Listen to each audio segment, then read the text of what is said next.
also risen, and it was now too comparable to similar prisons. Cellular accommodation in the segregation unit.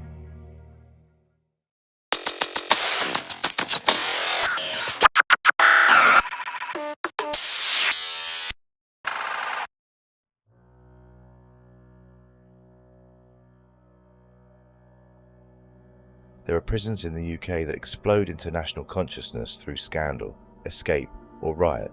HMP Ranby is not one of them. Instead, it's something more dangerous and more telling. It is a prison that doesn't burst into flames, but quietly burns from within. A Category C prison buried in the rural landscape of Nottinghamshire, Ranby has for decades represented the ordinary face of incarceration in Britain. Overcrowded, under-resourced, and deeply broken.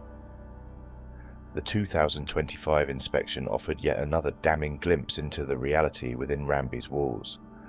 While inspectors acknowledged some progress since their last visit, the broader picture was impossible to ignore.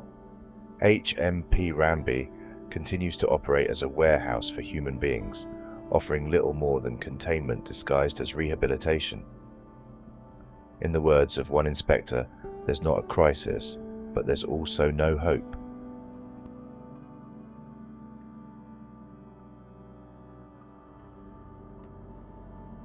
HMP Ranby houses just under 1,000 adult male prisoners, many of them serving medium to long-term sentences. Category C means they are not considered high risk to the public, but still too dangerous to be held in open conditions. That category is misleading. Many prisoners in Ranby are older, physically ill, mentally unwell, or caught in endless cycles of addiction and institutionalization. This is not a prison of hardened gangsters and kingpins. It's a prison full of forgotten men, poor, undereducated, traumatized, and in many cases, deeply unwell. In 2025, the number of prisoners receiving mental health care in Ranby had risen by 20%, and the staffing had not kept pace. Self-harm remained a daily occurrence. In one 3-month period, over 190 ACCT suicide risk documents were opened, some, according to inspectors, without proper care or follow-up. One inmate put it bluntly, "They don't care if you live or die, they just want you quiet."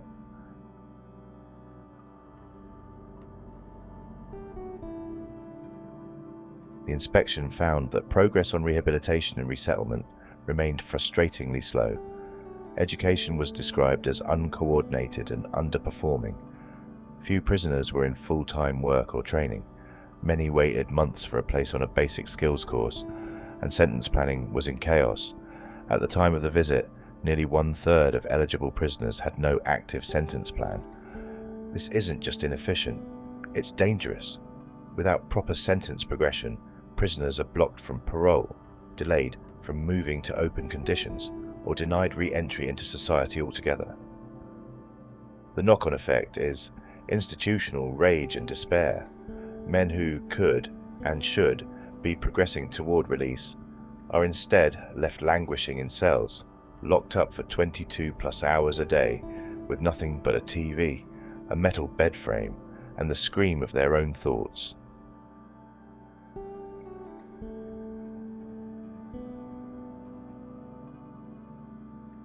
The physical conditions at HMP Ranby continue to be a national embarrassment. Some wings are in such poor condition they've been effectively shut down. The newer blocks, hastily erected during past expansions, are plagued by faulty plumbing, rodent infestations, and insufficient heating. Toilets overflow, showers are often cold, and the food, routinely rated as some of the worst in the estate, is described by inmates as inedible, repetitive slop. Cells meant for single occupancy are routinely doubled up, despite being too small for 2 adults to share safely. One cell visited by inspectors had only 1 chair, meaning the men took turns sitting down, and yet the prison claims to be fit for purpose.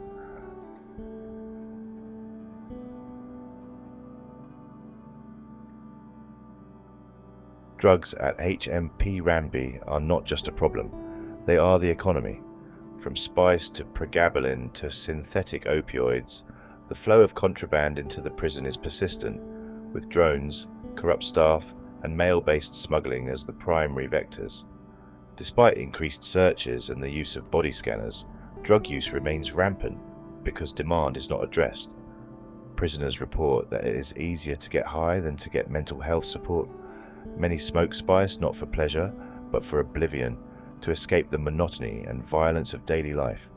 There are few meaningful addiction services, detox units are underfunded, and staff are often too inexperienced to manage severe withdrawal or drug-induced psychosis.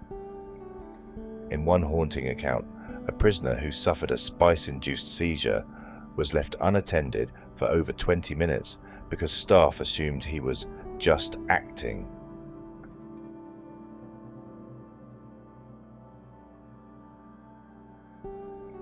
Perhaps the most alarming element of the 2025 inspection is the condition of Ranby's staff culture. New officers, many on their first job out of school or university, are thrown into chaotic wings with minimal training. Turnover is high. Morale is low.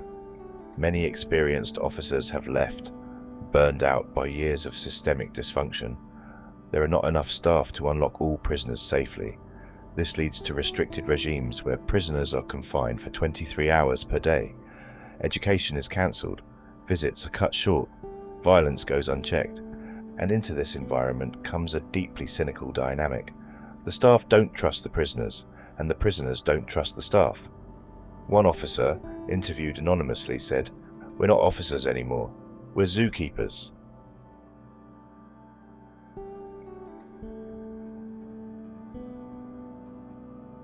Despite the inspection reporting low rates of serious violence, many believe the true picture is underreported or misrepresented. Prisoners know that complaining leads nowhere, and staff are incentivized to downplay incidents. But the signs are there: slash wounds, black eyes, improvised weapons, and broken doors. In 2025 alone, there were over 200 use of force incidents and several near-fatal overdoses. Most never made the news. And then there's the silent violence, the bullying, the threats, the debt-related pressure, and the emotional abuse. These happen in every corner of Ranby. They don't show up in statistics, but they are deeply real.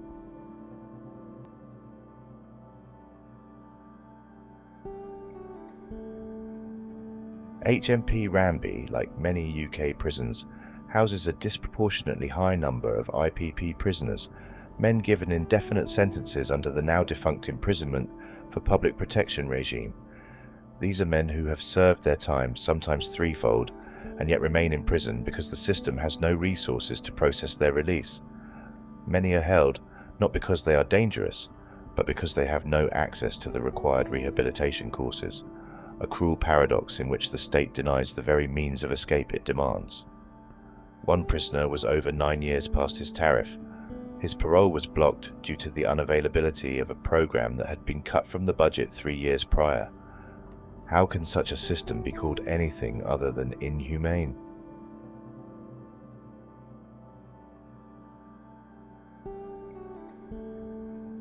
The 2025 report cautiously states that Ranby has made reasonable progress in some areas. But reasonable progress in British prison speak means this: things were so bad last time that any marginal improvement is treated like a miracle. Yes, induction is more organised. Yes, bedding has improved. But these are the most basic human rights.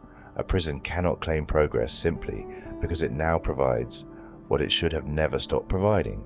To describe HMP Ranby as making progress is like applauding a ship for plugging a few leaks while it still sinks slowly into the ocean.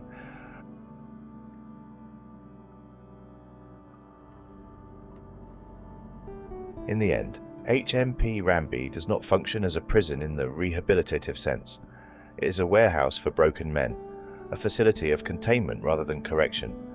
It does not reduce reoffending, it does not deliver justice, it does not reform, it merely holds.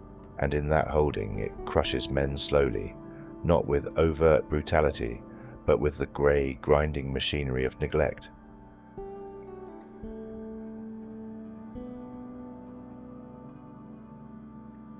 Britain's prison crisis is not just about the numbers, it's about the silence. It's about prisons like Ramby that continue to operate beneath the radar, underfunded, overcrowded, and under-inspected, while lives are destroyed not through violence, but through abandonment. HMP Ramby is not broken because it has collapsed. It is broken because it keeps going.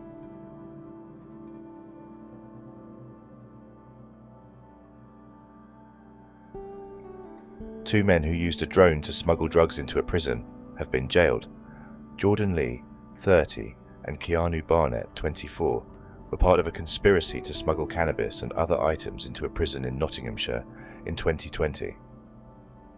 After the drone was used near HMP Ramby, detectives traced the criminals back to Barnett's address in Coventry, where they found the device and packages containing cannabis. Lee and Barnett both pleaded guilty to conspiracy to bring a prohibited article into prison and were jailed for 18 and 14 months respectively. Detectives said mobile phones and SIM cards were discovered at the property, and analysis of those showed that Lee would meet Barnett at his home in Coventry before the pair would drive onto Ramby and fly the drone towards the prison. Inquiries at the prison discovered a secret mobile phone being used by a prisoner, which contained details of bank transactions to both men. Lee, of Parkwood Street in Northampton, and Barnett of Crediton Close, Coventry, were sentenced at Warwick Crown Court on the 4th of December.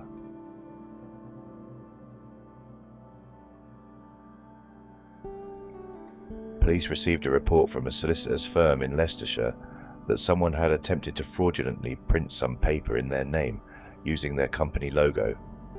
They had only found out about this when the printing company could not get hold of the original buyer for payment and contacted the solicitor's firm directly, but they had no knowledge of the purchase. Inquiries revealed it was Miss Fitzgerald who asked for the letters to be printed. Staff at HMP Ramby intercepted mail addressed to Mr. Smith, a serving prisoner who was Fitzgerald's partner at the time, which tested positive for spice. Other items of mail, addressed to other prisoners and sent in the same manner, were also recovered. The investigation led to both being charged, and eventually both were sentenced.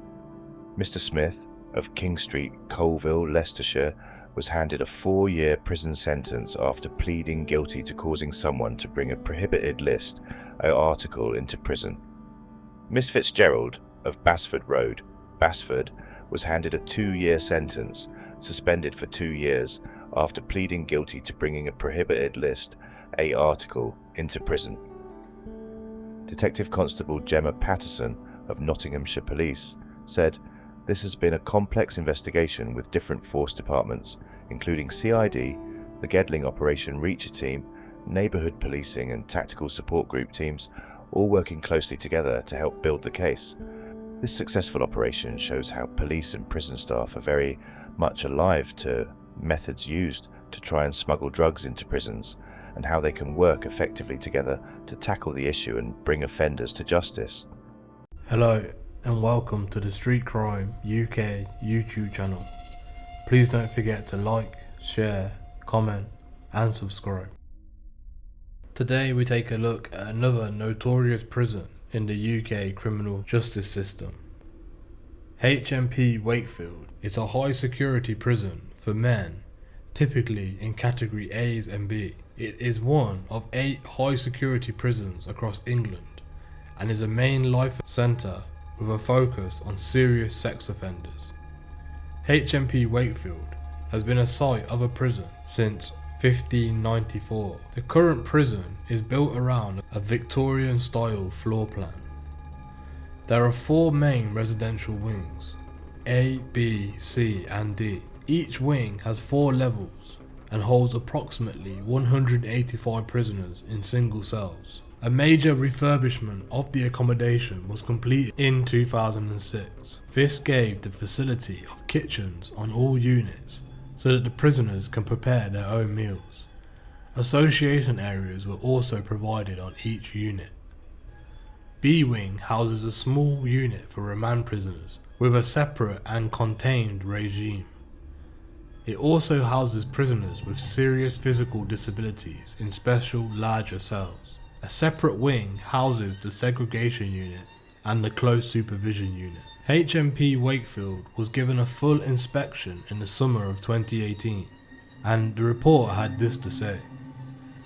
HMP Wakefield is a high security establishment holding Category A and B prisoners. At the time of this inspection, there were some 700 being held in the jail.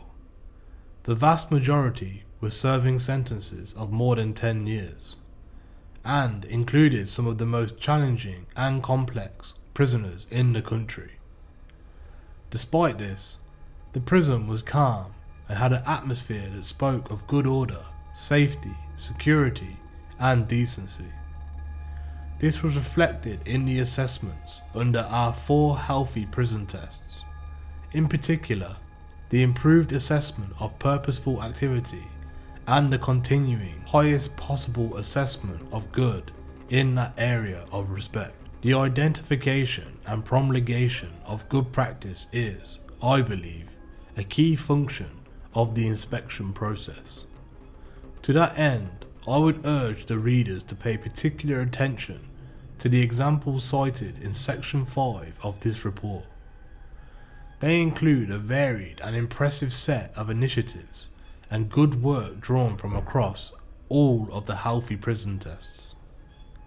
A problem that was not unique to Wakefield, but which is particularly acute there, was that of transferring prisoners under the Mental Health Act to secure accommodation. Because of the totally unacceptable delays in doing so, many prisoners across the estate are held in conditions that are not in any way therapeutic, and indeed many cases clearly accelerate their condition. This is a national strategic issue to which we have made reference to many times in inspection reports. The situation at Wakefield was yet another example of prisoners with severe illnesses not receiving the care that they needed. It is clearly something that is beyond the capability of either individual prisons or HM Prison and Probation Service, the HMPPS, to resolve. Therefore, in view of the fact that to date there has been no effective response to this issue, on this occasion, I am taking the unusual step of making a recommendation directly to the prison minister in a hope that he can use his influence to initiate effective cross-departmental action to address the problem. We found HMP Wakefield to be an essentially respectful prison, with many examples of good relationships and interactions between staff and prisoners. However, in many such establishments, our survey revealed that black and minority ethnic prisoners had a poorer perception of their treatment and condition than their white counterparts. These negative perceptions needed to be understood. Until this happened, there will be no way of knowing whether the negative perceptions were justified or not. And even if they were not, the negative perceptions themselves needed to be taken seriously and addressed. Despite the fact that we had found an overall improvement in that area of purposeful activity, there was still a need to provide sufficient activity places for the entire population. This would then complement the adequate time out of cell that was already available to those who were employed. The introduction of key workers offering an ongoing link between individual prisoners and identified officers was a key strategic initiative.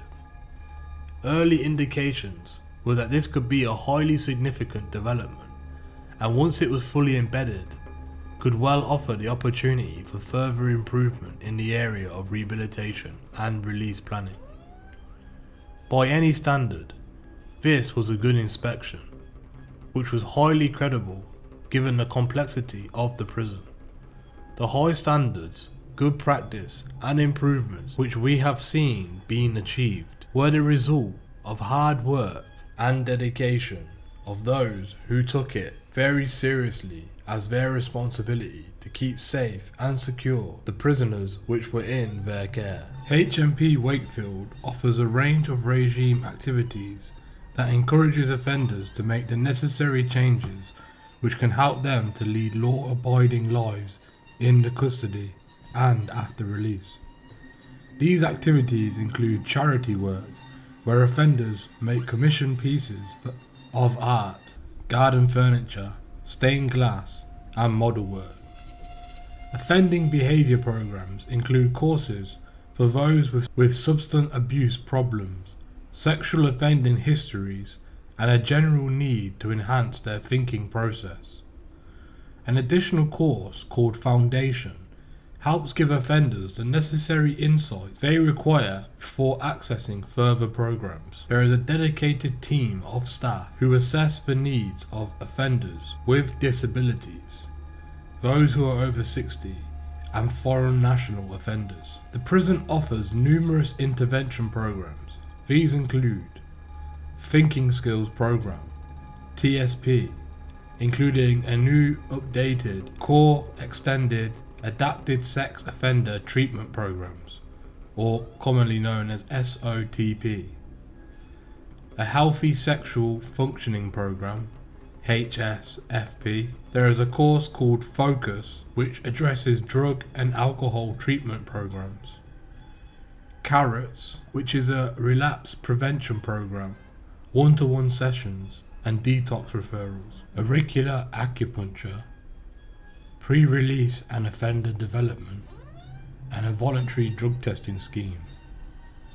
Psychological services and support are provided to those prisoners who require help. The canteen is provided by DHL to all offenders who can order items from a shopping list, including fresh produce for collection throughout the wing on a wing rota basis. The gymnasium facility at HMP Wakefield offers an extensive selection of activities that operate on a rotation to ensure all offenders have access to a range of physical activities. Specialised classes are also offered, including over 60 afternoon sessions. The kitchens are run by a mix of civilian and approximately 30 offenders, providing meals for the whole establishment. The food offered caters for the majority of religious, cultural, and medical diets. A new initiative of NVQ certificated training qualifications is at present being developed in a specially designed training kitchen, as well as in the main prison kitchen itself. This enables offenders who are keen to work in this area to be involved in the process and be motivated in the process of large-scale catering. The chaplaincy team is of multiple faiths. It provides pastoral care for offenders and staff and endeavours to enable all offenders to practice the religion of their choice, privately or cooperatively.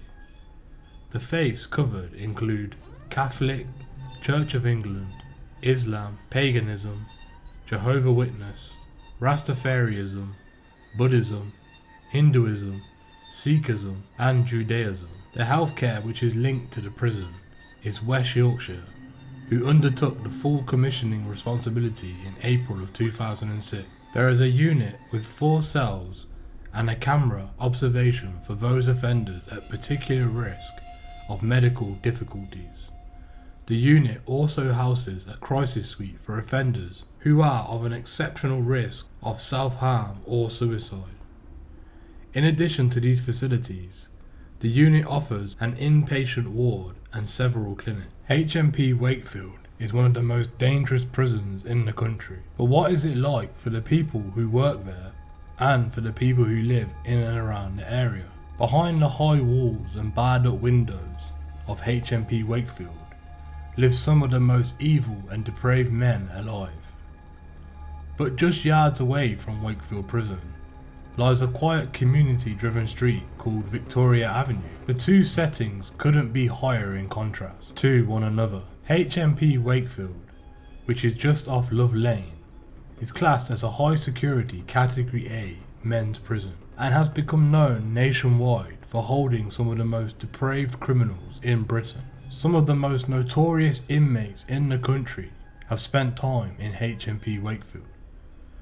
These names include Harold Shipman, who was considered to be the most prolific serial killer in UK history, the black cab rapist John Warboys, and Ian Watkins, who is serving 29 years imprisonment for 13 sexual offences. It has also been revealed that Robert Maudsley, who has been dubbed the most dangerous prisoner in the UK, is kept locked away in a glass cell in the basement of the prison for 23 hours a day.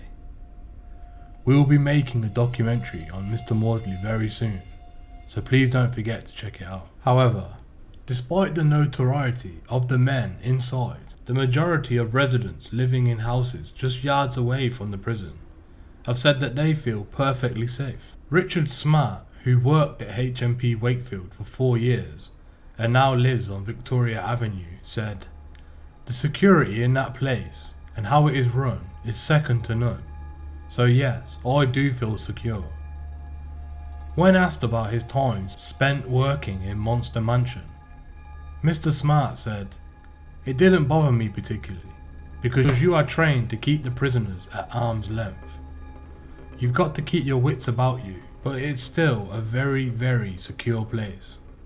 I never felt frightened at any time." However, other residents have not expressed the same safety. Keisha, who lived behind the area of HMP Wakefield for 3 years, admitted that sometimes she worries about what could happen if an incident at the prison did arise. She said, "On a morning, there's just me and the little one in the house. I don't know if it's a mother's instinct, but I do find it a little scary just in case something ever did happen. I know the chances are very slim, but you have to think about it." An annual report published by the prison watchdog, the Independent Monitoring Board, also known as the IMB, described the practices of HMP Wakefield as simply unacceptable. There is a rule in the UK prison system known as Prison Rule 45. This rule allows governors to isolate prisoners from the general population. The report by the IMB of HMP Wakefield expressed extreme concern for one inmate who has been separated for 949 days collectively at Wakefield and at another high security prison. It is reported that this prisoner is still in isolation today.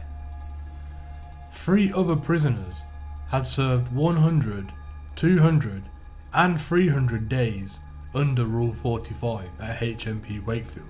Segregated prisoners are placed on the F wing, which has 21 cells and an additional 8 cells which prisoners can be monitored under close supervision. The IMB said there was a lack of evidence of the prison being able to manage prisoners with complex behaviours, such as those with the ability to commit extreme acts of violence and end up in segregation. The IMB added that the practice of long-term segregation and the physical environment at HMP Wakefield was more likely than not to induce rather than prevent mental ill health.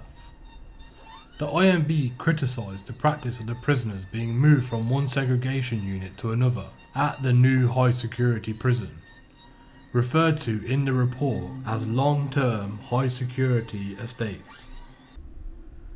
The report reads, "What we see at HMP Wakefield is a merry-go-round of seg to seg transfers which appear to be facilitated by informal negotiations between the governors.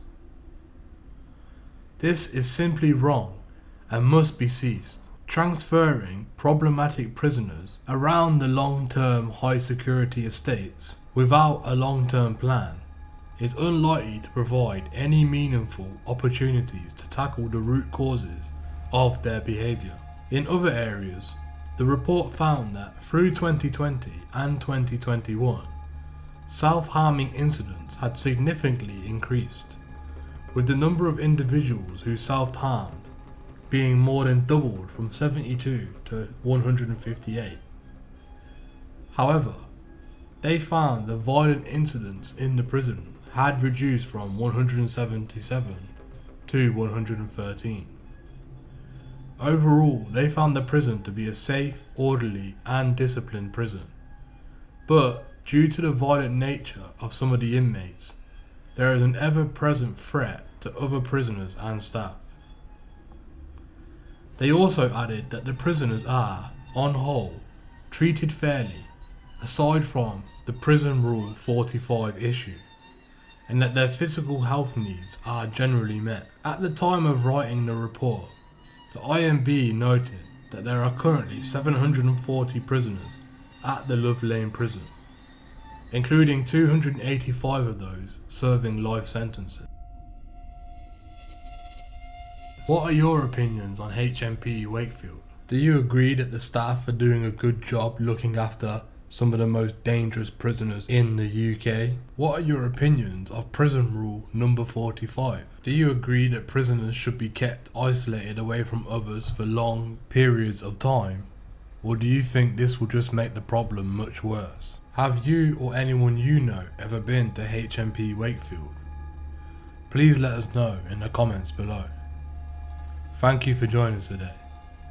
If you enjoyed this content, please don't forget to like and share.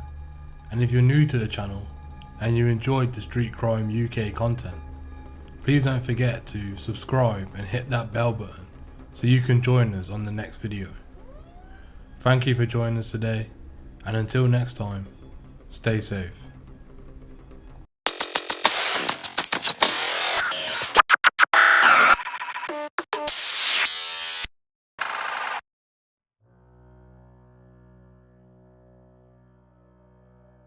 HMP Style, a prison hidden away in the Cheshire countryside, continues to present the illusion of calm and community, while inside, the women are contending with some of the most neglected, disturbing and damning conditions in the British female estate. The prison claims to be a multifunctional facility, housing remand prisoners, women serving short sentences, and up to 50 serving life or indeterminate terms. Yet it is clear that this prison is not fit for purpose. From a staggering rise in drug use, to the crumbling infrastructure and the overwhelming presence of acute mental illness, HMP Style reflects a system in total dysfunction. Behind the fences, women are not just serving sentences, they are surviving trauma, neglect, and bureaucratic failure. The majority live in dilapidated houses, old orphanage buildings dating back to the early 1900s. These are not homes, but degrading relics. Most have serious fire safety concerns, electrical faults so severe women can't use the microwave and kettle at the same time, mold-infested bathrooms, and sweltering or freezing rooms due to failed heating systems. Only Bronte House has seen recent refurbishment, a showpiece while the rest rot. Meanwhile, Wait Unit, where around 100 women live in cellular accommodation, offers just 4 to 5 hours out of cell each day. Constant confinement and reduced access to exercise breeds a dangerous environment. Staffing levels are dire. One officer is expected to cover up to 3 houses at once. This means no time for proper engagement, no support, no emotional connection, just a strained presence that's barely visible. The prison's entire incentive scheme has collapsed under this neglect. The complaint system is a joke. Women are left sending endless digital applications that receive no reply, submitting over 100,000 in a year. On the wings, emergency call bells are misunderstood or ignored. This lack of access to staff has become more than an inconvenience. It's become a trigger. Women self-harm out of frustration and despair. Self-harm rates have nearly doubled since the last inspection. One woman harmed herself over 400 times in a single year before being transferred to hospital. 39 women were sent to Style, not because they were criminals, but because the NHS and local authorities failed to find them a bed in a secure mental health facility. These women were not criminals, they were unwell. Officers, untrained in psychiatric care, are expected to manage their complex needs. Suicide remains a looming threat. 4 self-inflicted deaths have occurred since the last inspection, and at least 1 more is suspected to have followed shortly after. And yet, leaders still do not properly analyse or record why these women are harming themselves. It's not just tragic, it's negligent. The prison is ravaged by drugs. Nearly half of the women on Wait Wing report having developed a drug problem while inside. Nearly a quarter of the entire population say they've developed one in custody. Packages are passed at visits, mailed in disguised as legal letters, or smuggled in via recalls. The prison has no body scanner, no X-ray machine, and no modern technology to prevent this. The rate of positive drug tests is the highest of all women's prisons. 1 month peaked at 41%. Leadership has no meaningful control. Suspicion testing is inconsistent. Targeted searches are often delayed or abandoned, and security intelligence goes unacted upon due to resource shortages. Mental health services are overwhelmed. Over 50 women are referred for assessments every month. A staggering 30 were transferred to hospital in 1 year, but many waited months in conditions tantamount to psychological torture. One woman waited 104 days. Some were sectioned at the gate the moment they were released, an indictment of the system that dumped them in prison because there was nowhere else to put them. The prison doesn't have proper facilities for this level of illness. Only 2 constant supervision cells exist, one in segregation, an area completely unfit for mental health care. The WEPS team and the mental health unit try, but it's triage on a battlefield. 1 in 4 women is under the care of mental health services, and yet there is no dual diagnosis pathway for those with co-occurring substance misuse. Despite how common this is, education is another broken promise. The curriculum is outdated and unchallenging. English and maths are poorly delivered, women are placed on the wrong courses, and attendance is low. Leadership does not hold the education provider to account. There is not enough to stimulate or empower. Even those desperate to learn are left bored and waiting. Laptops take weeks to arrive, activities are minimal. Many women are locked in, isolated, and stagnating. Meanwhile, purposeful work opportunities are reserved for a lucky few. Even the incentivized substance-free living unit is poorly resourced. No peer support, no dedicated staff, no programming. It's just a label on a door. Women are failing to reintegrate. 1/5 of the population receives no visits at all. ROTL is used well in some cases, especially for mothers, but visits are restricted. Only 80 slots a week are available, often fully booked. Family days have become unpopular due to heightened drug security, and video calls are underused. The new visitors centre is modern, but cosmetic improvements cannot disguise the system's failure. 1 in 5 women is released homeless. Some of these women are high risk, unstable, and completely unsupported. This isn't rehabilitation, it's reckless endangerment. There are some bright spots. The MBU is caring and compassionate, some health services have improved, and new leadership shows potential. But these are flashes of light in a prison suffocated by chronic failure. Staff want to do well but are overwhelmed. Officers have lost the time and space to care. Peer support is often the only functioning mechanism inside. In a place where 4 women have taken their own lives and many more are hanging on by a thread, that's not good enough. This is not a prison, it's a holding pen for the forgotten, the broken, and the failed. Women are sent here by a system that doesn't know what else to do with them. They enter with trauma and leave with more. Leadership may be optimistic, but without real investment, enhanced security, better mental health provision, and a dramatic overhaul of housing conditions, this place will continue to eat the women alive. How long are we going to pretend that sending mentally ill women into crumbling prison houses with no help, no support, and no purpose is justice? What happens to a society when it locks away its most vulnerable and then forgets them? Is this what rehabilitation looks like? Or is it just punishment for being unwell, addicted, and unwanted? Let us know what you think in the comments. Is prison the right place for these women, or is the system failing them before they even get through the gates?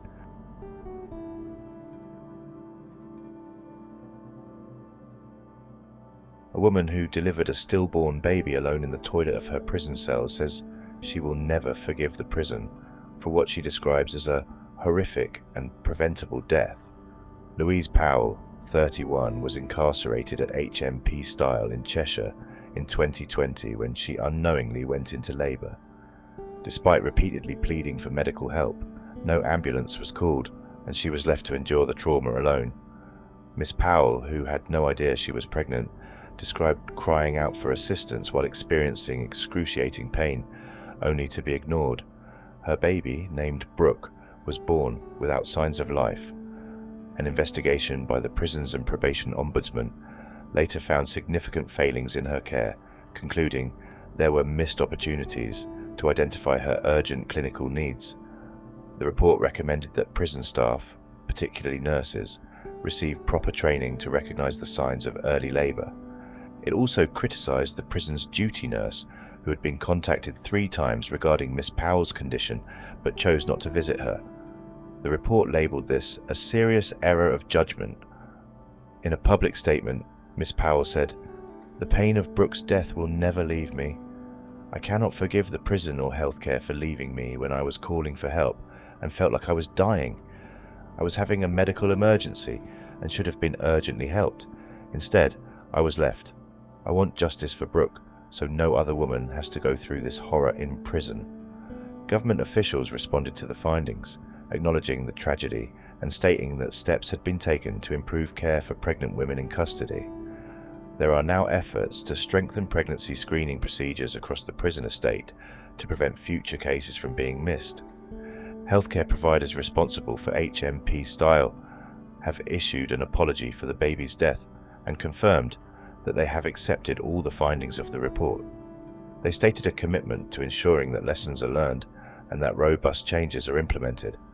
According to the report, the supervising officer on Miss Powell's house block acted appropriately by raising concerns with the duty nurse and updating them as the situation worsened. One note, written an hour before the birth, recorded, "Miss B is having very bad stomach cramps and is bleeding. Hotel 1, Nurse 2, the duty nurse, contacted 3 times but would not come out to see her. Tasked night staff with coming to give pain relief an appointment made for triage tomorrow."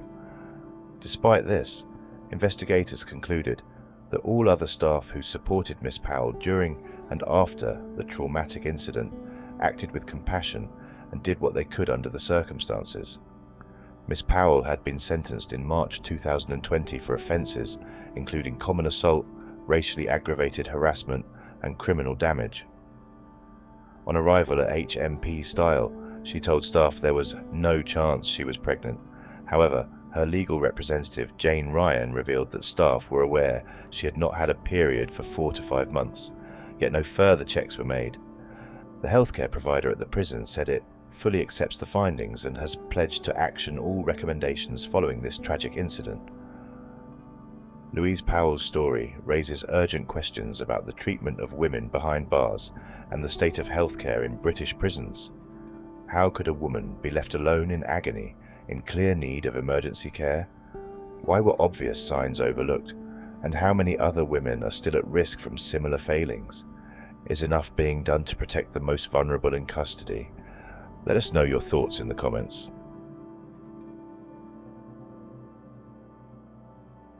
The daughter of a woman who took her own life just 2 days into a prison sentence has condemned HMP style for what she calls inhumane neglect that left her mother to suffer in agony and despair.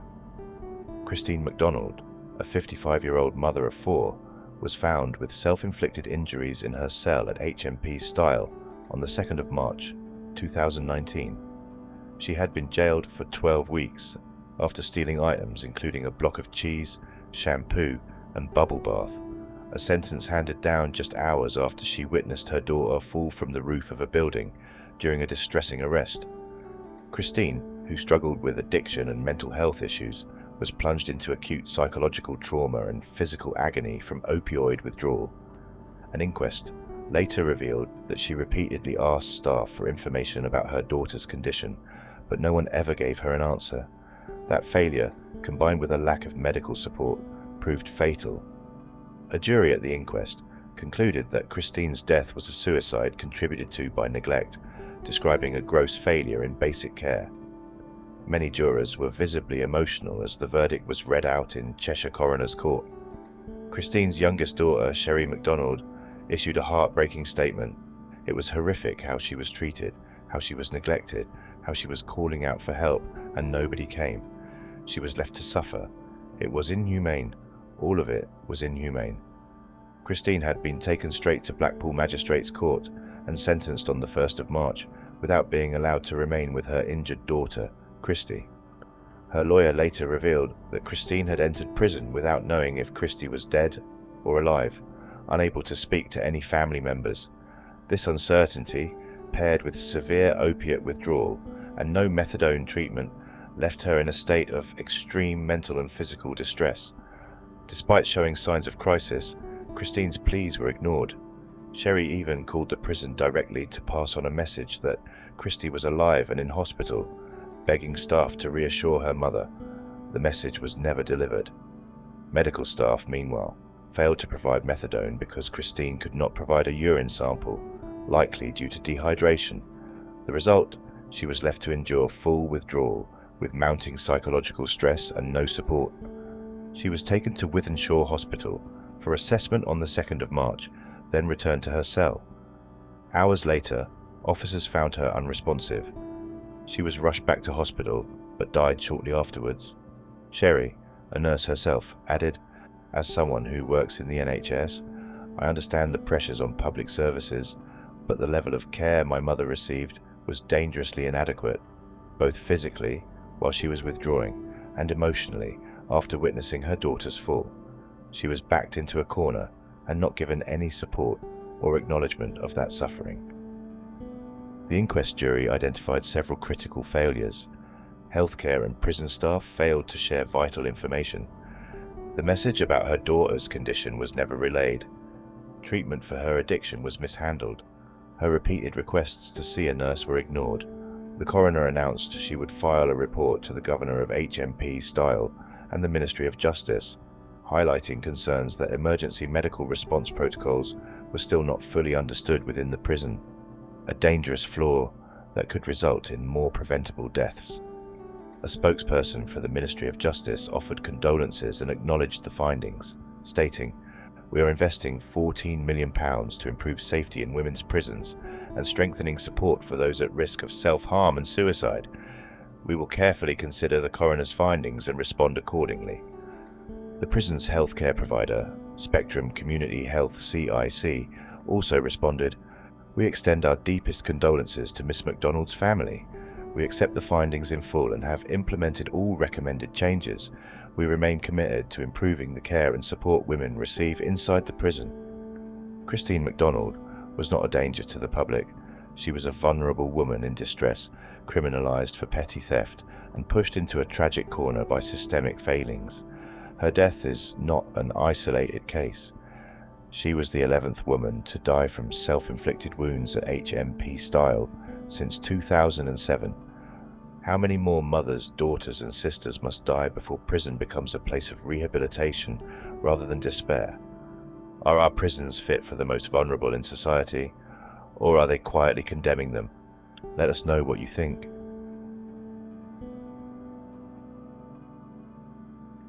A man who supplied Class A drugs into a women's prison in Macclesfield will face strict monitoring conditions upon release from jail. Anton Daniels, 37, of Brooklands Road in Manchester, is currently serving a 10-year prison sentence for his role in a drug supply operation linked to HMP Style. At a hearing at Chester Crown Court on Wednesday the 13th of October, Mr. Daniels was handed a Serious Crime Prevention Order, SCPO, to be enforced for 3 years following his release. Mr. Daniels was convicted alongside Tanya Dewar of Somerset Close in Macclesfield, who is currently serving a 7.5-year sentence. The pair had known each other for years, and prosecutors alleged that Miss Dewar acted as a trusted associate within the operation, helping Mr. Daniels distribute heroin and crack cocaine. When Miss Dewar was remanded into custody at HMP Style for a separate matter, Mr. Daniels exploited her position inside the prison to smuggle drugs to inmates. The Serious Crime Prevention Order imposed on Mr. Daniels includes several strict conditions. He may not possess more than one mobile phone, and it must not be an encrypted device. He cannot carry more than £1,000 in cash at any time. He is barred from purchasing or owning a safety deposit box. He must inform police of his residential address, any business premises he uses or owns, and provide details about any vehicle he uses, or has access to. Detective Sergeant Angela Kopok from Macclesfield Local Policing Unit said, Mr. Daniels was an established drug dealer responsible for supplying crack cocaine and heroin into a prison and the wider Macclesfield area. Those involved in serious and organised crime often believe they can return to a criminal lifestyle once they leave prison. However, with measures like the SCPO, we can ensure they remain under close watch even after release. She added, this order will allow us to robustly monitor Mr. Daniels and help deter him from slipping back into organised criminality. Hello, and welcome to the Street Crime UK YouTube channel. Please don't forget to like, comment, share and subscribe. Today we're going to look at a prison which is notorious within the UK prison system. A prison which is located right in the heart of the West Midlands. HM Prison Brinsford. HMP and YOY Prison Brinsford is an adult male category B and C prison and young offenders institution, or otherwise known as a YOY. Located in the village of Featherstone near Wolverhampton in Staffordshire, which is in England. The prison is operated by Her Majesty's Prison Service. Brinsford was opened in 1991 as a YOY and remand centre. The site had been previously acquired from the Ministry of Defence and already housed Featherstone Prison. In 2001, Brinsford was branded a disgrace after the inspection found the prison's regime to be negligent and lacking in understanding towards prisoners, with large indicators of self-harm, fear and safety, and bullying at the prison. A year later, 2 additional education blocks were built at Brinsford, with the regime promising a renewed focus on education and training at the site. In 2003, 4 prisoners escaped from Brinsford after assaulting a prison officer and stealing his keys to the administration blocks.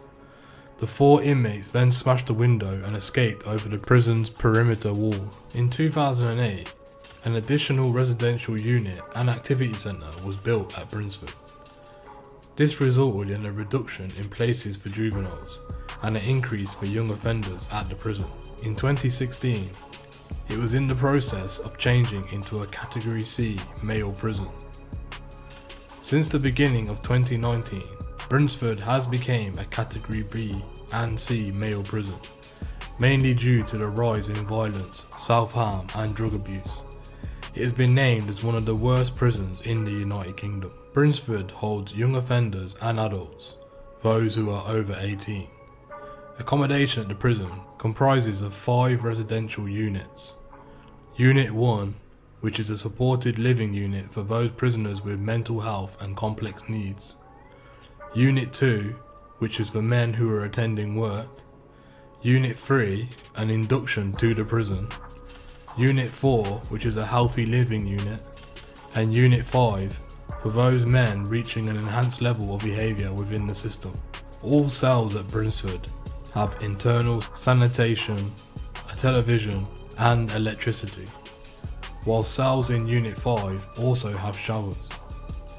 Education at the prison is provided by Milton Keynes College, and courses offered inside the prison include literacy and numeracy, social and life skills, communication and application of number, practical crafts, visual art, cookery, information technology, painting and decorating, woodwork, horticulture, cleaning science, physical education and music. Other facilities at the prison include a gym and sports pitches. There is a chapel service, a job centre, PIN telephones, legal services, incentives and earned privilege schemes, connections and the Samaritans. A November 2013 inspection at HMYOY Brinsford found that the situation at the institution had not improved since the previous inspection in 2012. The Chief Inspector of Prisons stated that Brinsford had the worst overall findings my inspectorate has identified in a single prison during my tenure as a Chief Inspector. The report found that the prison failed at inducting new inmates to the regime, that the level of violence was too high, The quarter of inmates surveyed said that it was too easy to get hold of drugs in the prison. The report also found that many cells were squalid in condition and that the communal areas were dirty and in need of refurbishment. The inspectorate found that just under a third of the inmates were not engaged with either work or the education programs. Overall, they found that the institution required significant improvement, and that while staff were aware of the problems raised, they were overwhelmed and unable to improve the situation. There have been many violent incidents that have happened in Brunsford. Here is one that happened very recently. Abdi Rehman Eza, who was 21, assaulted John Henry Smith, who was 26, at HMP Brunsford on the 5th of December 2020. Mr. Eza punched Mr. Smith against the side of the head and from behind while he spoke with two other inmates. This caused him to fall and hit his head against the doorframe, and then against the ground. The force of the punch broke his jaw and rendered him unconscious. Mr. Smith suffered serious brain injuries which he could not recover from.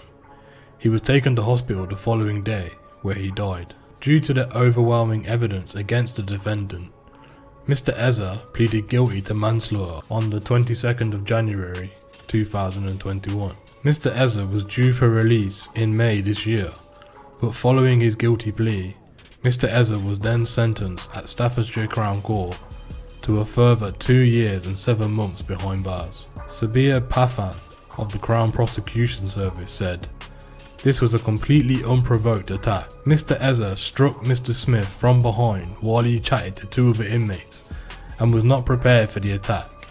His reckless actions led to the death of Mr. Smith." Mr. Eza was due to be released in May of 2021, but he will now remain in prison for considerably more time, where he will have to face what he has done and reflect on his actions. What are your opinions on HMP Brunsford? Do you agree with the Chief Inspector of Prisons, who stated that Brunsford was the worst prison he had ever seen in his entire time being an inspector? Have you or anyone that you know been to Brunsford? What were your opinions?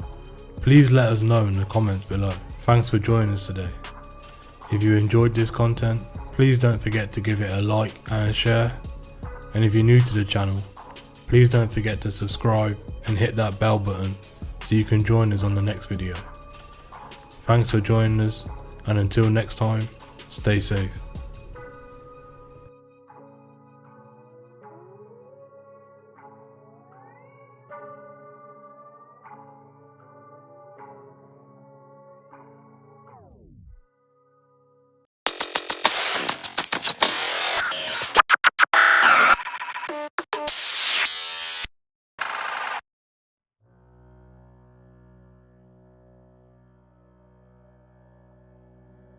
Beneath the cold, grey skies of Thames Mead in southeast London stands a fortress that is both feared and whispered about across the criminal underworld, Her Majesty's Prison Belmarsh.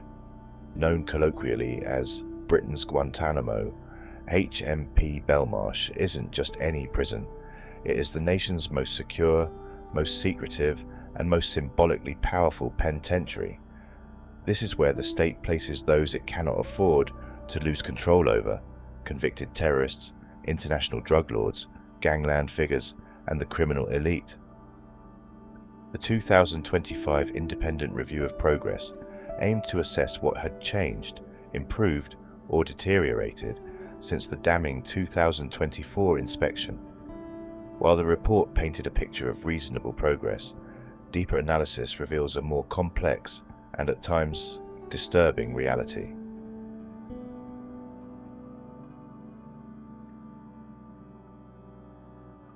Built in 1991, Belmarsh is no ordinary prison. It is part of the long-term high-security estate and the only reception prison in that category, receiving new arrivals directly from courts. Its high-secure unit, HSU, is designed for individuals considered an extreme escape risk or whose notoriety demands isolation. Over the years, the likes of Julian Assange, Michael Adebayo, one of Lee Rigby's killers, and Anjem Choudhury, Britain's most notorious Islamist preacher, have passed through its razor-wire-lined gates. Belmarsh is designed to break routines, restrict socialization, and limit agency. This isn't just about punishment, this is control.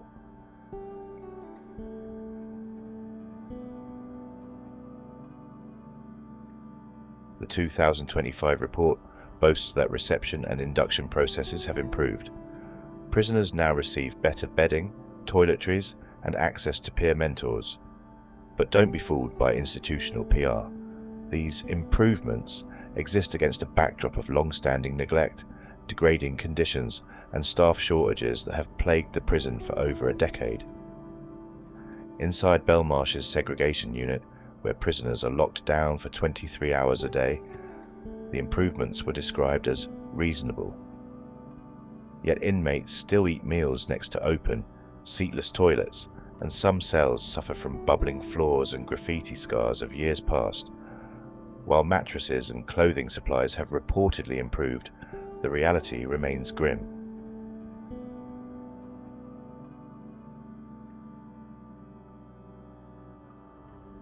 One of the more positive shifts is the reduced number of serious self-harm incidents, weekly safety intervention meetings, and a decrease in prisoners on 24/7 suicide watch signal administrative progress.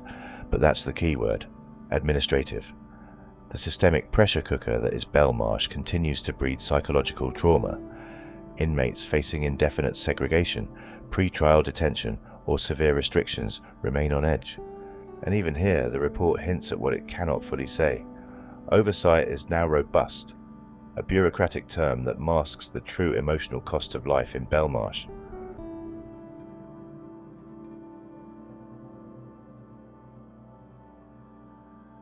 The report notes that 2 out of 4 food preparation areas still show signs of vermin infestations. While cells have been cleaned and repainted, this is classic window dressing, a superficial fix to underlying structural rot. Daily graffiti checks and minor refurbishment projects do not erase the culture of institutional neglect that allowed such filth to fester in the first place. Outside, work parties now keep the prison grounds free of litter, but the deeper truth remains: inmates still live in a place that was allowed to decay, both physically and morally.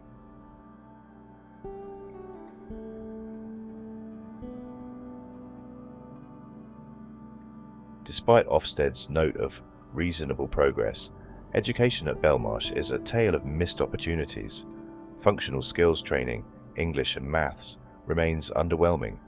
The high secure unit, housing some of Britain's most notorious prisoners, offers nothing beyond worksheets and distant learning.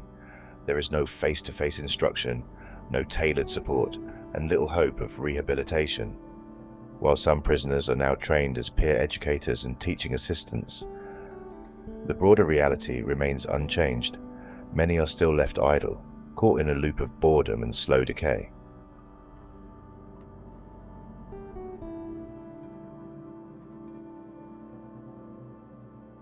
Contact with families, particularly for remand prisoners, remains a major weakness. Although secure video call durations have doubled, their unavailability on weekends and evenings, when children are free, makes the progress redundant. Meanwhile, phone calls remain restricted to 10 minutes, monitored and allowed only during limited hours. The system is engineered for control, not connection.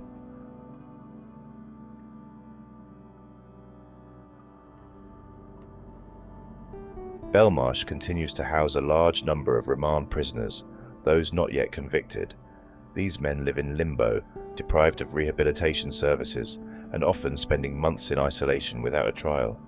While St Mungo's charity has made strides in supporting resettlement, the data is still not being collected or monitored properly.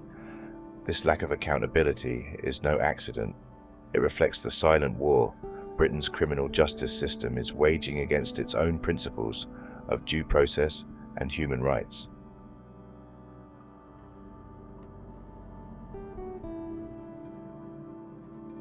Little is said, deliberately, about the HSU. Its secrecy is its power. Detainees are often held in total isolation, subjected to regimes harsher than those at Guantanamo Bay. No natural light, limited time outside, and zero contact with the main prison population. Critics have likened it to a psychological torture chamber, indefinite isolation in the name of national security.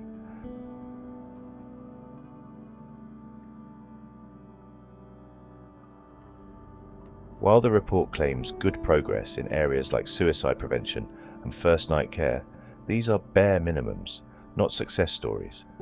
Belmarsh remains a symbol of state power, a place where dangerous men are kept and sometimes forgotten. Its cosmetic changes, increased cleanliness, and token gestures towards education and family engagement are not signs of transformation. They are a strategy of optics over substance, designed to deflect criticism from watchdogs, activists, and the public.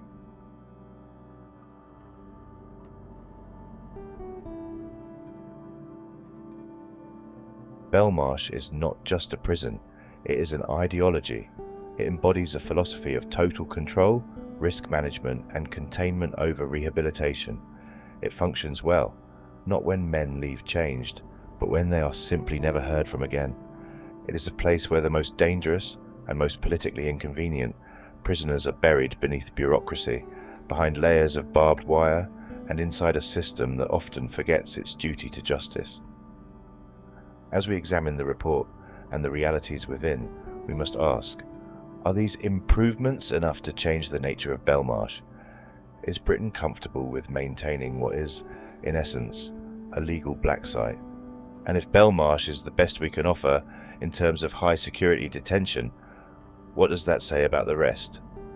One thing is certain, the shadow of Belmarsh looms large not just over London, but over the soul of British justice itself.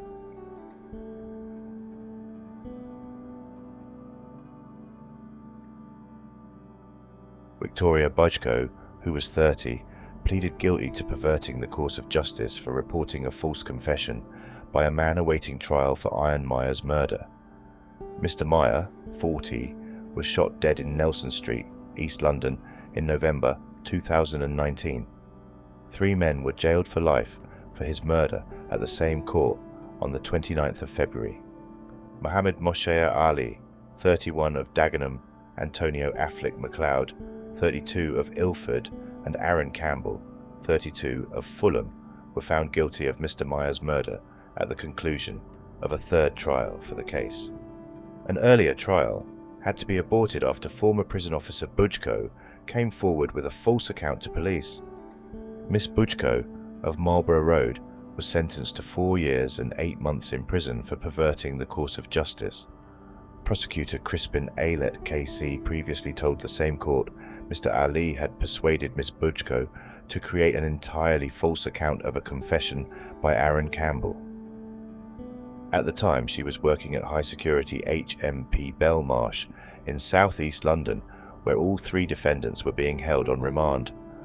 Mr. Ali had repeatedly shown himself to be an outrageous liar and rewarded the female prison officer with money, gifts, and promises, Mr. Aylett said. On the 17th of October 2022, shortly before a retrial was due to begin, Miss Budgko made a statement about a conversation she claimed to have overheard between Mr. Campbell and another inmate. Someone paid £500 into Budgko's bank account the day after she submitted her witness statement, the court was told. Her statement suggested that Mr. Campbell and Mr. Affleck MacLeod had planned to rob Mr. Ali of drugs. A jury heard that Miss Budgko had known Mr. Ali since he was first remanded to HMP Thameside, where she had been working. Mr. Ali was sentenced to life with a minimum of 36 years for murder, with a concurrent sentence for perverting the course of justice. Mr. Affleck MacLeod was sentenced to life with a minimum of 34 years for murder, with a concurrent sentences for drugs charges and possession of a firearm. Mr. Campbell was sentenced to life with a minimum of 31 years for murder.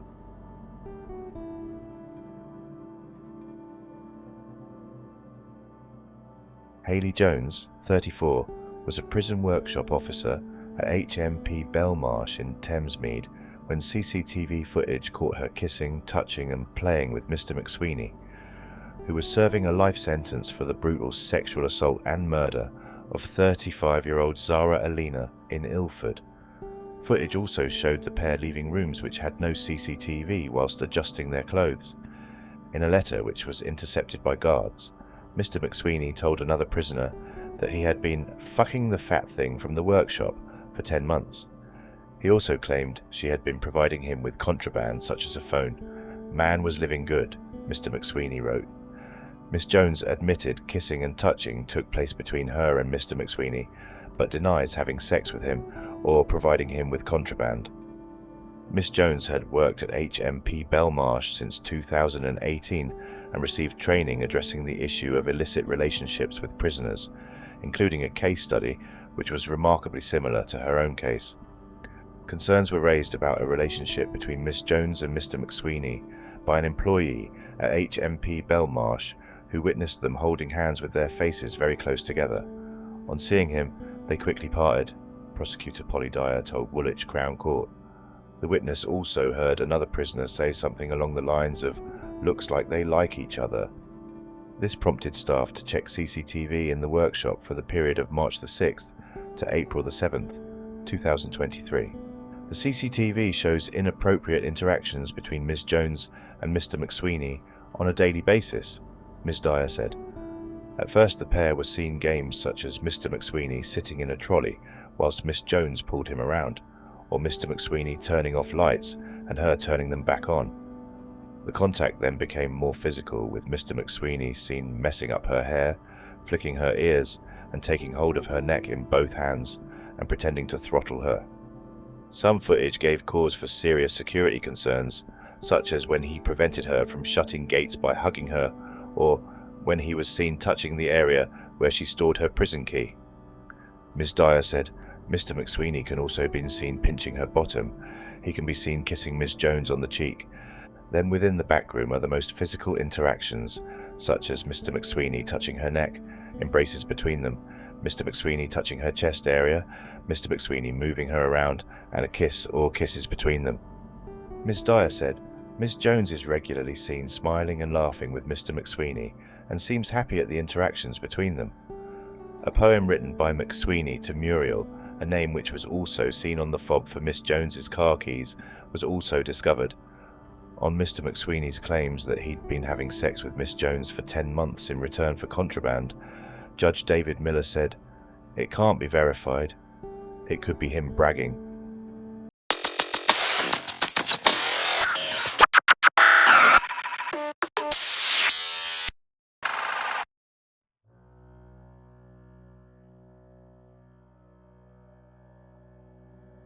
Hidden deep within the Wiltshire countryside, nestled among winding roads and encroaching forest, stands HMP Earlstoke, a medium-security men's prison that few in the public have heard of, and even fewer could find on a map. To the untrained eye, it's just another rural facility, one of dozens quietly dotting England's landscape. But to those behind its red brick facade, prisoners, staff, inspectors, it's a place where progress is whispered, but stagnation screams. Built on the grounds of a former Victorian manor, the prison today is a jarring mix of historical decay and bureaucratic inertia. The 2025 inspection paints a picture of a jail at a crossroads, no longer in outright crisis, yet still falling far short of what modern rehabilitation should look like. And for the hundreds of men inside its aging wings, life at Earlstoke remains a daily grind through broken systems, restricted opportunity, and the slow erosion of purpose.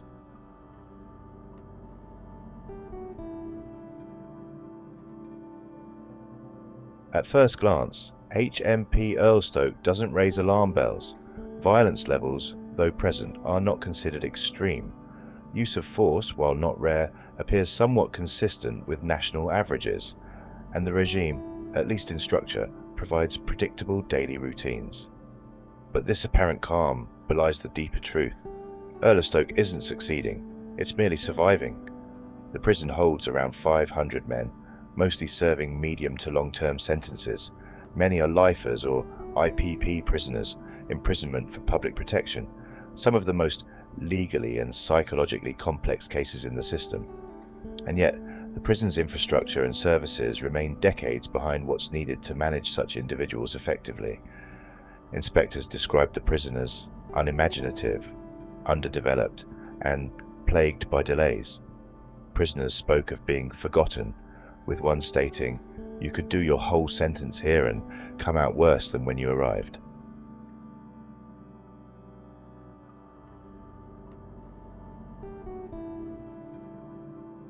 The prison's physical conditions are deteriorating.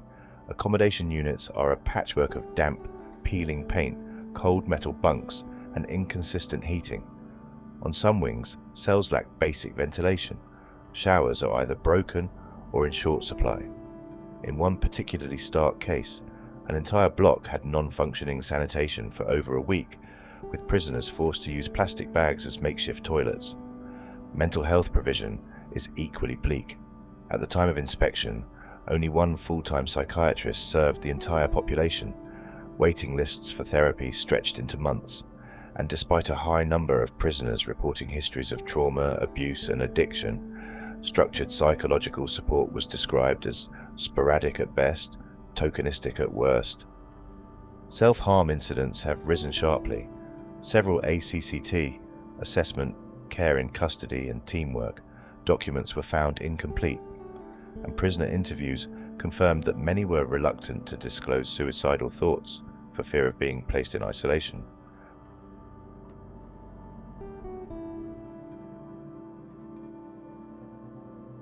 Few institutions are as allergic to urgency as HMP Earlstoke. Whether it's healthcare appointments, sentence progression, parole preparation, or education, everything in the prison moves at a snail's pace, if at all. One prisoner reported waiting 14 months for an essential offending behavior program, without which he could not be considered for release. Another said his parole hearing was delayed 3 times due to missing reports. In the report's own words, progression was painfully slow and sometimes non-existent. This stagnation breeds hopelessness. It creates a toxic environment where prisoners do not trust the system, and the system does little to restore that trust. Staff, though often trying their best, are overwhelmed and under-supported. Many are new, inexperienced, and learning on the job. A significant number of middle management positions remain unfilled or held by temporary staff, creating a leadership vacuum that amplifies the sense of drift.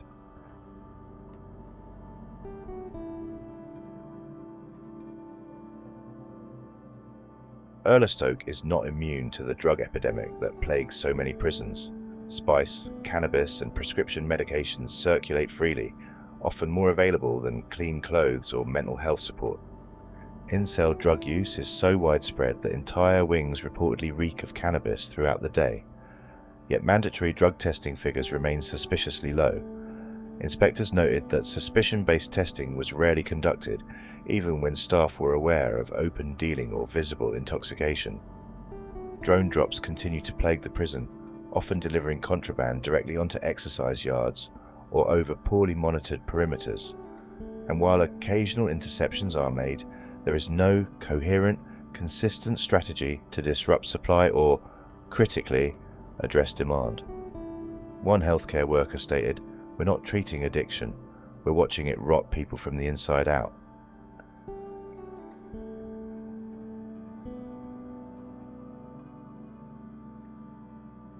The prison has classrooms, teachers, and courses, but education at Earlstoke is in freefall. At the time of inspection, fewer than 30% of prisoners were enrolled in any form of education or skills training. Those who were often attended sporadically or dropped out due to boredom, bullying, or regime clashes. Key vocational workshops remained underused. Several had no qualified instructors, and the prison library, once described as a lifeline, was open only a few hours per week due to staff shortages. Inspectors reported that basic literacy and numeracy rates were shockingly low, yet little was being done to correct this. For many long-term prisoners, education was not seen as an opportunity, but as another hoop in a bureaucratic game designed to keep them busy without making meaningful change.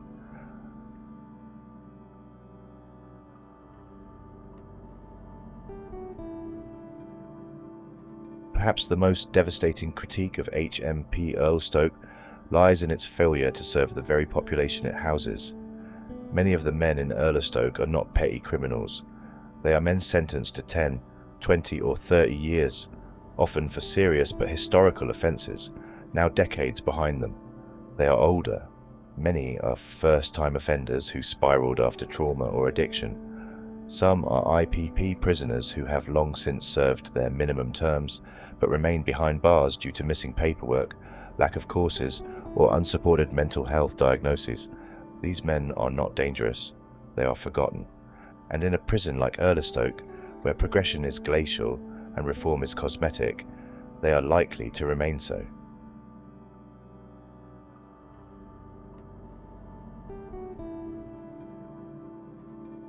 HMP Erlestoke is not violent enough to trigger a national outcry. It's not flashy enough for headlines, but it is quietly, systematically failing the people inside. It is failing the prisoners who want to reform but are denied the tools.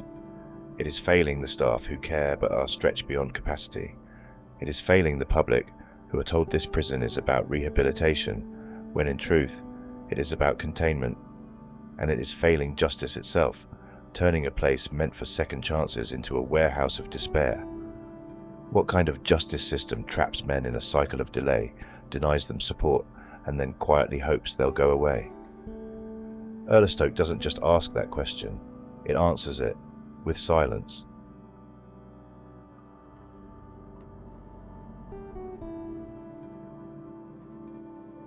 A prison officer and 2 others have been jailed for smuggling drugs into a prison in Wiltshire.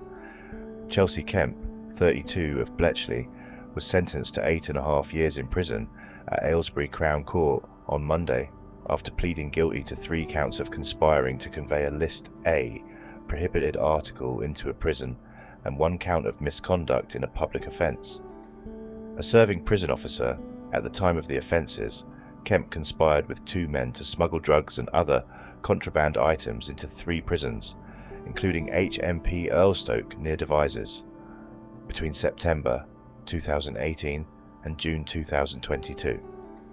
Hayden Flavell, 26, of Milton Keynes, was sentenced to 4.5 years in prison, and Omar Windross, 26, of No Fixed Abode, was sentenced to 3 years in prison for conspiring to convey the prohibited items in prison.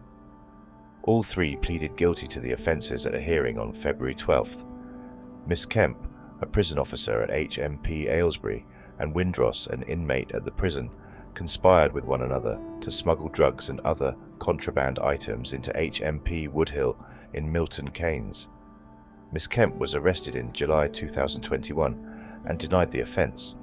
Upon searches of her home address, officers seized and identified the device on which Kemp and Windross were communicating.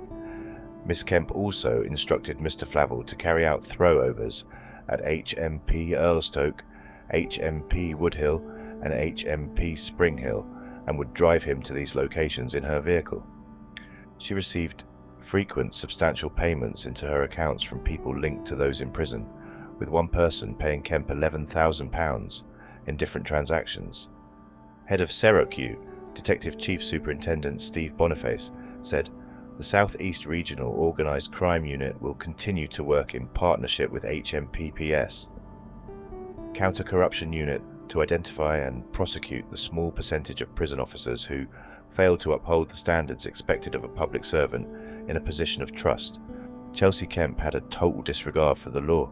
She was organising drugs and contraband to be thrown into prisons for financial gain, and despite being arrested and released, continued to engage in the same activity. Her conduct has betrayed public confidence and hindered HMPPS efforts to rehabilitate offenders, all while she was employed as a serving prison officer. I hope this sentence demonstrates that no one is exempt from the law, and that anyone attempting to organise the supply of drugs into HMP establishments will be identified and prosecuted.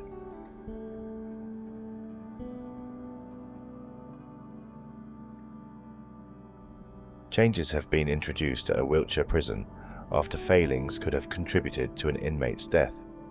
David Parra, 46, had been sentenced to 5 years and 5 months in Erlestoke Prison in Wiltshire in 2017 after an attack in Bournemouth which left 1 man in hospital. Mr. Parra served less than half of his prison sentence before he was found dead inside Erlestoke Prison, Wiltshire on August the 5th, 2019. A 2-week-long jury inquest in April 2025 concluded that Parra's death was the result of suicide, but failings by the prison were a probable contributing factor. The jury's conclusion read, "At times there was insufficient operations with the way prison officers dealt with Davide. It's probable that this was a contributing factor to his death." At the time of his death, Para was allegedly being monitored under ACCT procedures, which is the prison's self-harm and suicide prevention procedure. Prison Ombudsman Sue McAllister added, "I am concerned about the delay in entering Mr. Para's cell after staff realized that he had blocked his observation panel, had barricaded his cell door, and was not responding to them." Although it has no direct link to the death, the Ombudsman also expressed concern at how easily Para was able to obtain illicit drugs while he was staying at the prison. A new report has revealed the action plan put in place for Erlestoke Prison following the death to ensure that similar failings are not repeated. The action plan sets out 4 steps that the prison was ordered to complete. Key drug issues at Erlestoke are identified and the prison's drug strategy kept under review. To support this, the prison opened a drug recovery unit in January 2020, 5 months after Para's death, which aims to reduce the overall demand for drugs, while assisting drug users in prison to detox.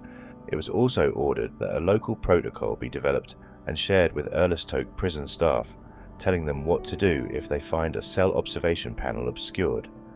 Staff procedures have since been put in place on how to enter cells as quickly as possible if there is a reason to believe that a prisoner may be at risk. In March 2020, 7 months after Davide Para's death, the prison's monthly control and restraint training day was amended to include method of entry training. Finally, Erlestoke Prison has been ordered to share a report discussing the actions taken with the inquest case manager. While these changes are clear steps forward for the prison, for Para's family they come too late. Speaking to the coroner's court about his father, Para's son said, "I wasn't fortunate enough to spend the time I longed for with my father growing up, but the times we did get were special and unforgettable. He was my hero. We shared the same energy, bouncing off each other. I remember my dad being the only person who would be honest with me, even if the truth was hard to hear."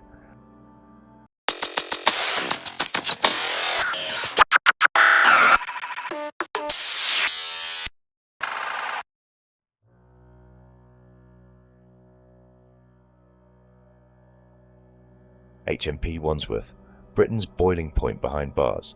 Tucked behind a veil of London traffic and historic brickwork lies a relic of Victorian justice, Her Majesty's Prison Wandsworth.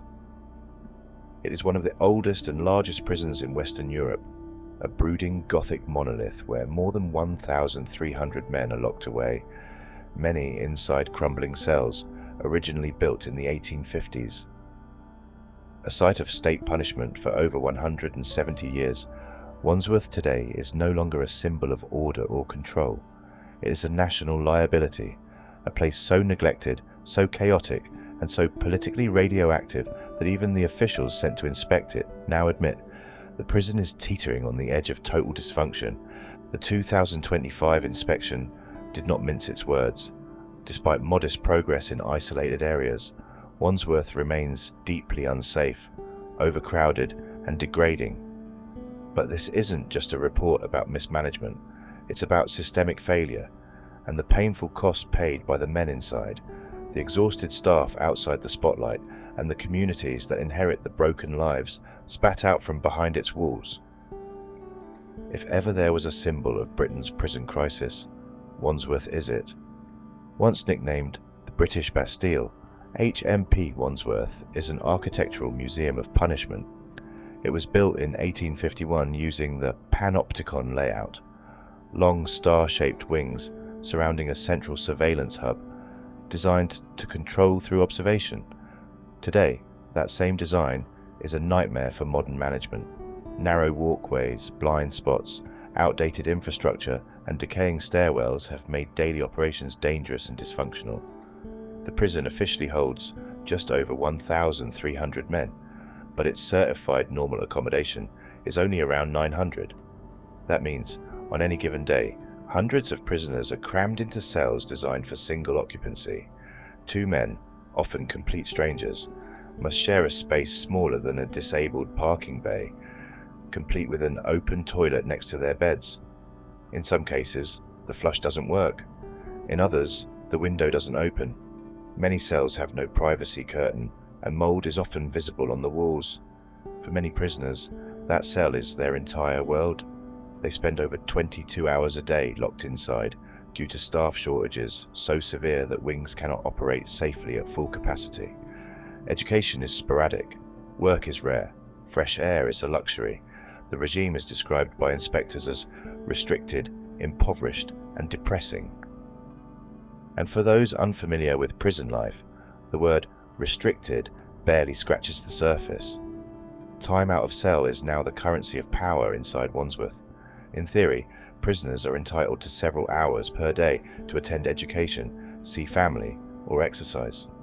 In reality, most are locked up for all but 45 minutes a day, usually a shuffle down to the yard or a brief stint in the shower. That's if they're lucky. If staff are short, as they usually are, the door stays closed. Staffing remains one of Wandsworth's most damning failures.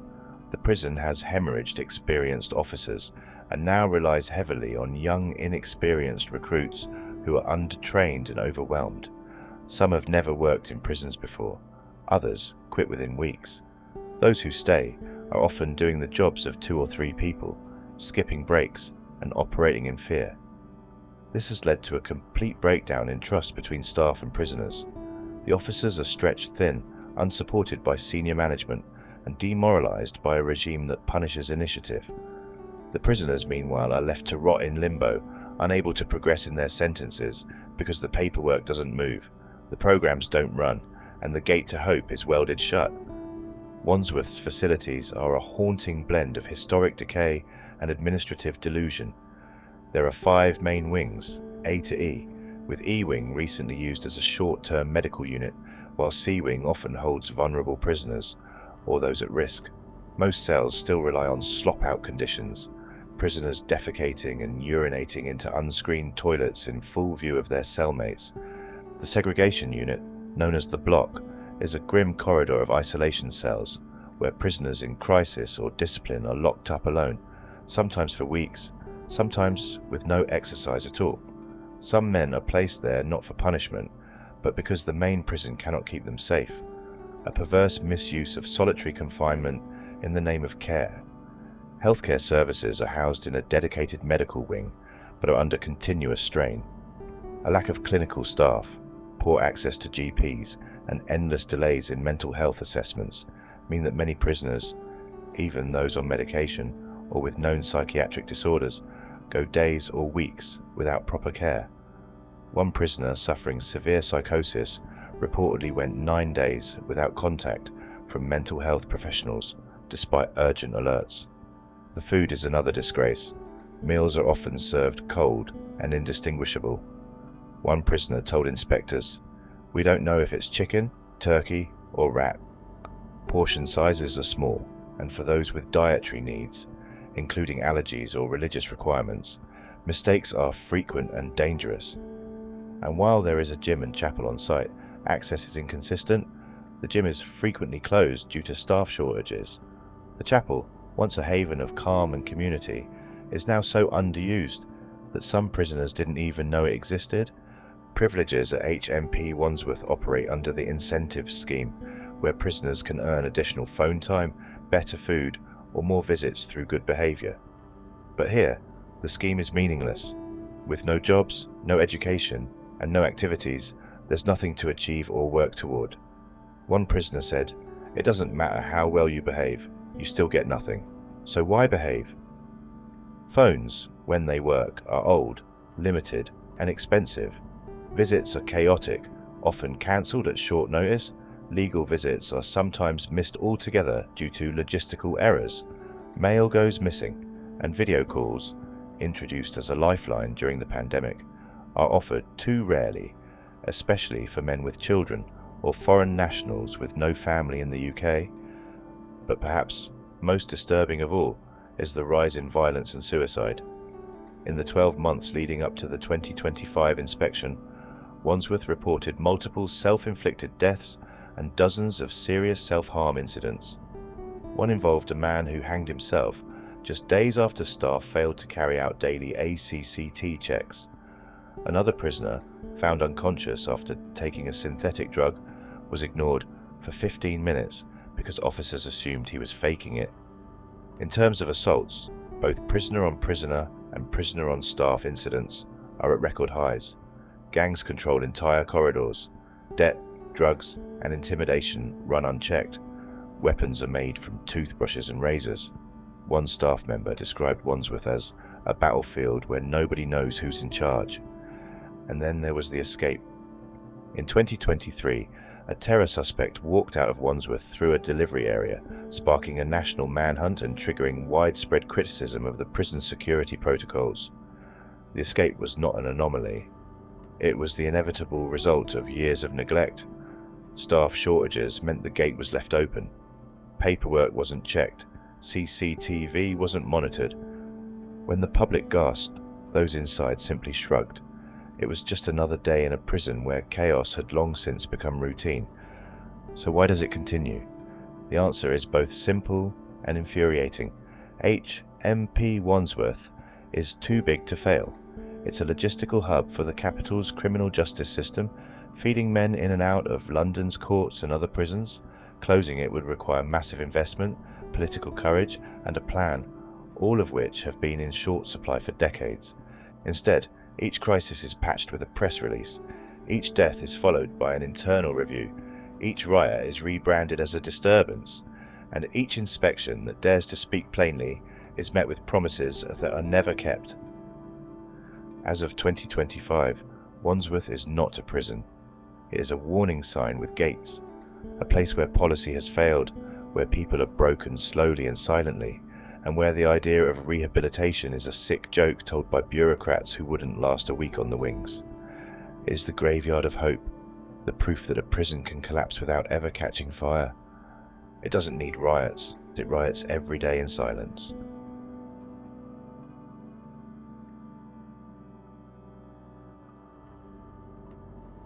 A former HMP Wandsworth prison officer, who was filmed having sex with an inmate, has been jailed for 15 months. Linda de Sousa Abreu was identified by senior prison staff after the clip was shared online and quickly went viral. The governor of Wandsworth said Miss Abreu's actions had taken less than a day to undo the many years of work on behalf of female staff in all-male prisons. Miss Abreu, 30, who was arrested at Heathrow Airport before attempting to board a flight to Madrid with her father, previously pleaded guilty to misconduct in public office. In a partial written statement to Isleworth Crown Court, Andrew Davey, the governor of Wandsworth, said many female staff at the prison had reported an increase in being hit on by inmates and were now considered fair game. Miss Abreu and the inmates were filmed in a cell between the 26th and 28th of June. The Metropolitan Police said inquiries were ongoing into the two prisoners identified in the video. The court was also told that a further recording of her performing a sex act with the same inmate was found on her prison-issue body-worn camera, and Miss Abreu had admitted to having sex with that prisoner on an additional occasion. Judge Martin Edmonds, KC, said the video that went viral was therefore not isolated and was part of repeated behaviour.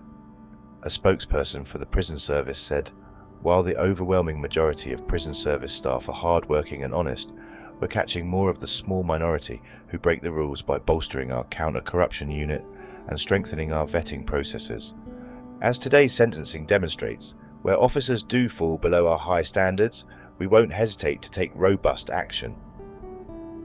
The Prison Officers Association, which represents prison staff, said it acknowledged there were a small number of corrupt staff working in prisons who undermined the work of others.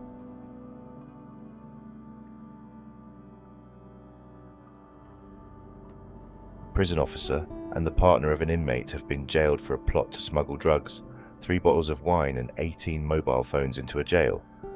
Guard Kwaku Boki, 59, was paid £360 by Donna Taylor to give the items to her partner, who was serving at HMP Wandsworth. Mr. Boki was caught with contraband during a search when he arrived for work on 21st April 2014. He was jailed at Southwark Crown Court for 6 years. Mr. Bokey of Moberly Road, who had denied conveying the items into a prison, was found guilty after a trial. Miss Taylor, 34, of St. James Road, Mitcham, was jailed for 4 years. She had previously pleaded guilty to conveying drugs and phones into a prison. Full list of items with 2.7 grams of diamorphine, heroin, 103 grams of herbal and skunk cannabis, 18 mobile phones, 17 SIM cards, 3 bottles of wine. An investigation found he had met Miss Taylor in Clapham, who had asked him to give to her partner Jerry Argumang. He was serving a sentence for a firearms offence at the time. Detcon Scott Pavitt said he hoped the sentences would serve as a deterrent to others who wished to engage in corruption.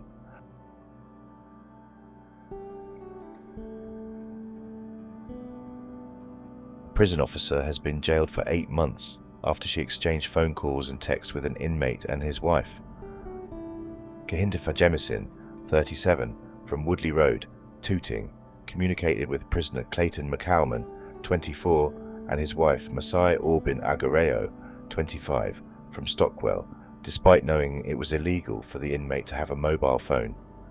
Miss Fajemisin, who worked at HMP Wandsworth, failed to tell her bosses that McCalman had a mobile, and both parties deleted the text messages so they could not be read by anyone else. McCalman, a convicted gunman who stashed a weapon in Mitcham Common, had an extra year added to his 10-year prison sentence for exchanging saucy texts to his wife and a mistress while behind bars. The prison officer also made calls to St. Aubin Agareo, despite being aware that it was an offence to communicate with the family of prisoners. Miss Fajemisin, who was jailed at Southwark Crown Court on Tuesday, the March 26th, initially told police that she did not realise Miss Aubin Agareo was Mr. McCalman's wife, but had become acquainted as they both took their children to the same school. However, the court heard her role included overseeing prison visits, including Miss St. Aubin Agareo's trips to see Mr. McCalman, so she knew the two were married. Miss Aubin Agareo and a third woman, Monica Merrin, 31, from Highgate, had also exchanged telephone conversations with McCalman. The illegal activities of the four, who were arrested in October last year, were revealed when undercover officers from the MPS London Prisons Anti-Corruption Team, LPACT, launched an investigation into them last April. Detective Constable Scott Pavitt from LPACT said, Miss Fajemisin's conviction is an example to any other prison employees who think they are above the law that they are not.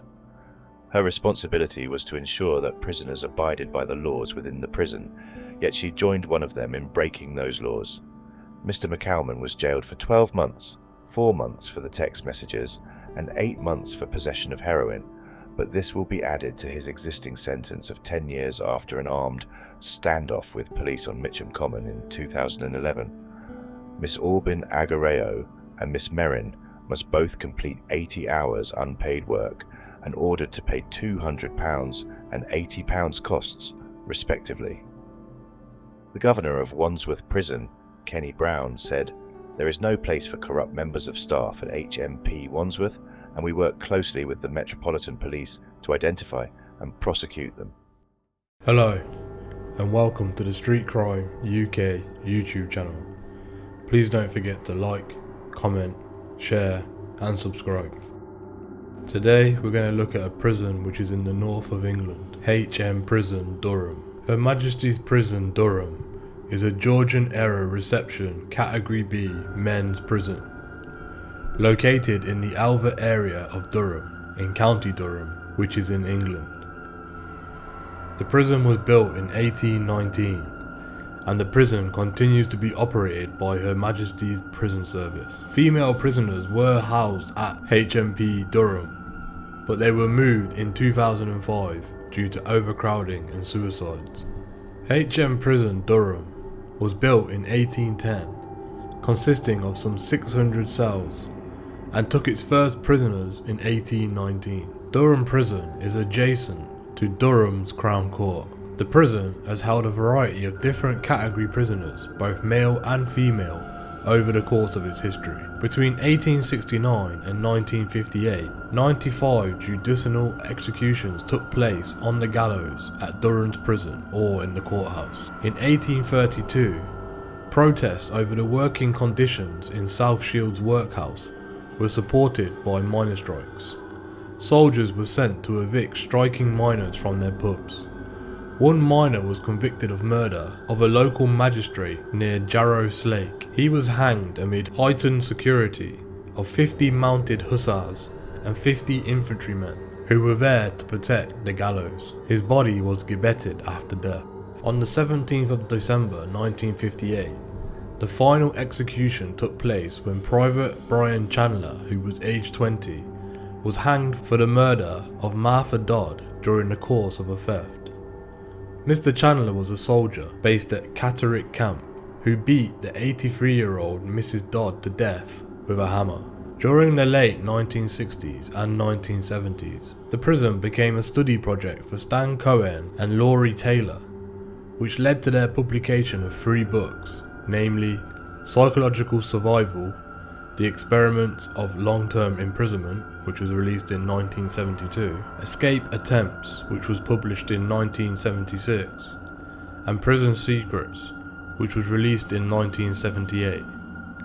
Mr. Cohen additionally published Visions of Social Control, Crime, Punishment and Classification, which was published in 1985. Durham Prison, which was a Category A prison for men and women at the time, was praised in 2001 by Her Majesty's Chief Inspector of Prisons for its progressive regime, integration of inmates, and falling levels of violence.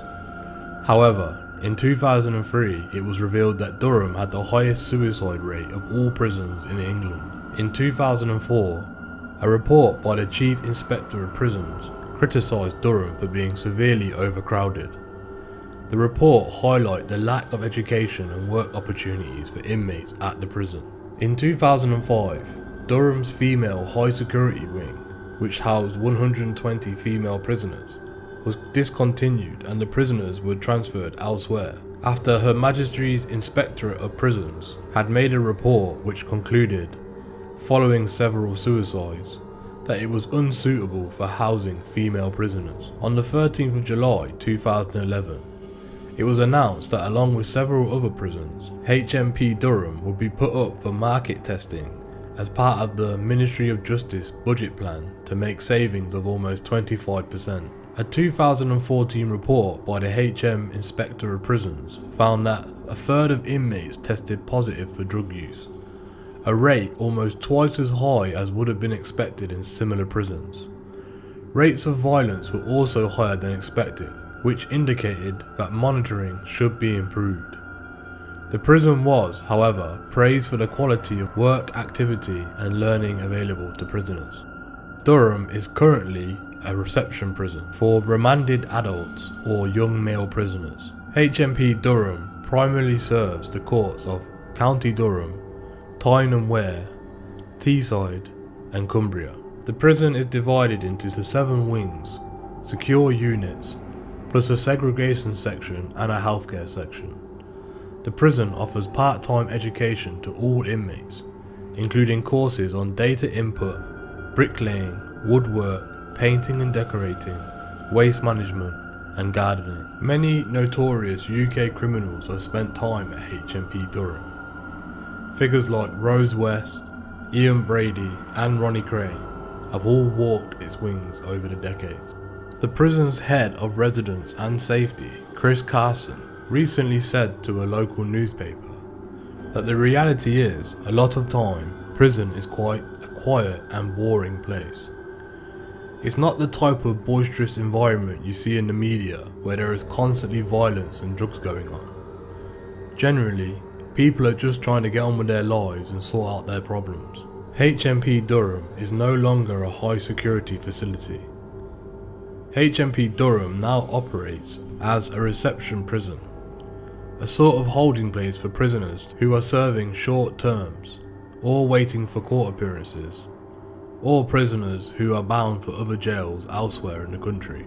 Mr. Carson went on to explain, There's a huge churn of prisoners, with more than half coming and going every month, and individuals ranging from cooperative and remorseful to very violent and destructive. It's a melting pot of people. Some people are only serving a few weeks for relatively minor offences, and then some people are killers waiting to find out where they'll spend the rest of their lives in jail. Mr. Carson went on to explain, for the prison officers who spend their working life locked up with them, the relationships with the men they guard can run much deeper than you think. There are definitely prisoners you see a lot of and you're like, I want the best for them, Mr. Carson said. The prison officers try to develop good relationships and rapports with the men. Many people inside the jail do not have a chance to have conversations on a certain level when they are on the outside. In Mr. Carson's opinion, prison is a safe place to talk about problems that might be hard to talk about because of being macho on the outside. They may not want to show weakness. We can break them barriers down in prison. Following an inspection in 2018, a third of prisoners said they had developed a drug problem while at the prison, and said that drugs at HMP Durham were easy to get access to. When asked about the drug problem at HMP Durham, Mr. Carson said that tackling the drug problem takes up a huge amount of the prison's time and resources.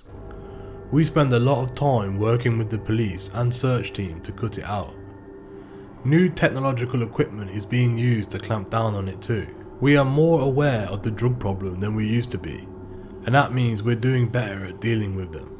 The report also found an alarmingly high level of violence, self-inflicted deaths, and self-harm at HMP Durham. The security chief said that a big part of making sure the prison remains safe is keeping its inmates calm. To reduce frustration, there are opportunities for prisoners to work, take classes, and spend up to an hour every day going outside. They can also go to the gym or attend religious services at the chapel. He also added, "We offer a regime to try and reduce frustration within the prison. That's the best way of tackling violence. We do things to intervene and try and help people who come in with that sort of mental state." When arriving at HMP Durham, you will spend your first week on E-Wing, which is known as the first night and induction unit. Whilst on the induction wing, you are usually offered a smoking pack or a food pack, and you will spend a week on the wing watching videos to understand the rules of prison and how everything works. After you've spent your time on the induction wing, you will then be allocated to the general population of the prison. There are 4 wings which have the general population in HMP Durham: A wing, B wing, C wing and D wing. Prisoners who come in for high risk crimes or have problems with other prisoners are usually sent to the VP wing. In HMP Durham, F wing is the vulnerable prisoners unit. Prisoners who are on the VP wing generally get to have their own education time, their own gym time, they eat at different times, and they move around in the prison at completely different times.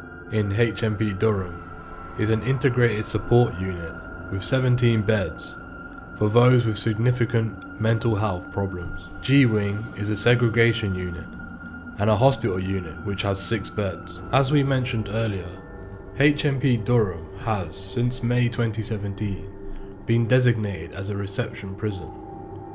At the time of the inspection in 2018, there were some 900 prisoners being held there, of which around 70% were either on remand or subject to recall. The prison itself dates back from the early 19th century and is located close to the centre of the city. Although the establishment was no longer designated as a local prison, it inevitably shared many of the features of other local prisons, and indeed faced many of the same challenges. This was clearly reflected in the findings of the inspection, where the prevalence of illicit drugs and high number of self-inflicted deaths, as well as high levels of violence and self-harm, and to top it all off, the influx of large numbers of new staff, all featured prominently. The overriding concern of the report was around the lack of safety in the prison. Since the last inspection in October 2016, there have been 7 self-inflicted deaths, and it was disappointing to see that the response to the recommendation from the Prisons and Probation Ombudsman, or PPO, has not been addressed with significant vigour or urgency. There has also been further 5 deaths in the space of 8 months, where it was suspected that illicit drugs may have played a part in the role. The ready availability of drugs in the prison was brought out in the inspector's report. Nearly 2/3 of prisoners told the inspectors that it was easy to get drugs, and 30% told the inspectors that they had acquired a drug habit since coming into HMP Durham. These were very high figures. The prison was well aware of the dangers posed by drugs and had developed a strategy to address the problem. However, the leadership of the prison was immensely frustrated by the fact they had no modern technology available to them to help them in their efforts to stem the flow of drugs into the prison. The inspectors had been told that they were promised some modern scanning equipment, but that equipment had been diverted to another prison. The scale of the problem at HMP Durham is very obvious, and the obvious linkage to all kinds of violence was such that the inspectors suggested that technological support was urgently needed.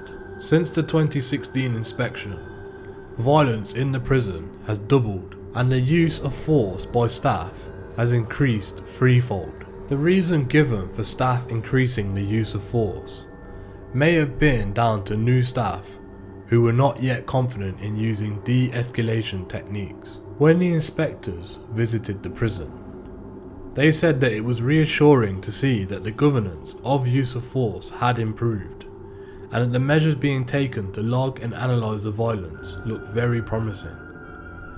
There were some very early signs that the level of violence was beginning to decline, but it was too early to be demonstrable as a sustainable trend, or to affect our judgment that HMP Durham and its safety is very poor. Another serious concern brought up by the inspectors was that some 10% of the prisoners were assessed as presenting a high risk of harm to others, yet many of these were being managed by uniform offender supervisors who had neither the training, experience or adequate supervision to deal with this type of prisoner. The recent appointment of a senior probation officer will, the inspectors hope, reduce the risk posed by what the inspectors regarded as a significant vulnerability. The inspectors did have some positive things to say about the prison. The introduction of in-cell telephones and electronic kiosks on the wing for prisoners to make applications had undoubtedly been very beneficial. The disruption caused by prisoners needing to be taken to court had been reduced by the extensive use of video links. A new and more practical regime had recently been introduced, which was well received by staff and prisoners alike, increasing access to amenities such as showers and laundries on the wings. For a prison of this type, the time out of cell enjoyed by prisoners was reasonable, and it was quite apparent that, despite its age, the prison was basically clean and decent. It was also good to see that the leadership of the prison clearly regarded the influx of new staff as an opportunity to make improvements and not, as we have seen in a few prisons, an inexperienced liability. There was no doubt that there was an extent to which HMP Durham was still going through the process of defining, refining and responding to its role as a reception prison. The very large amount of prisoners coming in and out gave rise to the risk that taking them through the necessary processes could predominate over identifying individual needs and ensuring favourable outcomes. However, the prison was aware of this risk. The most pressing needs are to get to grips with the violence of all kinds, make the prison safer, and reduce the flow of drugs. Only then will the benefits flow from the many credible initiatives which are being implemented. The number one governor of HMP Durham is Philip Husband, who has been in charge of the jail since August 2018. What are your opinions on HMP Durham? Have you or anyone that you know been to HMP Durham? What were your opinions of the jail? Also, what are your opinions on the Chief Inspector of Jails report?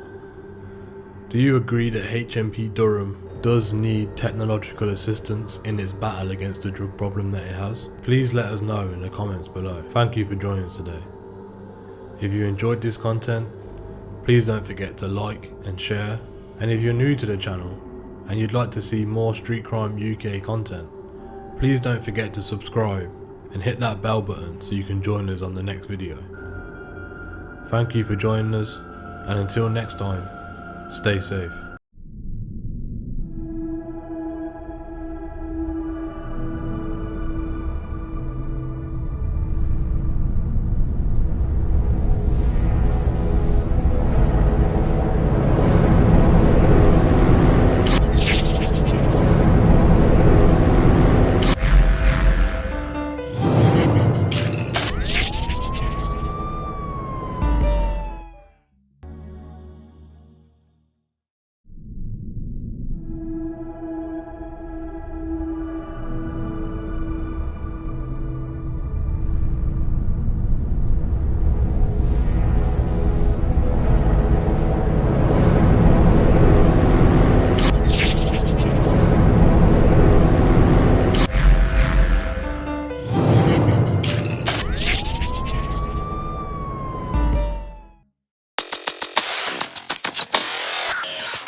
There are few places in the UK prison system as deeply disturbing and politically explosive as HMP Woodhill. From the outside, it might seem like just another high-security prison, functional, fortified, and buried in layers of bureaucracy. But once you step inside, the truth begins to reveal itself. This is not just a prison, but a slow-motion catastrophe hiding in plain sight. For over a decade, Woodhill has been at the centre of a silent scandal. It holds the unenviable record of being one of the deadliest prisons in England and Wales, and no one in power has truly stopped to ask why. Suicides have plagued this prison more than any other. In the last 10 years, Woodhill has witnessed more self-inflicted deaths than some entire prison clusters combined. And this isn't just a tragic byproduct of incarceration, it's systemic. Inmates have died after expressing suicidal thoughts and being left in segregation. Others have died in cells that were under supposed frequent monitoring. Despite court rulings, inquests, and public outrage, the prison has failed to implement consistent safeguards to prevent further deaths. Suicide prevention protocols, known as ACCTs, are inconsistently opened, poorly monitored, and often shut prematurely. In a facility meant to house some of the most vulnerable and volatile individuals in the country, this is not just negligence, it's a ticking time bomb. HMP Woodhill is classified as a high-security Category B and A prison, home to serious offenders, those on remand for violent crimes, and men with severe mental health conditions. But make no mistake, it is not a place of care or containment, it is a pressure cooker. Prisoners are frequently locked inside their cells for 22 to 23 hours a day. Human contact is reduced to occasional door openings. Education and work opportunities are minimal and poorly managed. Even basic association, the time prisoners spend outside their cells interacting with others, is often cancelled. The prison is overcrowded, understaffed, and operating on a knife's edge. The staffing crisis is a central pillar in Woodhill's collapse. Officers are young, inexperienced, and undertrained for the complex environment they've inherited. The few experienced staff who remain are demoralized and overworked. They've reported being afraid, not just of violent prisoners, but of the institution's inability to protect them. Mental health support for staff is minimal. Recruitment campaigns have brought in new officers, but not enough to replace those who have walked out the door. At one point, over 100 officer vacancies went unfilled. In a prison known for the highest suicide rate in modern British penal history, let that sink in. The inspection report pulls no punches. Basic decency, the simple standard of treating people with respect and dignity, is routinely absent. Cells are unclean, toilets don't flush, hot water is unreliable, and personal hygiene is deteriorating. The segregation unit, often a last resort for the most disturbed or disruptive inmates, is described as inhumane. Prisoners are left in bare cells, deprived of personal belongings, sometimes even their clothes, with no meaningful human interaction.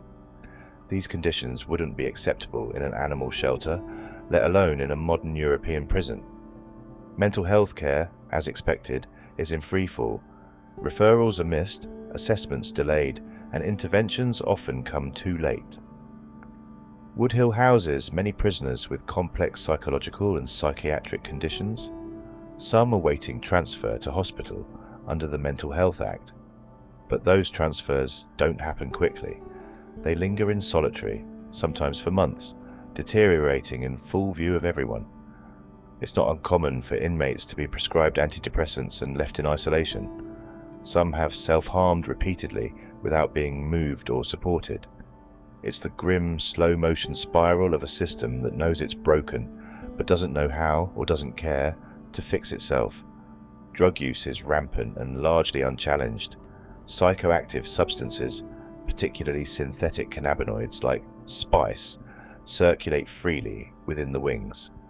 Prisoners report dealing, smoking, and consuming with minimal fear of detection. The few who attempt to stay clean or break free from addiction receive patchy support, and the drug recovery wings are constantly under strain. Where drug debt builds, violence follows, and where violence follows, the staff retreat further into crisis management mode. It is an unrelenting cycle. Offender management, the process meant to help prisoners rehabilitate, reduce their risk, and prepare for release, barely exists at Woodhill. Many prisoners report never meeting their designated caseworker. Sentence plans are out of date. Risk assessments are incomplete. Inmates approaching parole have no idea what their progress looks like because no one has told them. This leads to anger, confusion, and despair, and it contributes to the already toxic atmosphere of hopelessness that defines daily life inside the prison walls.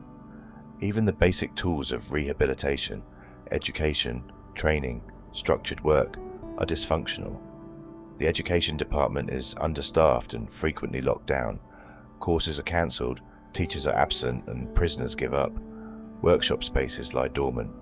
Those who want to better themselves are often left sitting in cells with nothing to do, nothing to aim for. It's a system that punishes hope.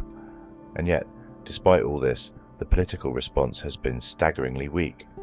Year after year, ministers visit, issue statements, promise reforms, and then vanish. Families of the deceased have begged for justice. Charities have raised the alarm. Watchdogs have issued scathing reports. Still, the deaths continue. Still, the suicides mount.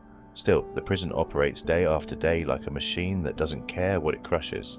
So here we are again, HMP Woodhill, the prison of broken lives, forgotten reforms, and empty promises, a place where you are more likely to die than to get better, where the cries for help echo off the concrete walls and go unanswered, where each new inspection reveals the same problems, only worse. It is a place that dares us to forget, and we must not. Now ask yourself, why has the prison with the highest number of suicides in the country been allowed to continue unchecked for so long? If a facility consistently fails to provide basic human decency, should it be allowed to remain open? What does it say about our justice system when the only constant at Woodhill is loss? And most importantly, how many more lives have to end before someone is finally held accountable? Let us know your thoughts.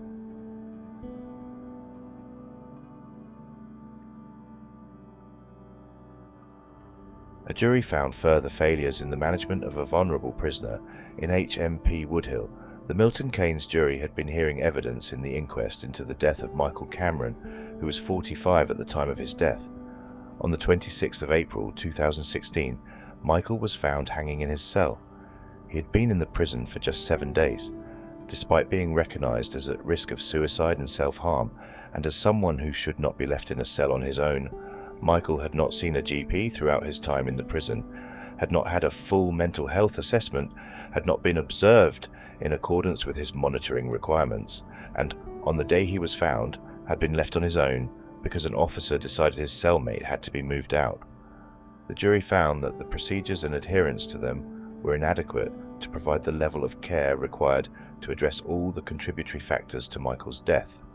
They found a failure to carry out appropriately the suicide and self-harm procedures and reviews, a failure to carry out the observations put in place to keep Michael safe, a failure to respond appropriately to Michael's risk of self-harm and suicide by not making an urgent referral for him to be seen by the mental health team for a full mental health assessment, that it was not appropriate to move Michael's cellmate, leaving Michael alone in his cell.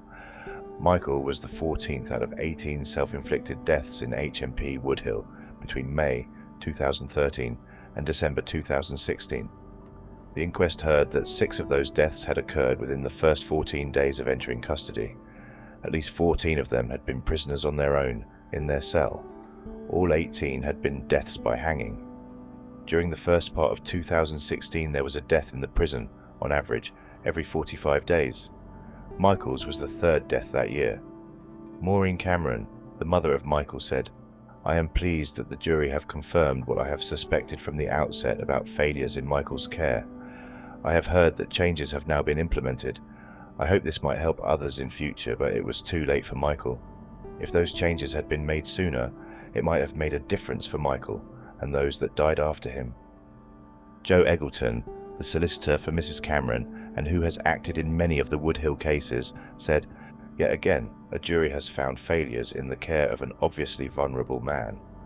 Whilst it is encouraging to hear that procedures are changing, the inquest also heard from a senior officer that, as recently as last week, one officer was tasked with looking after 180 prisoners overnight, including 19 who were subject to monitoring under the suicide and self-harm procedures. That's an impossible task. Clearly, more still needs to be done."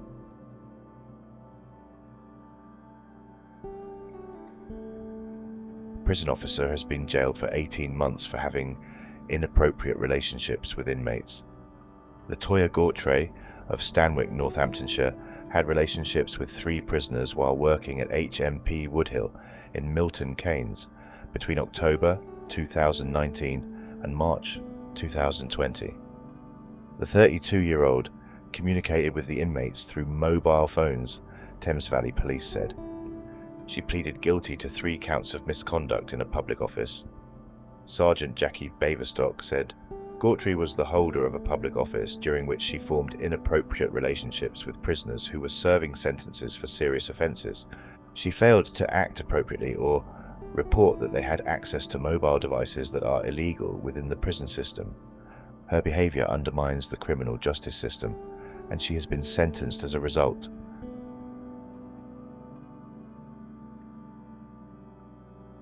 A young prison officer is encouraging other females to go into the profession and assured them there's nothing to be scared about. Megan, who is 24, works at HMP Woodhill, which has a host of Category A inmates.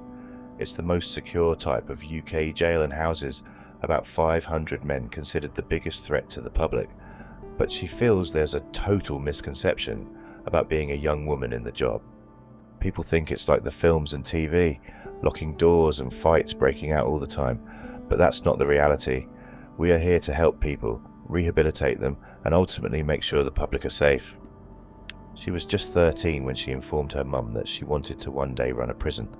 She joined the service in November as part of the Ministry of Justice's relocation scheme, which means she's moved more than 100 miles from Yorkshire for the job. Stats from the government show the number of women working in prisons in England and Wales is now equal to the number of men. There are also more people under 30 working in the prison service, 10,638 in the year ending March 2021, compared with 6,434 in 2017. Megan says working at Woodhill, home to some notorious inmates such as Charles Bronson, can be intimidating at times, but she's never felt scared. The first time stepping on the wing kind of hits you, the smell, the atmosphere, she says, but it's nothing to be afraid of. At the end of the day, the job is about working with people and being able to talk, and I like to think I'm a good communicator. Megan is familiar with many of the inmates on the wing, who are long-term offenders and include notorious prisoner Charles Bronson. They have their own cells and don't share with other inmates, and are given between 30 minutes to an hour a day for exercise. As a female officer, Megan says many prisoners view her as having a more caring role. "I see this as a career now, and I'm here for the long term," she said.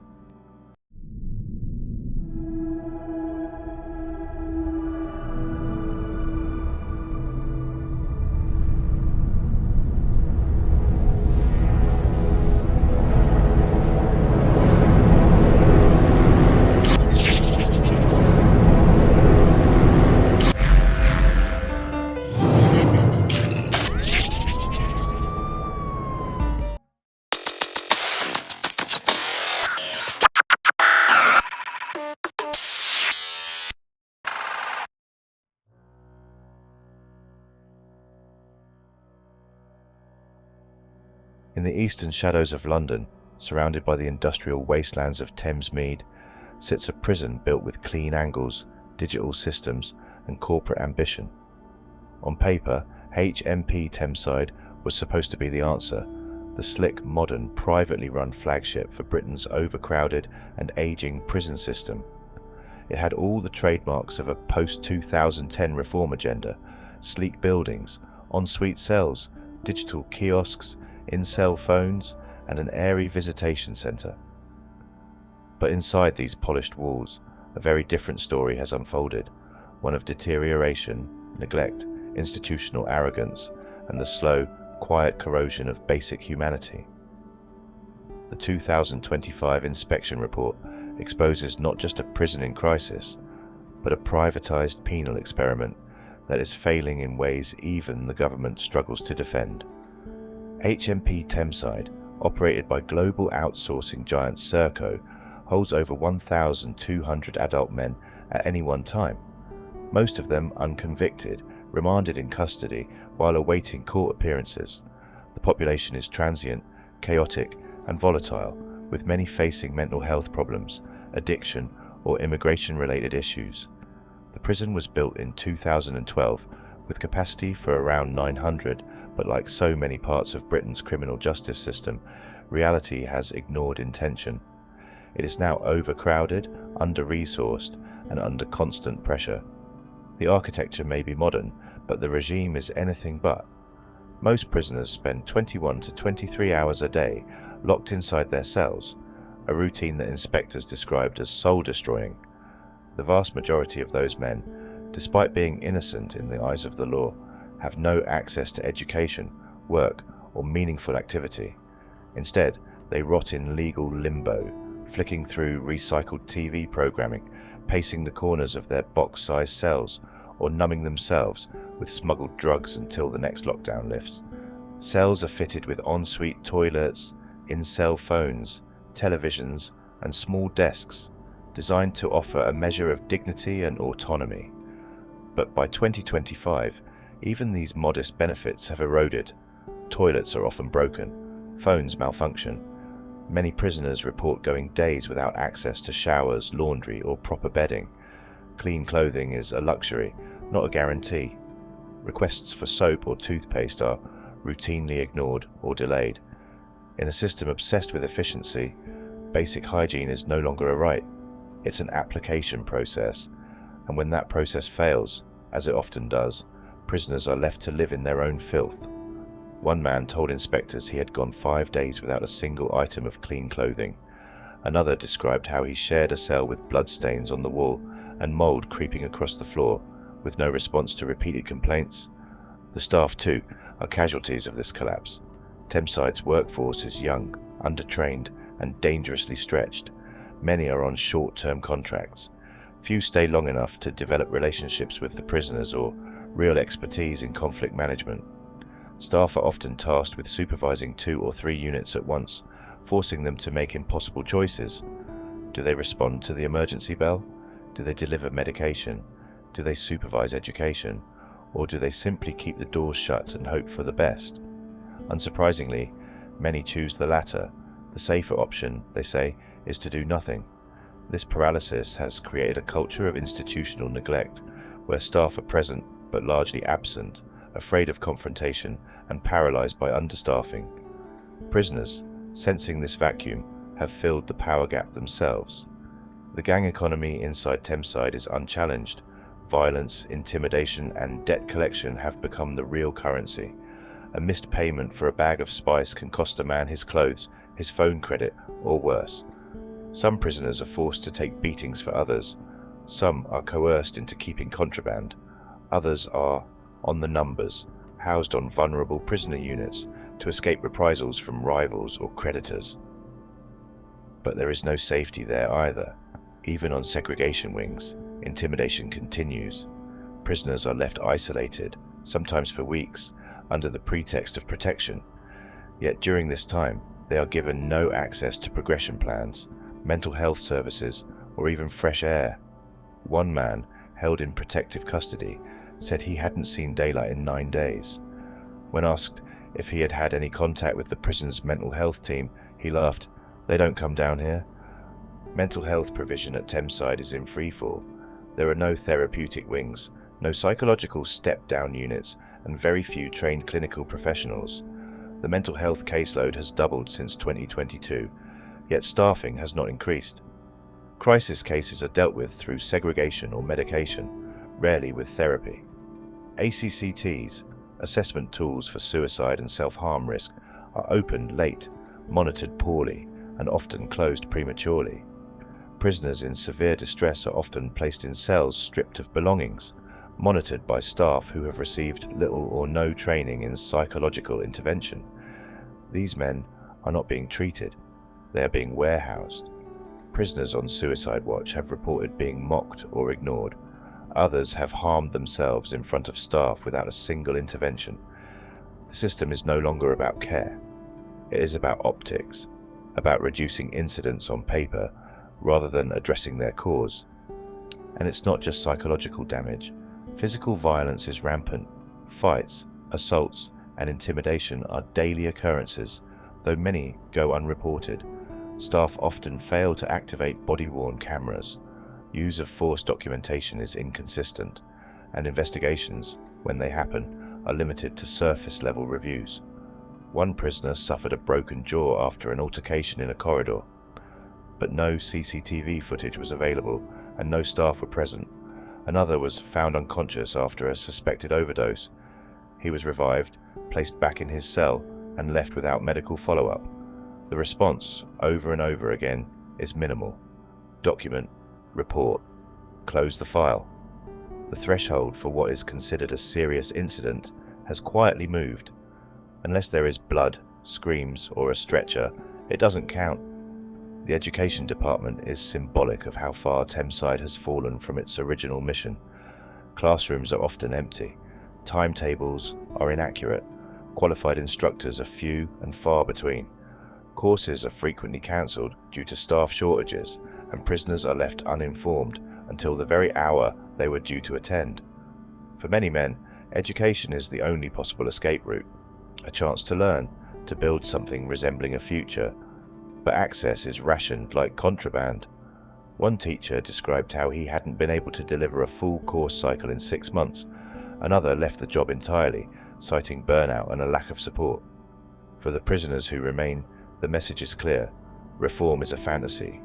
You can behave well, apply for classes, ask for work, but the system will not deliver. Visits from family members are also mired in chaos. The visiting centre, though well designed, is chronically underused due to frequent cancellations, late notifications, or simple administrative failure. Families arrive only to be told that their loved one cannot be seen. Phone calls cut out, letters disappear. Video calls, when they occur, are brief, heavily supervised, and plagued by technical issues. Prisoners with children are particularly affected. Some haven't hugged their son or daughter in over a year, and yet, when asked, Thameside's corporate representatives speak of family engagement strategies and enhanced communication platforms. The reality on the wings is something else entirely.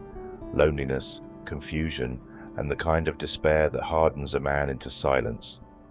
Serco, the multinational responsible for Thameside's operation, continues to insist that progress is being made. They cite efficiency metrics, technology upgrades, and safety investment, but these claims are undermined by every testimony from staff, prisoner, and inspector alike. The truth is that the private model incentivizes appearance over substance. Budgets are trimmed, staffing is minimal, problems are ignored unless they become headlines, and prisoners, the human core of the system, are reduced to cost units on a spreadsheet. It is not that Serco lacks competence, it is that their incentives are fatally misaligned with the needs of justice. Their duty is not to the men they imprison, it is to the shareholders they report to. What has emerged in Thameside is not a prison in the rehabilitative sense.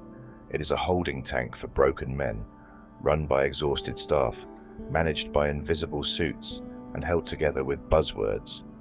It is modern in its architecture, medieval in its morality, and utterly unsustainable in its trajectory. It does not shock, it numbs. There are no riots here, just silence, bureaucracy, and decay. And unless something radical changes, not a new contract, not a new wing, but a full ideological reset, HMP Thameside will continue to chew through the vulnerable and spit out the lost.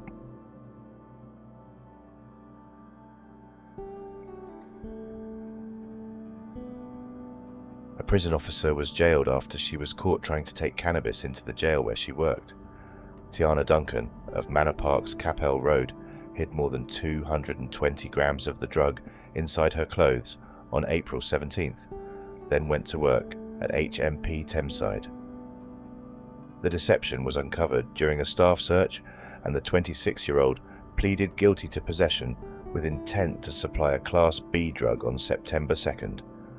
She was sentenced to 3 years and 4 months imprisonment at Southwark Crown Court yesterday.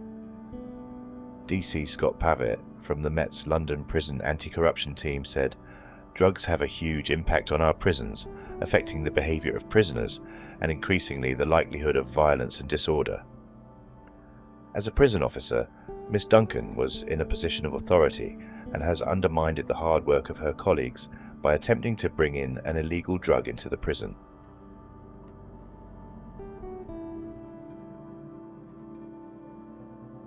A Thamesmead prison officer has been jailed for smuggling phones in order to share romantic texts with an inmate. Anita Offer from Bexley Heath was sentenced at Southwark Crown Court on Friday for passing the phones, SIM cards and chargers to co-defendant Elijah Mokia, 22, while he was in Thameside Prison in Griffin Manor Way, Thamesmead.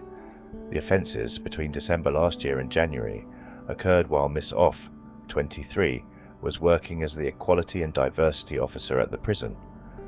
During the trial, the court heard records of 4,500 calls between the two had been discovered on the phones, and they had exchanged romantic texts.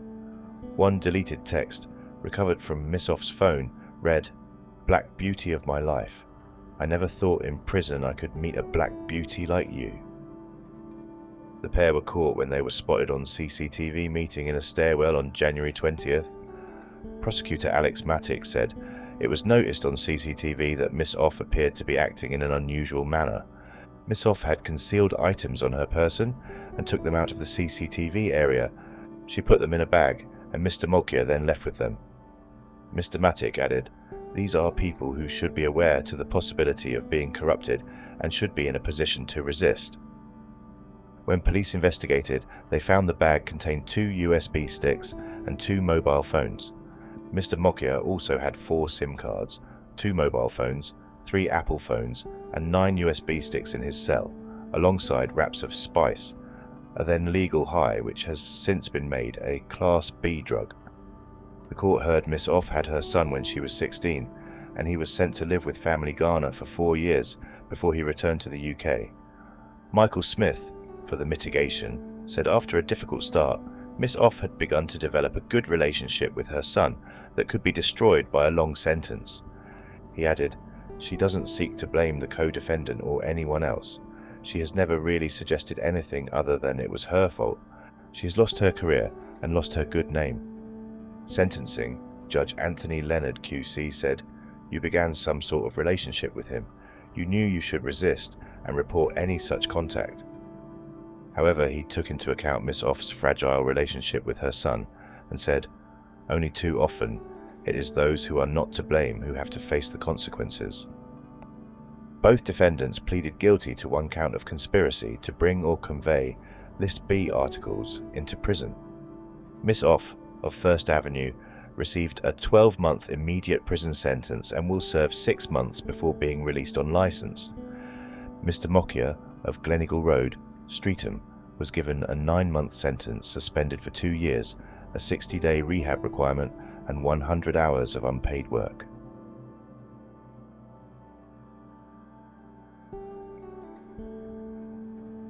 Court officer who smuggled drugs and mobile phones into a prison has been jailed. Umair Akhtar, 27, who worked for security firm Serco at Inner London Crown Court, hid cannabis, alcohol and mobile phones in 2 prisoners' paperwork to be taken into HMP Thameside. He had also scrawled his phone number on the paperwork, Wood Green Crown Court Herd. 2 mobile phones were also found hidden in a DVD player in the prisoner's cell. Detectives later discovered Mr. Akhtar had contacted prisoners by phone, the court was told. Police also launched a separate investigation into the Leighton resident over firearms offences. A search of his home in Lee Bridge Road revealed a revolver in a woman's room. The woman, in her 20s, was charged with possession of a firearm, but this charge was later dropped when Mr. Akhtar admitted he had hidden the gun in her room. He admitted smuggling banned items into a prison at Southwark Crown Court. Mr. Akhtar was jailed for 6 years and 2 months at Wood Green Crown Court. Detective Constable Robert Hinson said, "Umair Akhtar abused his position as a court officer by providing 3 prisoners with mobile phones, a cannabis substitute and alcohol. The jail sentence handed to Mr. Akhtar today should act as a deterrent to all court employees who may be asked to traffic prohibited articles for prisoners in their care."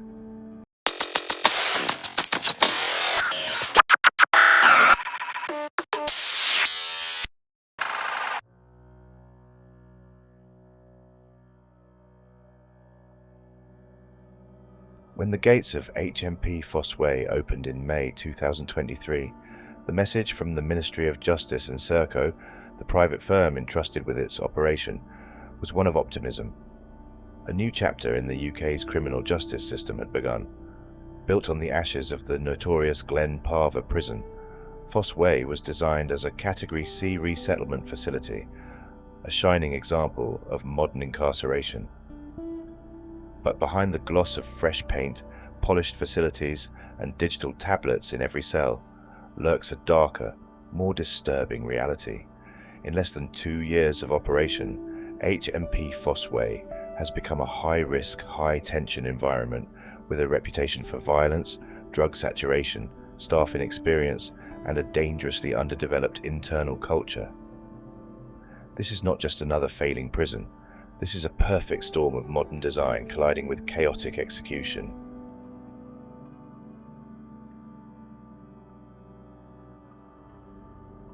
HMP Fosse Way was meant to be different. With a £286 million investment, the prison was built with the latest in correctional design: in-cell showers, digital tablets, recreational zones, and sprawling outdoor spaces. With 1,715 beds spread across 7 house blocks, its ambition was as large as its footprint. But within months of opening, the illusion began to crack. New prisoners arriving at Fosse Way are processed through what has been called a clean but characterless reception facility. Officers carry out risk assessments, but often these are rushed, incomplete, and superficial. One glaring example from the inspection report showed a prisoner disclosing racist tendencies on arrival, only for this red flag to go completely unaddressed days later. Cells may look modern, but signs of wear and neglect were already visible: stained toilets, graffiti, and poor ventilation. And while prisoners receive a digital tablet upon arrival, many struggle to navigate the interface, creating a strange paradox where futuristic tools are rendered useless by poor onboarding.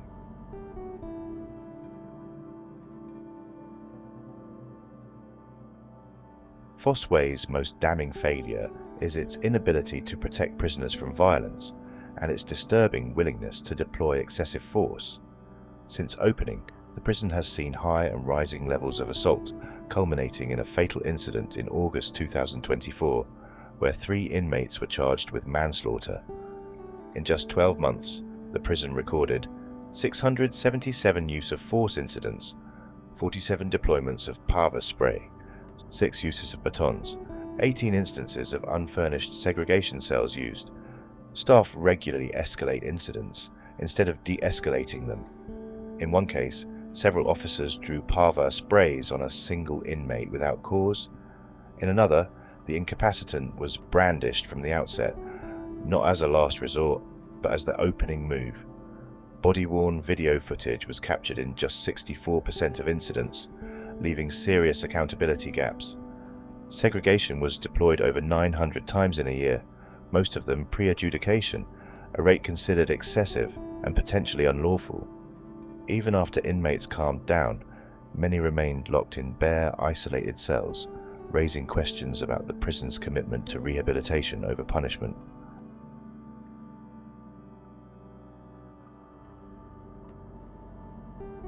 Fossway is drowning in drugs. Mandatory drug test failure rates have peaked at 45%, one of the highest among all Category C prisons. The smell of cannabis frequently hangs over cell blocks, and yet in a 12-month period, only 9 suspicion-based tests were conducted. In other words, even when staff had reason to believe someone was under the influence, they often did nothing. The leadership's strategy has been to stop supply by reinforcing fences and cracking down on drone drops, but little has been done to address demand. Rehabilitation services are gutted by staff shortages. Over 200 prisoners are on opioid substitution therapy, but with little psychosocial support to accompany it. Vacancy rates remain catastrophic, 66% in clinical addiction staff, 33% in psychosocial support. Even more concerning, staff corruption has become a documented reality. Several Serco employees have been arrested or dismissed for smuggling contraband into the jail, a fact rarely made public.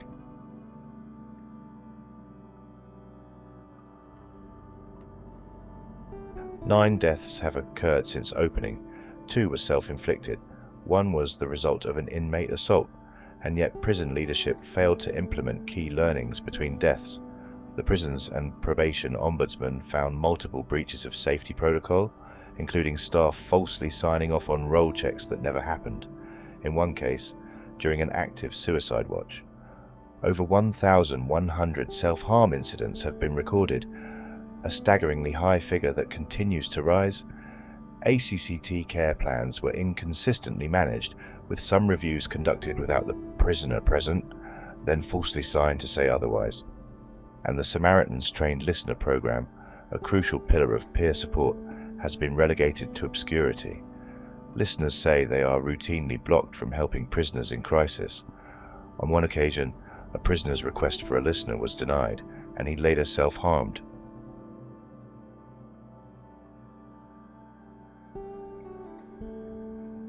Fossway is staffed by a skeleton crew of rookies.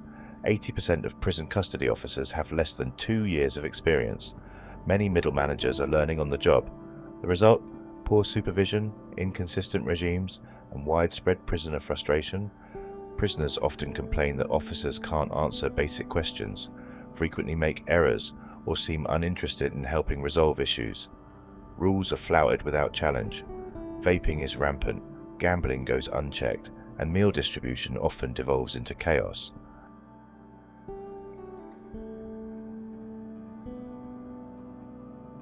To Serco and HMPPS, Fossway is a modern success. Education programs are technically rated good by Ofsted. Time out of cell averages 9 hours for working prisoners. The Gravity peer-led mentoring scheme is innovative, but these are cosmetic victories. Attendance at education is poor. Pass rates in English and maths are dismal. Half of prisoners don't complete induction properly. 1/3 of OMU staff say they barely have contact with their caseloads. Foreign nationals still lack translated materials. Vulnerable groups feel underserved. Kitchen hygiene is appalling. Healthcare waits are long, and despite robust IT systems, many prisoners feel utterly unheard. Even the well-publicized departure lounge, a hub meant to prepare inmates for reintegration, is undermined by chronic understaffing and gaps in follow-through. Prisoners may leave with leaflets and a pat on the back, but few have real housing, job, or addiction support lined up on the outside.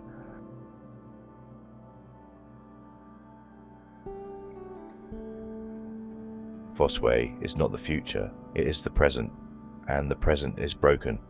This prison represents everything wrong with the UK's over-reliance on private incarceration, flashy facades, hollow policies, and cost-cutting masquerading as innovation. The prison is simultaneously over-policed and under-led. It is digital but directionless, clean but corrupt, high-tech but high-risk. And while Serco and the Ministry may continue to applaud its rollout, those inside know the truth. Fossway is a factory of frustration, churning out damaged men who are more likely to relapse, reoffend, or die than rebuild. Questions for the public. Should Serco and other private companies be allowed to run high-risk prisons with minimal oversight? What does it say about justice reform when a new prison becomes a hotbed for violence and death within 24 months? How many more preventable deaths and abuses will it take before accountability is enforced? Fossway was meant to signal a new era. Instead, it has become a warning.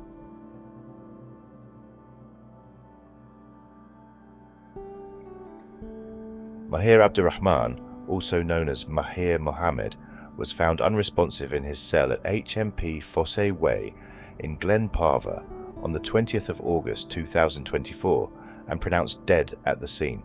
Ashiri Smith, 19, was jailed for a minimum term of 17 years and 6 months at Leicester Crown Court after being found guilty of Abdurrahman's murder. Thierry Robinson, 21, was found not guilty of murder, but guilty of manslaughter and was sentenced to 11 years in prison. A third defendant, Shahan Karim, 38, was cleared of all charges. De Insp, Mark Parrish, fra East Midlands Special Operations Unit, sagde, at de skader, som Abdurrahman havde lidt, viste en alvorlig, vedvarende angreb havde fundet sted. A post-mortem examination found Abdulram had suffered injuries, including swelling to his right cheek and on the left side of his neck, as well as deep bruising to his brain and facial tissue. Michael Burrows, KC, prosecuting, previously said Mr. Karim kept watch outside the cell while Robinson and Smith were inside, attacking Abdul Rahman, stamping on and kicking his head and neck, causing a fatal bleed on the brain. During the trial, Mr. Burrows said Robinson and Smith accepted they entered Abdul Rahman's cell, but claimed they only wanted to speak to him about an incident the day before, in which he had thrown water from a kettle on them. The court was previously told Mr. Karim said in a phone conversation with his mother that Robinson and Smith had gone in on Abdurrahman and that he could have done something to stop them, but did not. He told her Abdurrahman's 35-week prison sentence for a sexual offence had led to other inmates terrorising him for days. The court heard. Mr. Burrows said Abdurrahman had asked a prison officer the day before he died if he could move cells because he did not feel safe. In the half an hour after the attack, Mr. Burrows said all 3 defendants returned at different points to look into Abdurrahman's cell, and on 2 occasions, other inmates threw water at him to see if it would jolt him back to life. Wyn Jones, Serco prison director, said, "Any death in prison is a tragedy, but the murder of Mr. Abdurrahman was a heinous act. My thoughts remain with his family and those affected by his untimely death."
The 2025 inspection report on HMP Winchester by HM Chief Inspector of Prisons paints a disturbing picture of a prison in profound crisis. Despite some isolated areas of improvement, the overall conditions at the prison, particularly in the men's closed site, were described as shocking, with many issues persisting for years without resolution. The inspection team found that fundamental aspects of safety, decency, and rehabilitation were consistently neglected, and efforts to implement meaningful reform had either stalled or failed altogether. One of the most severe findings relates to violence and self-harm. The report reveals an appalling level of violence among prisoners and towards staff, with many serious incidents taking place in a climate of fear and unpredictability. Violence reduction strategies were superficial or non-existent. The prison did not have a working action plan to tackle the problem, and frontline officers lacked the training, support, and leadership to respond effectively. Self-harm was also on the rise, exacerbated by poor mental health care and a regime that kept many prisoners locked in their cells for 22 to 23 hours per day in squalid and degrading conditions. The physical state of the prison itself was described as dire. Living conditions in the older parts of the prison were grim, unsanitary, and in some cases degrading. Inspectors found blocked toilets, broken furniture, stained bedding, mouldy walls, and infestations. Many cells were not fit for human habitation, with some prisoners sharing tiny, filthy spaces without access to basic hygiene or sufficient ventilation. The prison's inability to provide clean clothing, towels, or regular showers added to the sense of neglect and humiliation. These problems were not new. Many had been documented in previous inspections, yet little had been done to address them. Staffing was another critical weakness. The report highlighted that a significant proportion of staff were inexperienced, untrained, or operating without effective supervision. Turnover remained high, and the workforce lacked continuity. Many officers were simply unable to manage the complex challenges of a high-need, high-risk population. Staff morale was low, and there was a clear disconnect between senior leadership and frontline workers. The prison's leadership had changed several times in recent years, contributing to a sense of instability and drift. Many staff interviewed by inspectors expressed frustration, burnout, and a lack of faith in senior managers' ability to improve the jail. The prison regime was among the most impoverished in the country. Purposeful activity was virtually non-existent for the vast majority of prisoners. At the time of the inspection, more than 60% of inmates were unemployed and locked up for most of the day. Education, training, and work opportunities were severely limited, with even the few existing classes underattended due to staffing shortages and poor communication. The lack of meaningful activity led to boredom, frustration, and further behavioral problems, fueling a vicious cycle of instability and non-compliance. Even the prison library was barely accessible, with restrictions and cancellations preventing inmates from making regular use of it. Rehabilitation and release planning were equally underwhelming. Too many prisoners were released directly from closed conditions into the community without adequate preparation or support. Key aspects of sentence planning were neglected, and some prisoners were unaware of their release arrangements until the last minute. Coordination between prison departments and external agencies was poor, and information sharing was inconsistent. As a result, many prisoners left custody without stable accommodation, employment, or access to healthcare or mental health services, a recipe for failure and reoffending. A rare bright spot in the report was the situation in the adjacent open prison, HMP Winchester West Hill, which provided a much better environment. Prisoners there had significantly greater access to work, training, and time out of cell, and staff-prisoner relationships were more positive. However, this success story stood in stark contrast to the conditions on the main site and did little to offset the overall failures identified by the inspection team.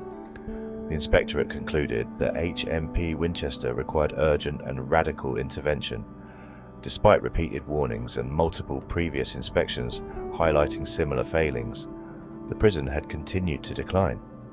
The lack of effective leadership, poor staff development, and deteriorating conditions pointed to a culture of complacency and crisis management rather than long-term strategic reform.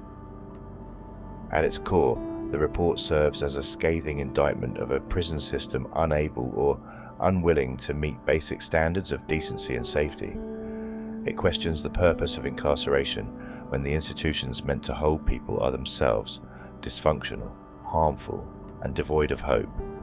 Without urgent action, both at the operational and policy level, HMP Winchester risks becoming not just a failing prison, but a symbol of systemic collapse within the wider justice system.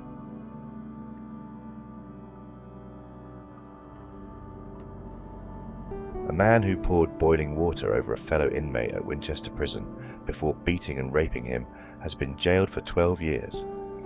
Robert Reynolds, 29, had denied grievous bodily harm with intent, 2 counts of rape and a sexual assault. A jury at Salisbury Crown Court found him guilty of all offences following a 5-day trial. The court heard that Reynolds attacked the victim, a man who was in his 20s at the time, in July 2021, when they were prisoners at HMP Winchester in Romsey Road. Mr. Reynolds threw boiling water from a kettle at the victim, causing burns to his back and face. He then punched and kicked the victim before raping and sexually assaulting him, the jury was told. The victim was initially treated at the prison before being taken for treatment at a specialist burns unit in the hospital. He later disclosed the sexual offences. On Wednesday, December the 13th, Mr. Reynolds, currently of HMP Bullingdon, was jailed for 12 years following a hearing at Winchester Crown Court.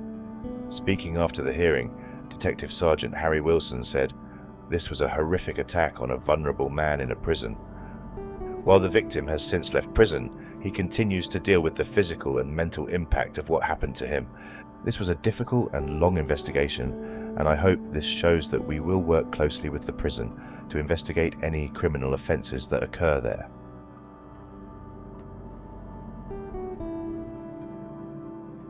A convicted killer who carried out Britain's first fatal acid attack has sparked a wave of concern over prison radicalisation after launching what he described as a jihadi-inspired attack inside HMP Winchester.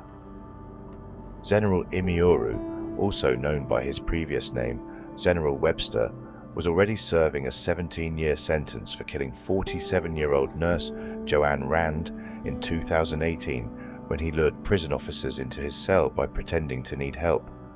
Lying on the floor to trigger a welfare response, he ambushed the staff with a homemade weapon. He was quickly overpowered before causing any injury. But what followed was deeply alarming. Imioru reportedly told the officers that what they had just witnessed was an attempted jihadist terror attack. The incident, which occurred on February 13th, is now under investigation. While Hampshire police have not formally confirmed the nature of the attack, officials and insiders say the event has added fuel to mounting concerns about unchecked extremism inside British prisons. Imioru had no known ties to extremist ideology when he was first jailed, but sources say he began showing signs of radicalisation behind bars, reportedly displaying an increased interest in jihadism and seeking contact with known terrorist prisoners. He had already racked up multiple convictions for violence while in custody, including grievous bodily harm and the vile act of throwing urine at a female prison officer. This incident follows close on the heels of a brutal terror attack at HMP Whitemoor in January 2020, when 2 inmates wearing fake suicide belts seriously injured 5 officers using makeshift blades. One of those attackers, Rustam Ziamani, was a convicted ISIS supporter previously jailed for plotting a beheading attack. He had reportedly run Sharia courts from his cell and played a role in radicalizing other prisoners. Former prison governor Ian Atchison, who led a government-commissioned review of Islamist extremism in jails in 2016, called for immediate action. He accused the Ministry of Justice of burying the scale of the problem and ignoring the growing threat. More evidence of the prison extremism threat is emerging daily, he said. The scale is underreported. The threat is not being managed. We must have immediate, decisive action. He praised the quick reactions of staff at HMP Winchester, stating they likely prevented a catastrophe. According to the latest figures, 224 prisoners are currently serving time for terror-related offences in the UK, the vast majority for Islamist extremism. However, as many as 800 inmates are under some level of monitoring for suspected radicalisation. Officers working inside high-security facilities say the real number may be far higher and that the system is simply overwhelmed. One officer, speaking anonymously, described the radicalisation process. You've got someone doing 5 or 6 years for drugs or robbery, and by the time they leave, they've been convinced the West is evil and jihad is their destiny. There are people walking out more dangerous than they were coming in. General Imioru's history was already marked by violence and destruction before his supposed jihadist awakening. At age 19, during a gang-related altercation, he unleashed a corrosive substance during a dispute, unintentionally dousing nurse Joanne Rand. She later died from complications related to the burns, having been attacked while mourning at her daughter's grave. Just months later, he was involved in another acid incident at a West London cinema, again injuring a bystander. In custody, his violent conduct continued. He was eventually segregated for repeated assaults on officers, but even that isolation didn't prevent his descent into extremism. Despite recommendations in Mr. Atchison's 2016 report calling for more separation units to isolate the most radical prisoners, only one of 3 such centres is currently operational. The Ministry of Justice insists measures are in place to prevent the spread of extremism, claiming that staff are trained to identify and manage radicalisation. But frontline staff and prison watchdogs say the crisis is deepening and current systems are not enough. The government's recent legislative response has focused on keeping convicted terrorists inside longer. Emergency laws passed without a Commons vote now block automatic early release for those convicted of terror offences, but critics argue that without robust de-radicalisation strategies, more time inside just means more time to recruit and radicalise others. The case of General Imioru, young, violent, once unconnected to extremism, underscores how the crime-terror nexus is no longer a theoretical risk. It's playing out in real time inside British prisons, with consequences that could extend far beyond the walls.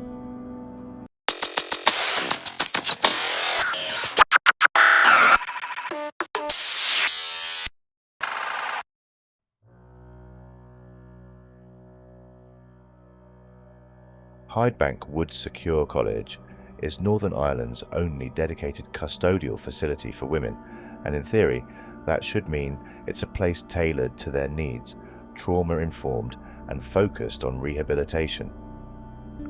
But what the latest 2024 inspection uncovers is a facility caught between competing identities, part prison, part college, part mental health unit, and part dumping ground for women society doesn't know what else to do with. The result is chaos wrapped in confusion, with many women left to languish in bleak conditions under the guise of reform. At the time of the inspection, there were only 13 women held at Hydebank, a number so low it raises serious questions about the very purpose of the facility. Yet despite the small population, systemic issues persisted, from deteriorating healthcare access to structural inequality in regime provision.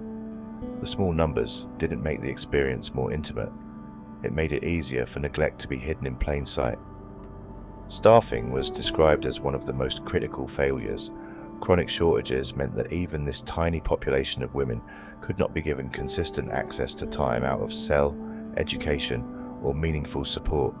Officers rotated frequently. Prisoners reported never knowing who their designated officer was from week to week.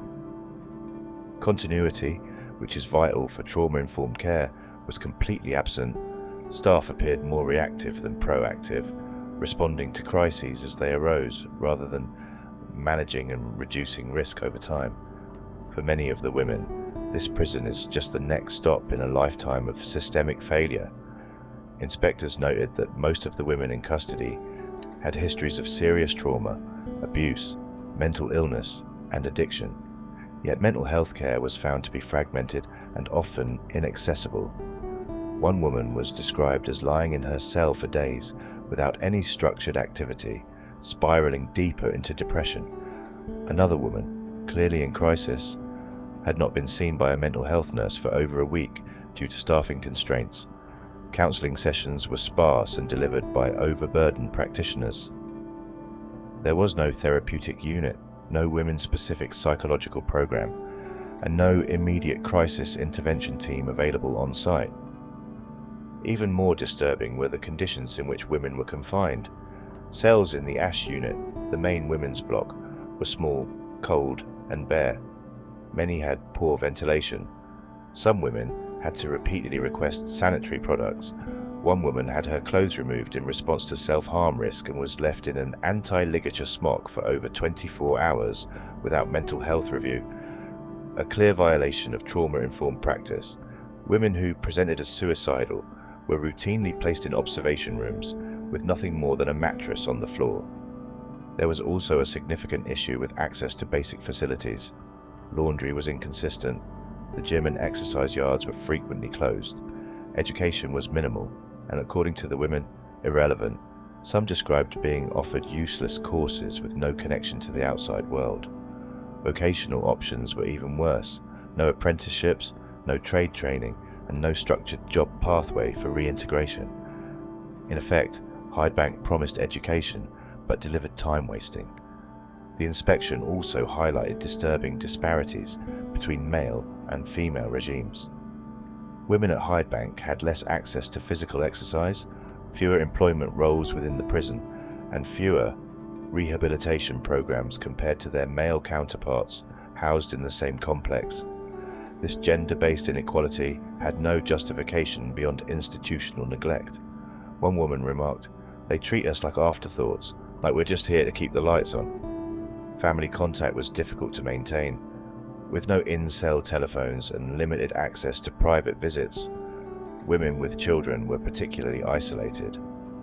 One mother who hadn't seen her 2 children in 3 months, due to restrictive visiting policies, broke down in front of inspectors saying, "They say they care about family ties, but they lock us in here and forget we're even mothers."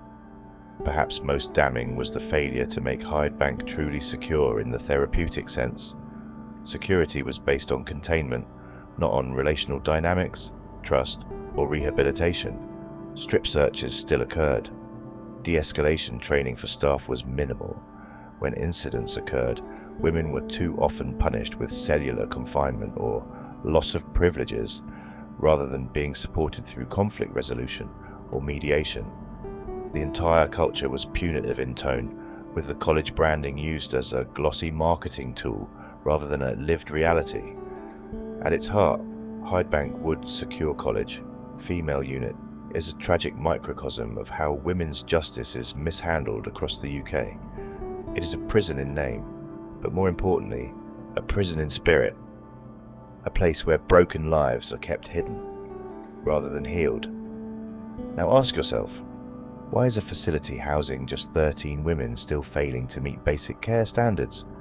Why are women with deep trauma being warehoused in isolation instead of supported through specialist services? And why, in 2024, do we still lock women away for short sentences and petty offences when community alternatives have proven more effective? Let us know what you think, because until Hydebank changes or closes, Northern Ireland will continue to run a prison for women that functions more like a holding cell for despair.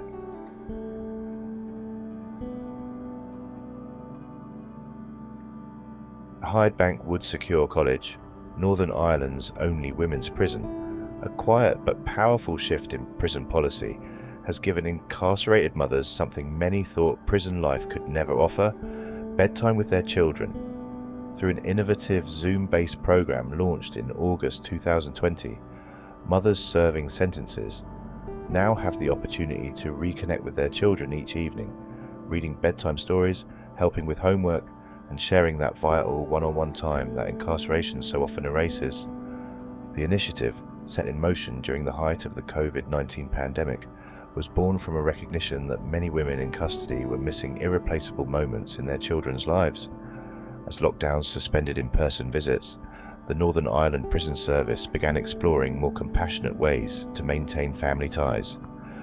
One of the most successful outcomes of that effort was this program, allowing mums to video call their children between 5 p.m. and 7 p.m, the hours when many families are winding down for the night.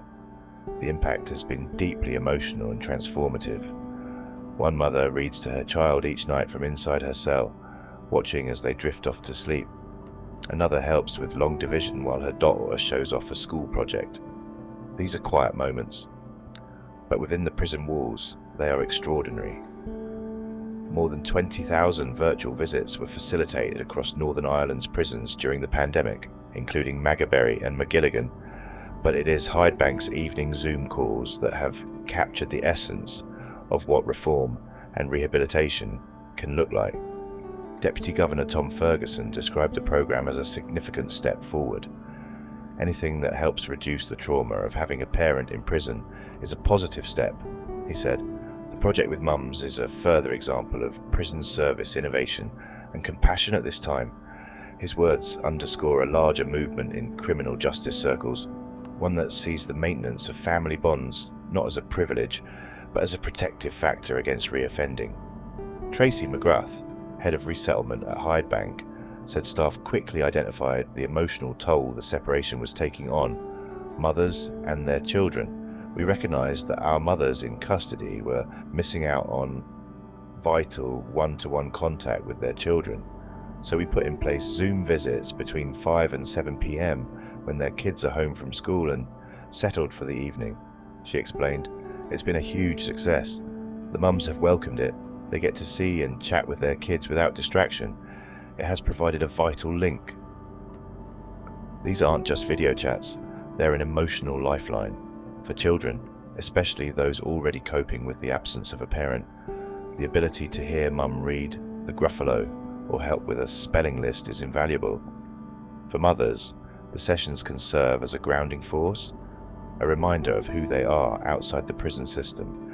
In some cases, it's been a motivating factor in educational and behavioural progress within the facility. Hydebank Wood, unlike many prisons in the UK, operates both as a secure college and a custodial environment, housing women and young men aged 18 to 21. The hybrid model has allowed for more progressive programs and education-focused initiatives.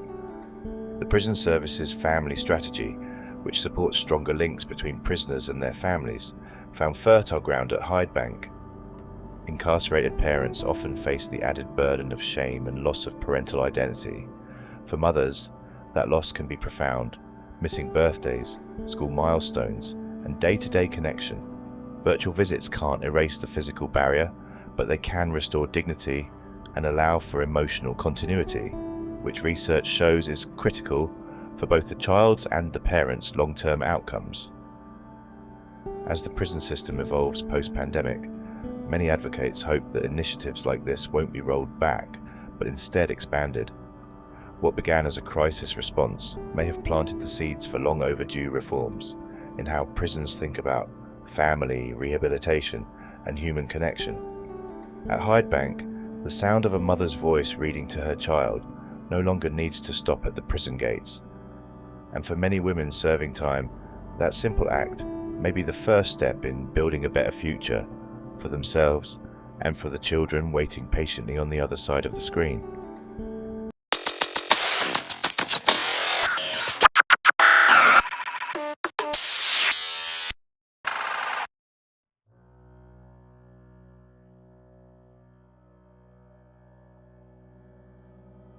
For decades in towns and cities across the UK, a quiet storm was growing. one formed not just in the shadows of criminality, but in the silences of institutions. The 2024 National Audit laid it bare. Beneath the headlines and inquiries, beneath the outrage and resignations, lies a simple truth. The system tasked with protecting the vulnerable failed not once, but repeatedly, systematically, and in ways that allowed widespread harm to persist in plain sight. This audit is not just a catalogue of wrongdoing, it is a mirror to the state of the country's collective conscience. The term group-based exploitation refers to one of the most complex and hidden forms of wrongdoing against the most vulnerable, typically involving manipulation, coercion, and exploitation by multiple individuals against those who are often underage, in care, or living through deep emotional and financial instability. What sets this issue apart is not only the scale or horror of the events, but the painful reality that many of those in authority knew, and when they knew, they didn't act, or worse, they actively looked away. This wasn't about isolated bad apples. The audit uncovers repeated failures across law enforcement, social care, educational institutions, and local authorities. In some cases, frontline staff raised the alarm again and again, only to be ignored or punished for speaking up. Others simply did not understand what they were seeing, or did not want to.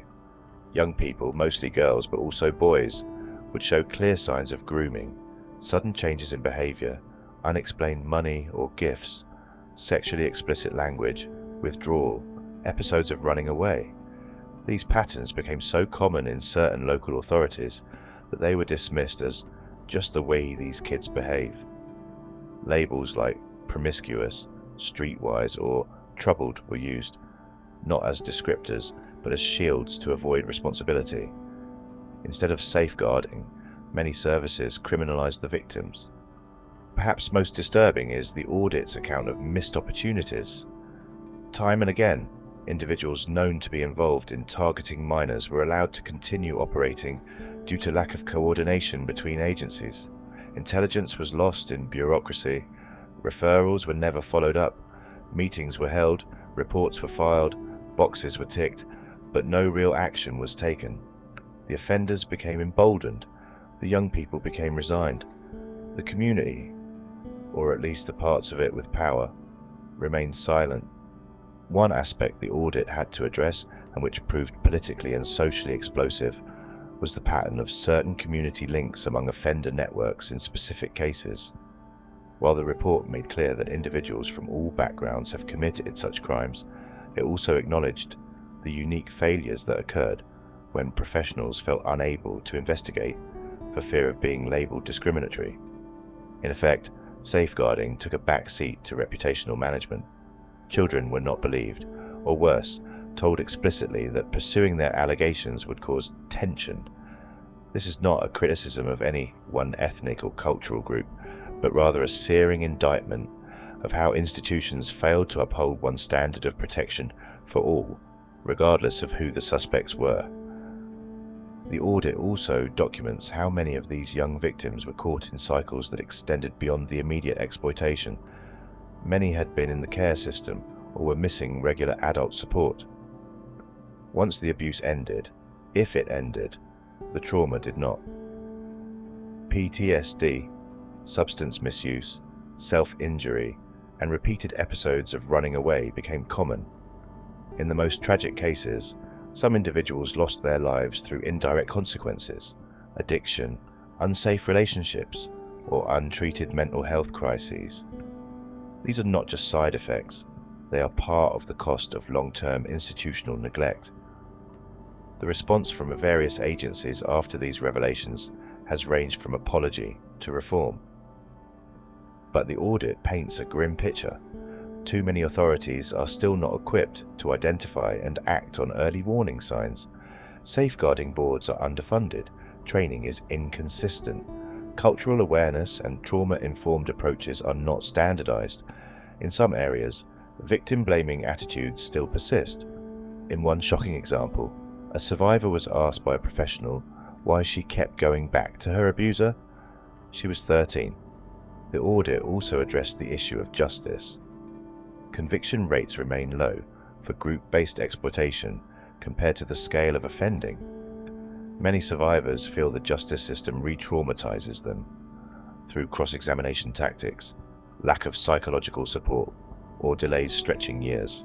Some never report at all, having seen others silenced, dismissed, or punished. The trauma doesn't end at disclosure. In some ways, it begins there. Survivors spoke of losing faith not only in law enforcement, but in the idea that protection even exists. Still, among the darkness are stories of extraordinary courage. Survivors who came forward despite threats, whistleblowers who risked careers to expose failures, grassroots support workers who held broken lives together when official channels didn't. But these individual acts should never have been the front line. It should have been the system itself. The audit calls for sweeping changes, multi-agency safeguarding units with shared data, mandatory trauma training across all child-facing services, and, crucially, an approach that sees young victims not as delinquents or liabilities, but as people in need of relentless, unconditional support. It demands that leaders take ownership, that silence is no longer an option, that protection is not negotiable. To truly address this national wound, the conversation must be as nuanced as it is unflinching. Yes, community dynamics matter. Yes, systemic bias, including unconscious fear of political consequences, played a role in these failures. But so did austerity, institutional burnout, and decades of underfunding services meant to be the first line of defense. No one factor can explain the full scope of this disaster. It took a network of inaction, denial, and delay. The legacy of this audit must be action, not just policy, not just press statements. Real change, real funding, real accountability, and most of all, belief in those who speak their truth, no matter how uncomfortable it makes us.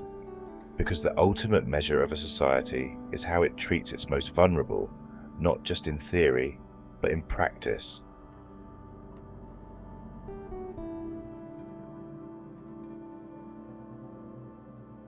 In closing, the truth uncovered within this national audit is not simply a set of disturbing statistics or a list of historical errors. It is a moral indictment. What the report exposes is a deeply rooted failure of institutions, a failure not of information or awareness, but of action. For years, a vulnerable population, children in care, those on the edge of society, young people desperate for safety, were ignored, labelled, and left to be targeted by organised networks of exploitation. Some were betrayed not just by their abusers, but by the very people and systems meant to protect them. The failures were not occasional, they were systemic. Repeated warnings were overlooked, concerns were dismissed, staff were undertrained, overwhelmed, or frightened into silence. Local authorities fell into patterns of denial. Law enforcement missed crucial chances. In some cases, professionals were more concerned about optics, public backlash, or political correctness than with the clear, urgent need to act. That is not safeguarding, that is abandonment. Perhaps most heartbreakingly, the victims themselves, many of them mere children, were made to feel responsible for what was done to them, criminalized, mislabeled, sometimes even punished. Their trauma was not believed, their pain was minimized, and while headlines have come and gone, many of those survivors now live with lifelong consequences, fractured trust, unhealed trauma, and a justice system that still feels distant and unsafe. So what happens next? The audit offers recommendations, from better interagency cooperation to trauma-informed training. But will these words be turned into action? Will leaders accept the cost of change, even if it challenges their reputation or budget? Will the silence that allowed this to grow finally be broken? Or will we see another generation of vulnerable lives forgotten? Now, to you, the audience. What does it say about a society when its most at-risk young people are repeatedly let down by every level of protection? How do we rebuild trust in institutions that have ignored pain for so long? Is justice still possible? And if so, what does it truly look like for survivors? And most importantly, how many more must suffer before action outweighs denial? The audit may have ended, but the reckoning has only just begun.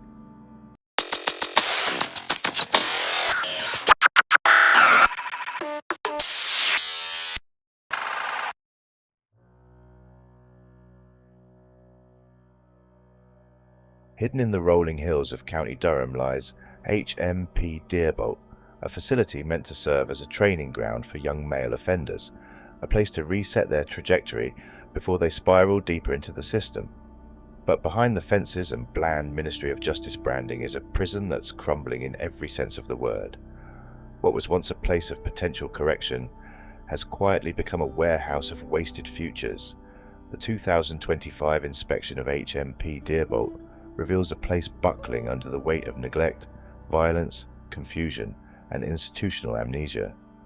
The prison isn't just struggling to function. In many ways, it's forgotten what it was even built to do. HMP Deerbolt holds some of the most vulnerable prisoners in the country. Young men, many with chaotic childhoods, special educational needs, mental health challenges, and long histories of being failed by every system meant to support them. And yet, once inside the walls of HMP Deerbolt, they find more of the same: under-resourced services, inconsistent leadership, and a daily routine that oscillates between mind-numbing boredom and explosive chaos. Officers walk the landings with resignation, knowing that each day is just about getting through. Not about progress, not about change, not about justice, just survival. At the time of the inspection, almost half the prisoners were locked in their cells during the working day. That's right, in what's supposedly a training prison for young adults. Less than half were regularly accessing purposeful activity. Education, the one thing that might genuinely change someone's life, was sparse, badly managed, and routinely cancelled. Workshops were either empty or short-staffed. Some learners turned up just to find no one available to teach. For those who did manage to attend classes, the curriculum was outdated and uninspiring. And for those with learning needs, the picture was even worse. Some were left completely unsupported. Imagine being 19 years old, trapped in a cell for 22 hours a day, given no training, no skills, and no hope of release with dignity. That's not rehabilitation, that's social abandonment. The regime was fragmented and incoherent. Staff shortages and constant wing closures meant many prisoners didn't know what their day would look like.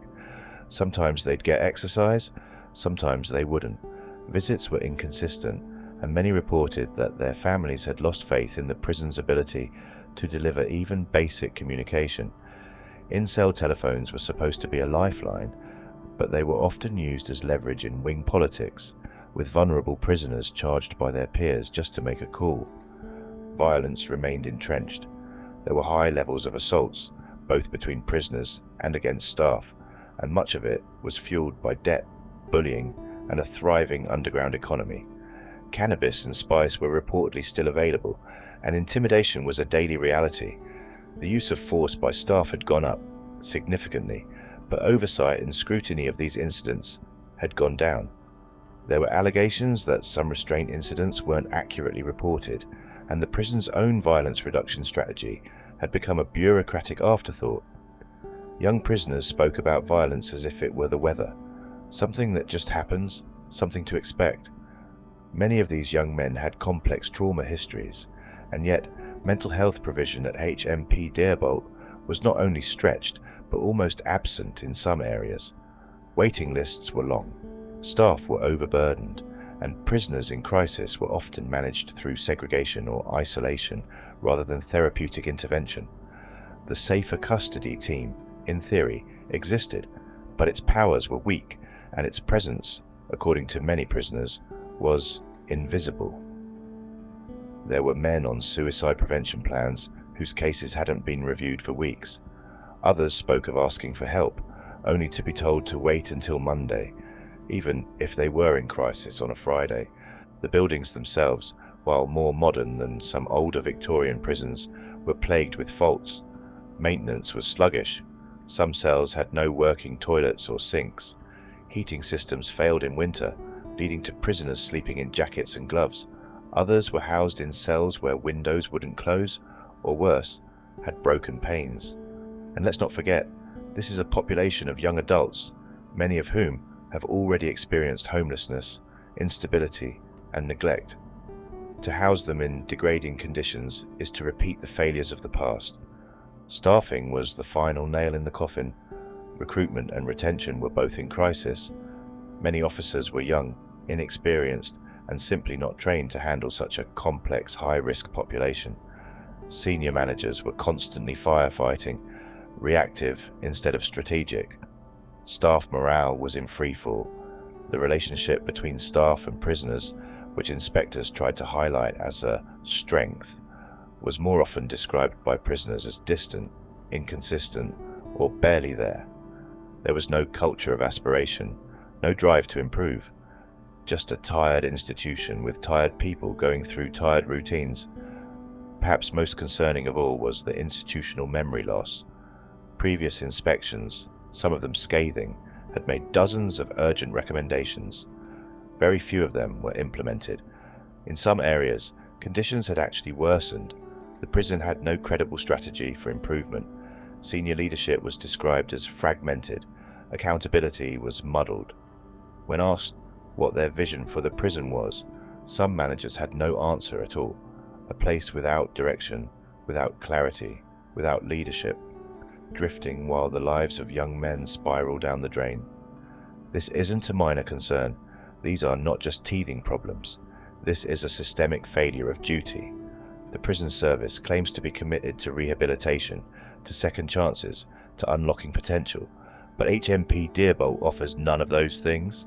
It is not a stepping stone, it is a dead end, and now we ask you, what happens to a society that leaves its most damaged young men locked in cells for 23 hours a day? Why are we shocked by reoffending rates when our training prisons offer no training? How many more inspection reports will we ignore before someone is held accountable? And finally, if a young man dies by suicide in a prison like HMP Deerbolt after asking for help and getting none, whose fault is it? Let us know what you think. The silence is costing lives.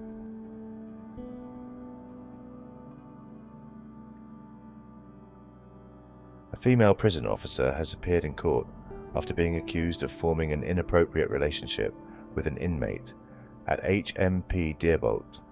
Stacey Sutherland, 27, stood before Newton Aycliffe Magistrates Court, facing a charge of willful neglect of duty while working at the County Durham Young Offenders Institution.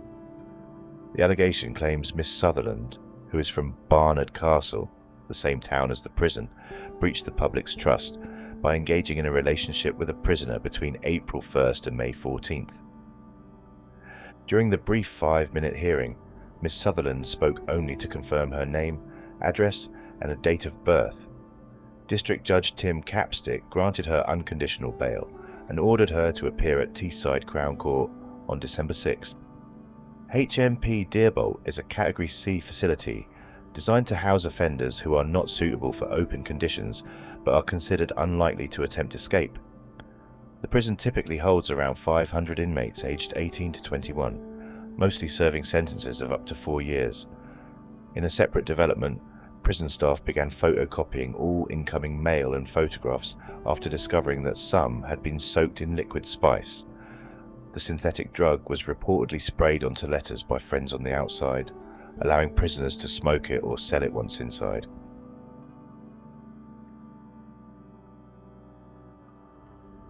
A rogue prison officer who brought drugs and other contraband into a young offenders institution, YOI, at the request of inmates, is now behind bars herself.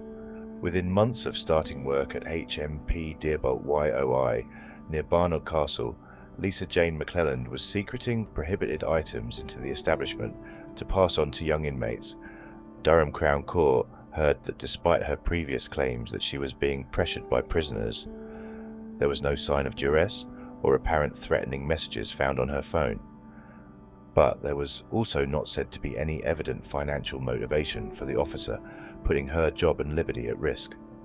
Paul Cleesby, prosecuting, told the court Miss McClelland began working at HMP Deerbolt and as an operational support guard in November 2020, initially doing late shifts on the gate, but in March 2021 she began teaching hairdressing, barbering, which brought her into contact with inmates. By May last year, police received intelligence that she was bringing contraband into the institution. She was approached by a detective as she entered the visitors area on May 11th last year. Miss McClelland was told she was suspected of being in possession of controlled drugs and would be searched. Although she made an initial denial, when she was taken with a female officer to a private room to be searched, she handed a package over saying, "I've got something." Mr. Cleesby said the wrapped item was in an envelope in a clear plastic bag in her pocket. Asked what was in the package, she claimed she did not know, but on examination, it was found to contain smaller packages of white and brown powder, 4 miniature phones, 6 SIM cards, 2 USB sticks, mobile phone leads, folded strips of paper and tobacco. Further examination confirmed the powder was crack cocaine, cannabis and pregabalin, respectively Class A, B and C drugs. In her initial police interview, Miss McClelland declined to comment on the advice of a legal representative, but after confirmation was received of the contents of the package, she said an unknown male took it to her house. At the time, she was not present. It contained pills, which she said she threw away, and a list of phone numbers she agreed to pass on to an inmate. She also said she took tobacco in for the inmate, knowing it was illegal, placing the items in a rubbish bin on the landing to be collected later by the inmate. But she said she was then asked by another prisoner to bring items into HMP Deerbolt, knowing the package would contain prohibited items, adding that she was threatened with having her house burned down or having a car driven into her home if she refused. Mr. Cleesby said CCTV footage on the E-Wing landing showed the defendant had twice previously placed items in the bin to be collected prior to the day of her arrest. A statement by HM Deerbolt Governor Ian Richardson was read to the hearing by Mr. Cleesby, in which he said the presence of drugs in prison environments undermines security and can place both inmates and staff at risk of violence. Mr. Richardson said the value of drugs in prisons can be 10 times of those outside such an enclosed environment. He added, "The dishonesty and lack of integrity displayed by Lisa Jane McClelland, who has provided an abundance of support and trust, is perhaps the most disappointing element of this." Miss McClelland, 51, of Cranley Road, Hilton Castle, Sunderland, admitted 6 counts of conveying prohibited items into a prison. Kelly Lodge, mitigating, said the defendant, who has no previous convictions, runs her own hairdressing business, which she would be forced to close if she was to receive an immediate prison sentence. Ms. Lodge said, as work dried up during the COVID lockdown, the defendant turned to working as a prison officer through a recruitment agency. She is well aware of how serious this is, and she deeply regrets her actions and the impact on her business and family. Judge Joe Kidd told Miss McClelland, "It's unclear why you were prevailed upon to begin supplying contraband within a prison.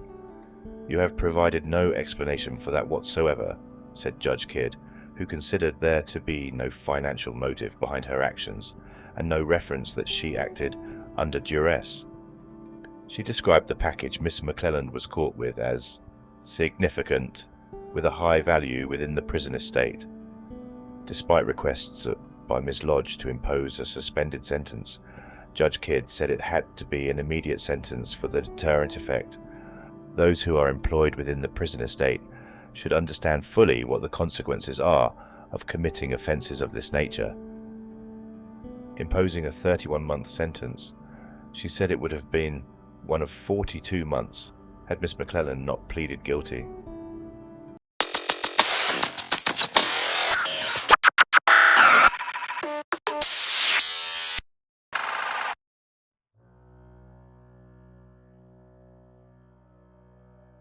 HMP guys, Marsh stands as one of the most damning examples of how a prison can drift into dysfunction despite years of warnings, critical inspections, and so-called improvement strategies.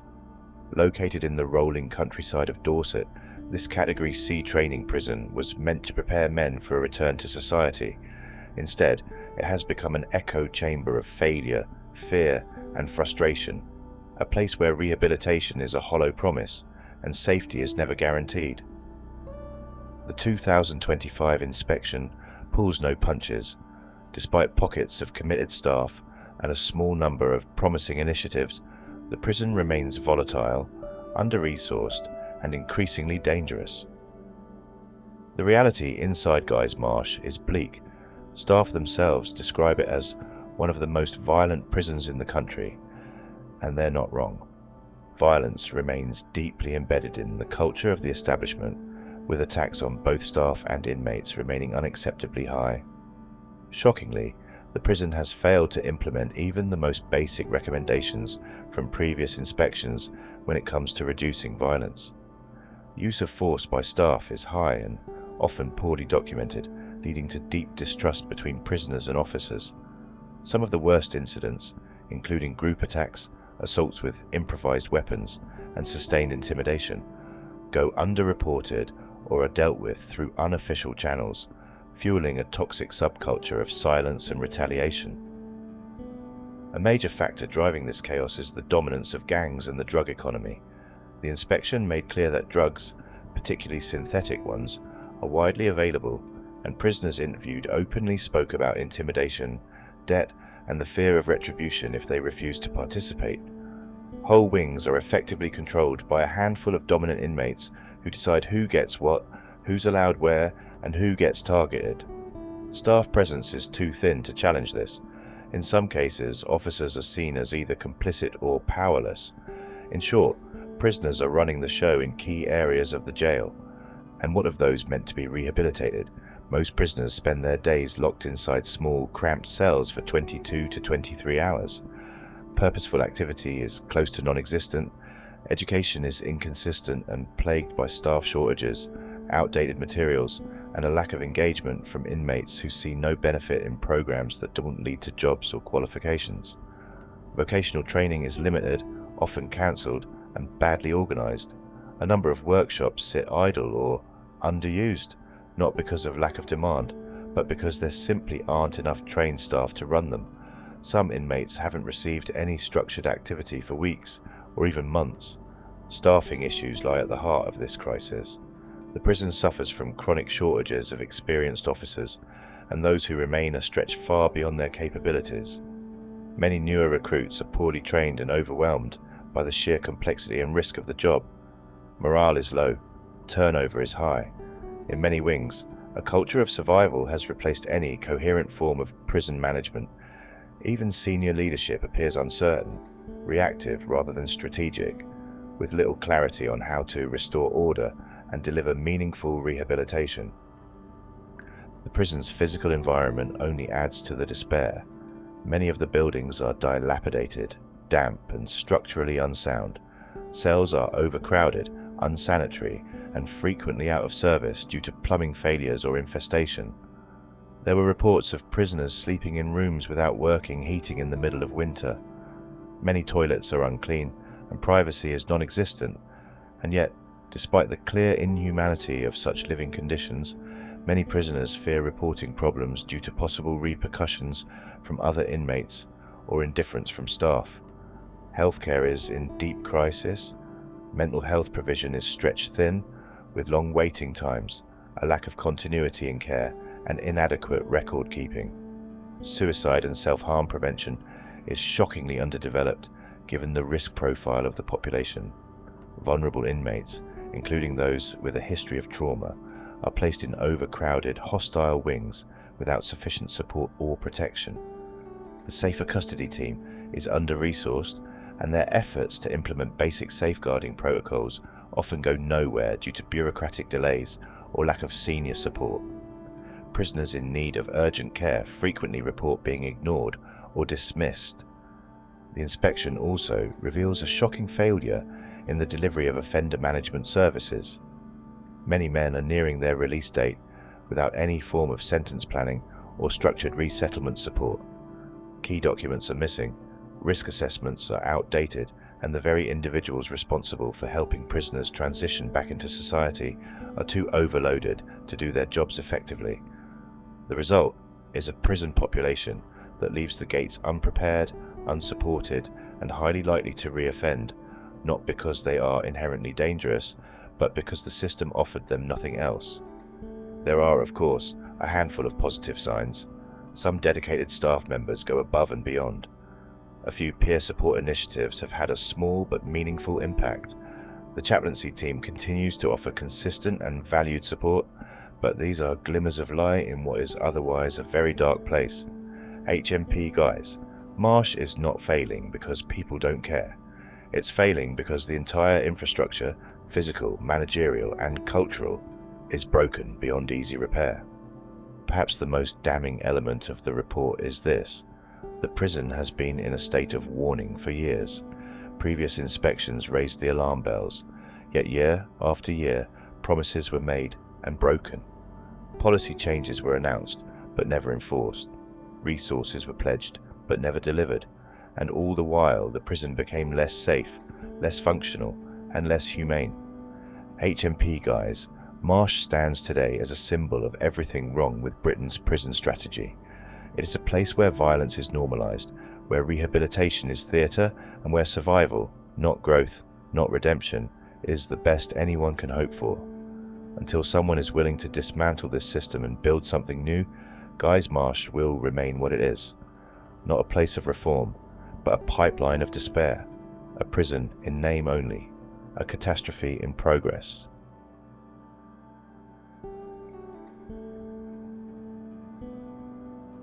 Prisoners are walking around in their dressing gowns or just shorts, smoking outside their cells, and pushing ahead in dinner and medicine queues at a jail where inspectors say staff have all but lost control.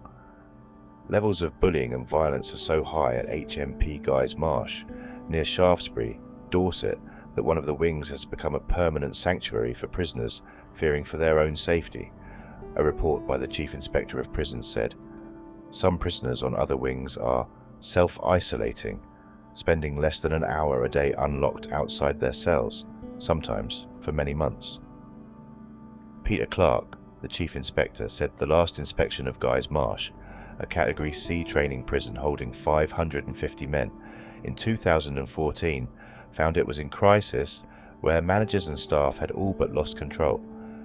Despite giving the jail 6 months' notice of the inspector's decision to return last December, they found that too little had been done too late about their serious concerns, and in some respects, the prison had got worse.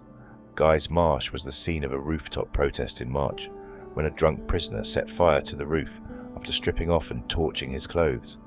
Last November, pictures of prisoners partying, drinking, using drugs and eating takeaway fish and chips were posted on Facebook. The inspector's report, published on Tuesday, confirms that the supervision of many prisoners is inadequate. For example, prisoners walked around in their dressing gowns or just shorts, smoked outside their cell, pushed ahead and received extra food in dinner queues, and displayed intimidatory behaviour in medicine queues without being challenged by staff, it said. Lack of staff pushback meant a permissive culture has developed in which prisoners were able to break or undermine social and prison rules, the inspectors added. Clark said he acknowledged many of the difficulties facing the prison, including that it was in a relatively remote location, staff resources were stretched, and many of the prisoners were serious, challenging and in some cases organised offenders. But he said they were very disappointed that some things had got worse since the previous inspection. The report said, "Guy's Marsh remained unsafe.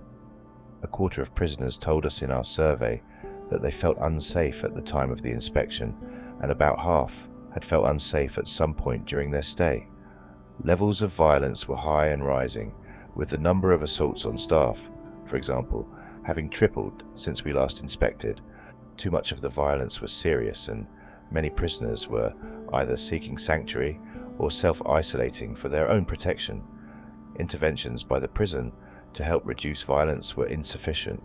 Much of the violence was indirectly linked to issues of debt amongst prisoners and the widespread availability of illegal drugs. Some 74% of prisoners told us they thought illegal drugs were easily available, and nearly a quarter indicated they had acquired a drug problem at the prison." The chief inspector said he and his colleagues found failings in nearly every area of the prison they looked at, and said the promise of new resources and staff was cause for hope, but careful consideration was going to be needed as to how they were used. Michael Spur, chief executive of the Prison and Probation Service, responded to the report saying, "Progress at Guy's Marsh has been much slower than required, reflecting the deep-seated challenges facing the prison. Additional staffing and resources to tackle the problems are being provided, including an extra 18 prison officer posts. A new, experienced governor has taken charge at the prison. An improvement plan is in place, and we will use the recommendations in this report to drive further progress over the coming months." Francis Crook, chief executive of the Howard League for Penal Reform, said the report was the third in 6 weeks to describe men being so frightened for their safety that they refused to leave their cells. "Guys, Marsh Prison was given 6 months' notice that inspectors were coming, and yet it was still found to be failing in almost every respect," she said. "Every warning light on the dashboard is flashing, as is the case across the prison system."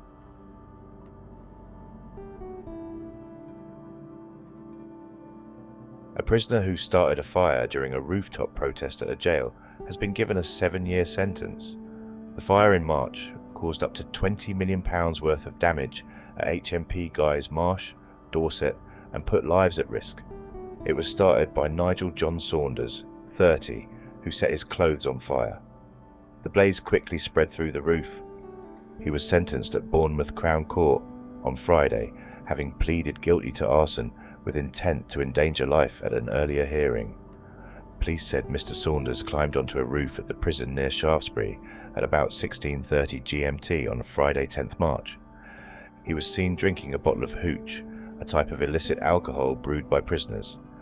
At about 2000 hours, he removed his clothes and set them alight before using his body to block water from a hose being used by staff to extinguish the fire. About 100 firefighters were needed to bring the blaze under control after it spread through the roof, and 66 prisoners had to be evacuated, police said. Mr. Saunders, who had been serving a 2-year sentence for theft and burglary, previously staged another rooftop protest in 2013. The court heard he had said he would go onto the roof again in protest at not being transferred to another jail after being assaulted. Judge Jonathan Fuller sentenced him to 7 years in jail and said the term would begin after his current one ended this autumn. Detective Constable Gerald Marchant from Dorset Police said Saunders' actions were highly dangerous and reckless and had risked lives. Prisons Minister Sam Gyimah welcomed the sentence, saying damage to prison property was not tolerated, especially if it endangered the life of staff and prisoners.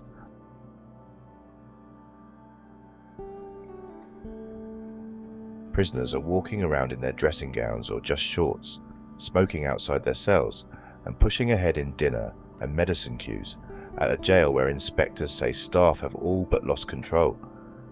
Levels of bullying and violence are so high at HMP Guy's Marsh, near Shaftesbury, Dorset, that one of the wings has become a permanent sanctuary for prisoners fearing for their own safety. A report by the Chief Inspector of Prisons said, "Some prisoners on other wings are self-isolating, spending less than an hour a day unlocked outside their cells, sometimes for many months." Peter Clark, the Chief Inspector, said the last inspection of Guy's Marsh, a Category C training prison holding 550 men, in 2014, found it was in crisis, where managers and staff had all but lost control. Despite giving the jail 6 months' notice of the inspector's decision to return last December, they found that too little had been done too late about their serious concerns, and in some respects, the prison had got worse. Guy's Marsh was the scene of a rooftop protest in March, when a drunk prisoner set fire to the roof after stripping off and torching his clothes. Last November, pictures of prisoners partying, drinking, using drugs and eating takeaway fish and chips were posted on Facebook. The inspector's report, published on Tuesday, confirms that the supervision of many prisoners is inadequate. For example, prisoners walked around in their dressing gowns or just shorts, smoked outside their cell, pushed ahead and received extra food in dinner queues, and displayed intimidatory behavior in medicine queues without being challenged by staff, it said. Lack of staff pushback meant a permissive culture has developed in which prisoners were able to break or undermine social and prison rules, the inspectors added. Clark said he acknowledged many of the difficulties facing the prison, including that it was in a relatively remote location, staff resources were stretched, and many of the prisoners were serious, challenging, and in some cases organized offenders. But he said they were very disappointed that some things had got worse since the previous inspection.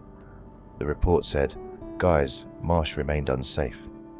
A quarter of prisoners told us in our survey that they felt unsafe at the time of the inspection, and about half had felt unsafe at some point during their stay. Levels of violence were high and rising, with the number of assaults on staff, for example, having tripled since we last inspected. Too much of the violence was serious, and many prisoners were either seeking sanctuary or self-isolating for their own protection. Interventions by the prison to help reduce violence were insufficient. Much of the violence was indirectly linked to issues of debt amongst prisoners and the widespread availability of illegal drugs. Some 74% of prisoners told us they thought illegal drugs were easily available, and nearly a quarter indicated they had acquired a drug problem at the prison. The chief inspector said he and his colleagues found failings in nearly every area of the prison they looked at, and said the promise of new resources and staff was cause for hope, but careful consideration was going to be needed as to how they were used. Michael Spur, chief executive of the Prison and Probation Service, responded to the report saying, "Progress at Guy's Marsh has been much slower than required, reflecting the deep-seated challenges facing the prison. Additional staffing and resources to tackle the problems are being provided, including an extra 18 prison officer posts. A new, experienced governor has taken charge at the prison. An improvement plan is in place, and we will use the recommendations in this report to drive further progress over the coming months." Francis Crook, chief executive of the Howard League for Penal Reform, said the report was the third in 6 weeks to describe men being so frightened for their safety that they refused to leave their cells.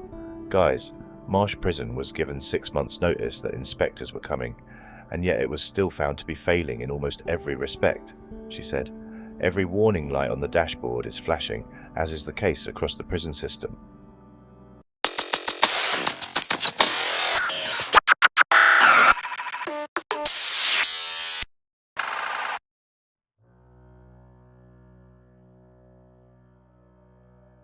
Isolated from the mainland and hidden behind the scenic cliffs of Jersey, HMP Lamoille looks nothing like Britain's aging prisons, but don't let its fresh paint and quiet reputation deceive you.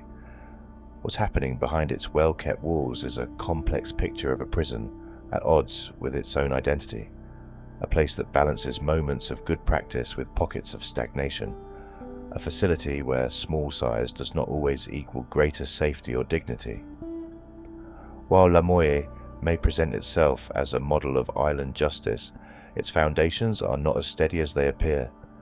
Beneath the surface lies an institution wrestling with cracks in oversight, confusion in resettlement, and a population growing more complex by the year. The prison holds just over 130 inmates, making it one of the smallest inspected in the British Isles. And yet, even with such a small population, inspectors uncovered deep concerns. The prison is split into several wings: A, B, C, D and F wing for female prisoners. There's also a separate segregation unit, a healthcare department, and areas dedicated to substance misuse recovery and psychological support. On paper, this structure should allow for personalized care, good relationships, and rehabilitative progress. But while some wings offer decency and predictability, others are marred by unpredictability, a lack of access to meaningful activity, and staff shortages that undermine any sense of safety or routine. Let's begin with living conditions. While most wings were found to be clean and well maintained, several areas lack privacy and dignity. Shared toilets without screening, insufficient shower access on some wings, and patchy ventilation have become accepted realities. In the female unit, despite a smaller population, inspectors noted a shortage of activity, and women reported feeling ignored in the wider prison dynamic. Their wing felt like an afterthought, not an integrated part of the prison. The segregation unit, meanwhile, remains a bleak environment: bare cells, poor natural light, and a regime based more on removal than support. The most pressing issue at Lamoille, however, is the prison's approach to rehabilitation and progression. Despite a relatively calm regime, prisoners told inspectors they often felt stuck in limbo. Access to education and work was uneven. Workshops were regularly closed due to staff absence, and some educational classes failed to reflect the needs of long-term prisoners. Vocational training, although available, reached only a small fraction of the population. It's a bitter irony. Fewer prisoners, but still too many for the system to meaningfully engage. And that's before considering the complications of sentence planning and release preparation, which have grown increasingly dysfunctional. Prisoners nearing release describe confusion and anxiety. Coordination between the prison and Jersey probation was poor. Sentence progression was not clearly explained. Some prisoners didn't even know what category they were or what was expected of them to move forward. The island's unique legal status adds layers of bureaucracy that too often leave prisoners stranded in uncertainty. For a system that claims to focus on reintegration, this is a catastrophic oversight. Drugs remain a growing threat, even in an isolated environment. There were multiple reports of prescription medication misuse and some evidence of illicit drugs entering the prison through legal mail or visits. Testing procedures were not consistent. While Lamoille had taken steps to increase intelligence-led searches, it still lacked key tools like a full-body scanner. The island setting does not insulate it from the mainland's drug epidemic. It merely delays the spread. Violence was not widespread, but what incidents did occur were serious and often preventable. Bullying, coercion, and intimidation were present, particularly among younger inmates or those in debt due to drug use. Some prisoners were kept in segregation or isolated on the wings for extended periods for their own protection, in what amounted to unofficial solitary confinement. Despite this, the prison had no coherent violence reduction strategy, and staff were unsure how to escalate complex behavior cases. Mental health provision was mixed. The prison does have a small but competent psychological team and a part-time psychiatrist, but referrals are slow. Waiting lists for assessments drag on. Many prisoners with underlying trauma, addiction, or neurodivergence were not receiving the specialist care they required. There was no neurodiversity strategy at all. Prisoners struggling with ADHD, autism, or cognitive disabilities were often misunderstood by staff and punished for behavior they could not control. In one case, a prisoner with clear learning difficulties was placed in the segregation unit after repeated behavioral incidents because no one could agree on a care plan. Relationships between staff and prisoners were generally described as respectful, but this masks deeper issues. A lack of consistency in the staffing rota means prisoners can go days without seeing their key worker. Many staff are new, inexperienced, or unsure how to challenge poor behavior. Others are burned out and disengaged.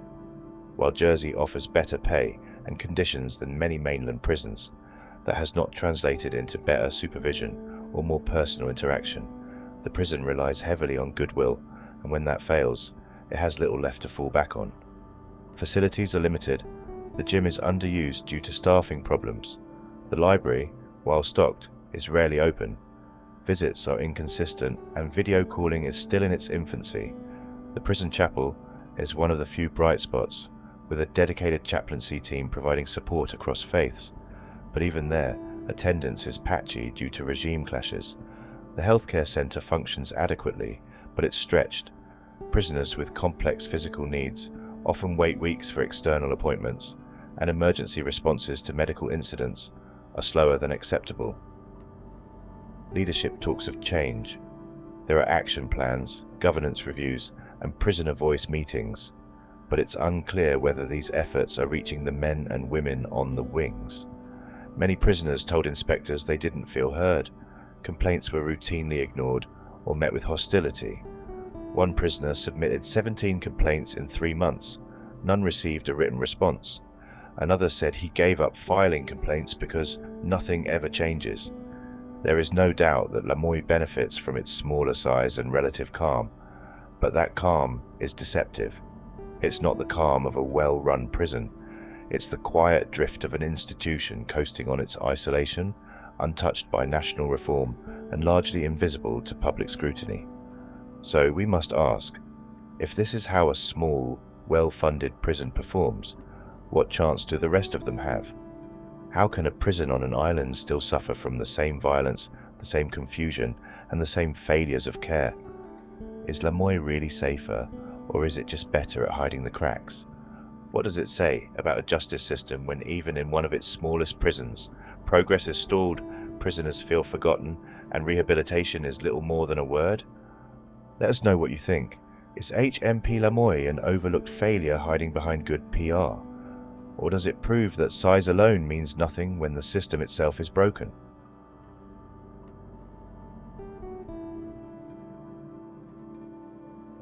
For Governor Susie Richardson, success isn't when prisoners behave well in prison. It's when they do well after release, she tells Ben Leitman. When Susie Richardson became governor of Lamoy Prison in 2021, she discovered that tea bags were banned throughout the jail. Prisoners had to use instant tea instead. When she asked why, she was told that if prisoners were allowed tea bags, they might smoke the tea. One of her first reforms was to lift the ban. There was uproar, she recalls. A member of staff left over it because he thought I was being reckless introducing tea bags, but I felt the policy was deeply institutionalized and unnecessary. Since we introduced tea bags, prisoners haven't smoked them, but even if they did, we could have managed that risk. Lamoy is unusual. As the only jail on the Channel Island of Jersey, its 140 residents include men and women, lifers and people awaiting trial, adults and, occasionally, children. As a British Crown dependency, Jersey is self-governing, with its own legal and prison systems. The island can make its own rules, and often does.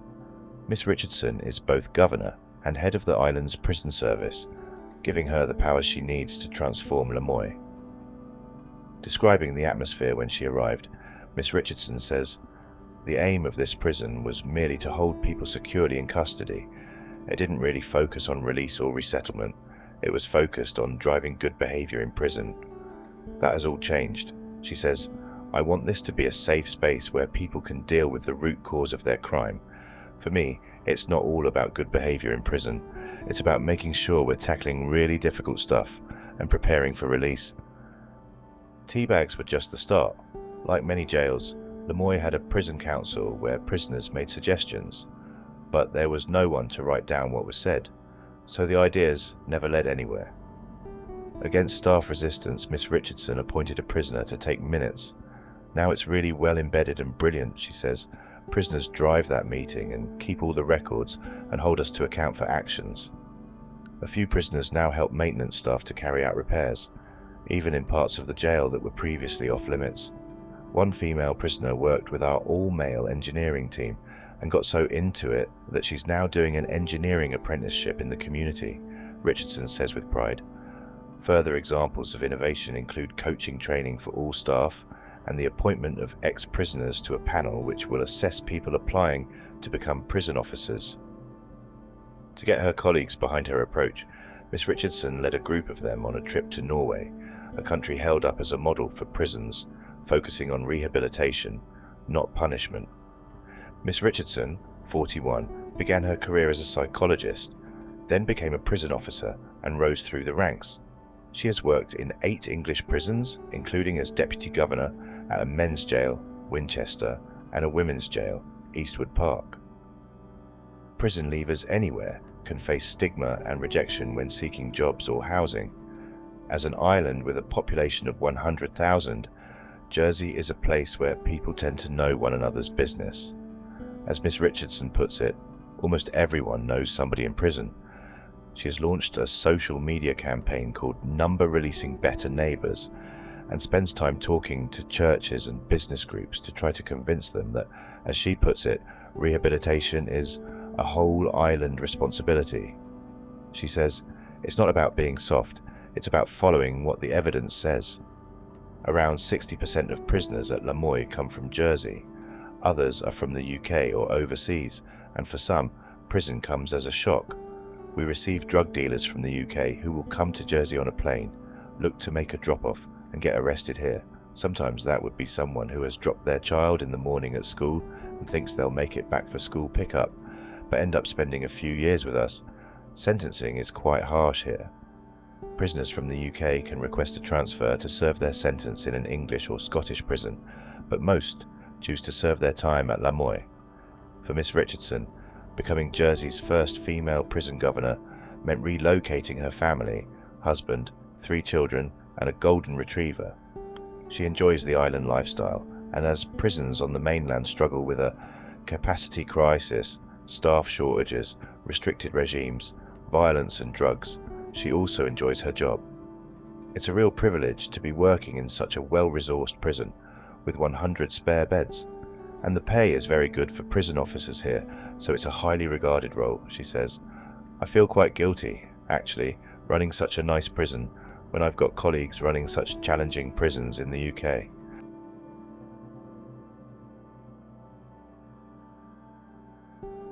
For 2 years, one of the UK's most feared drug lords, Curtis "Cocky" Warren, allegedly carried on a steamy and illicit relationship with the very woman tasked with helping inmates escape addiction.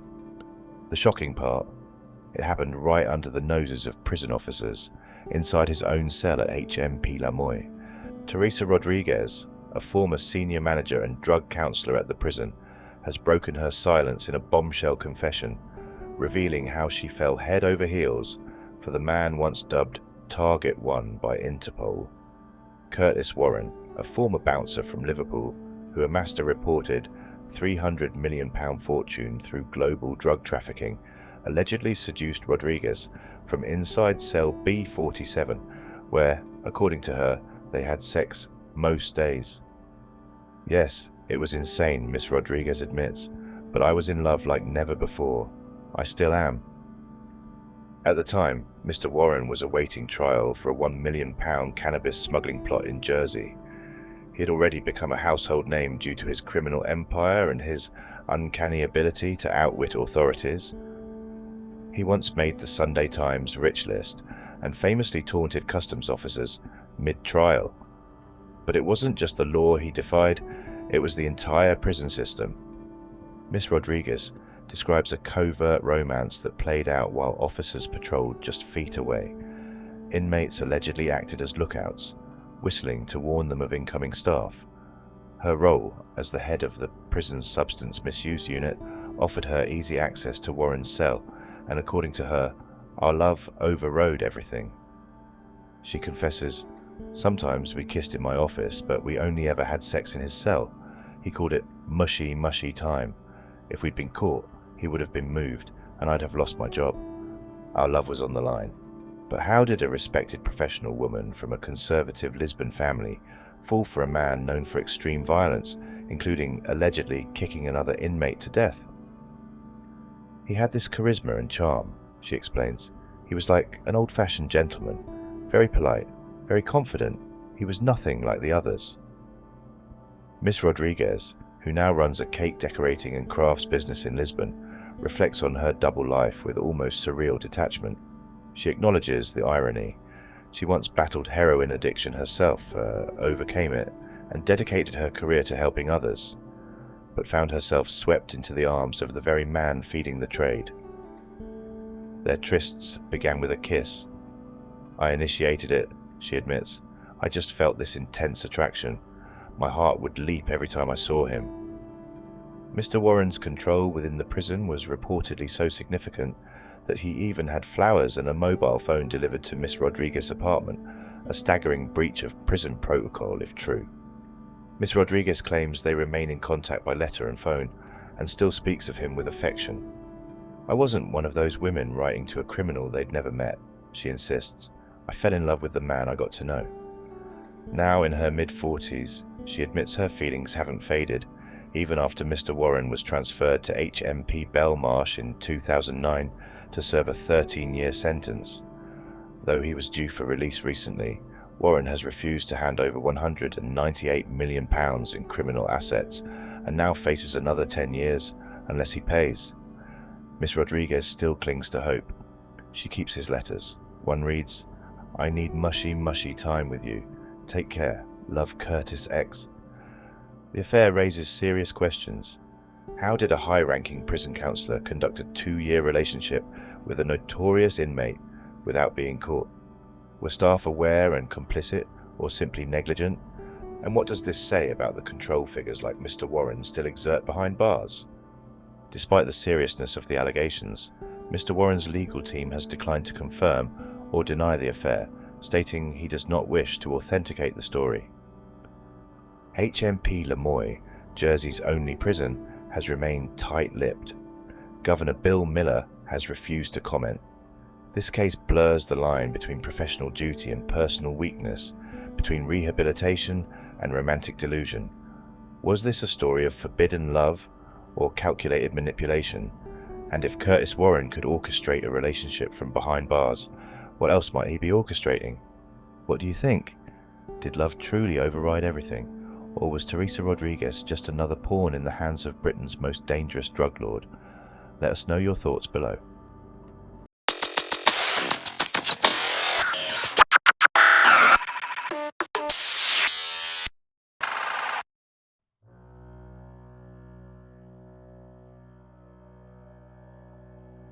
And there's a silence that hits you when you walk through the gates of Feltham A. Not the silence of peace, but of lockdown. Doors shut, movement frozen. Young men, most of them still teenagers, kept behind doors for 21 or 22 hours a day.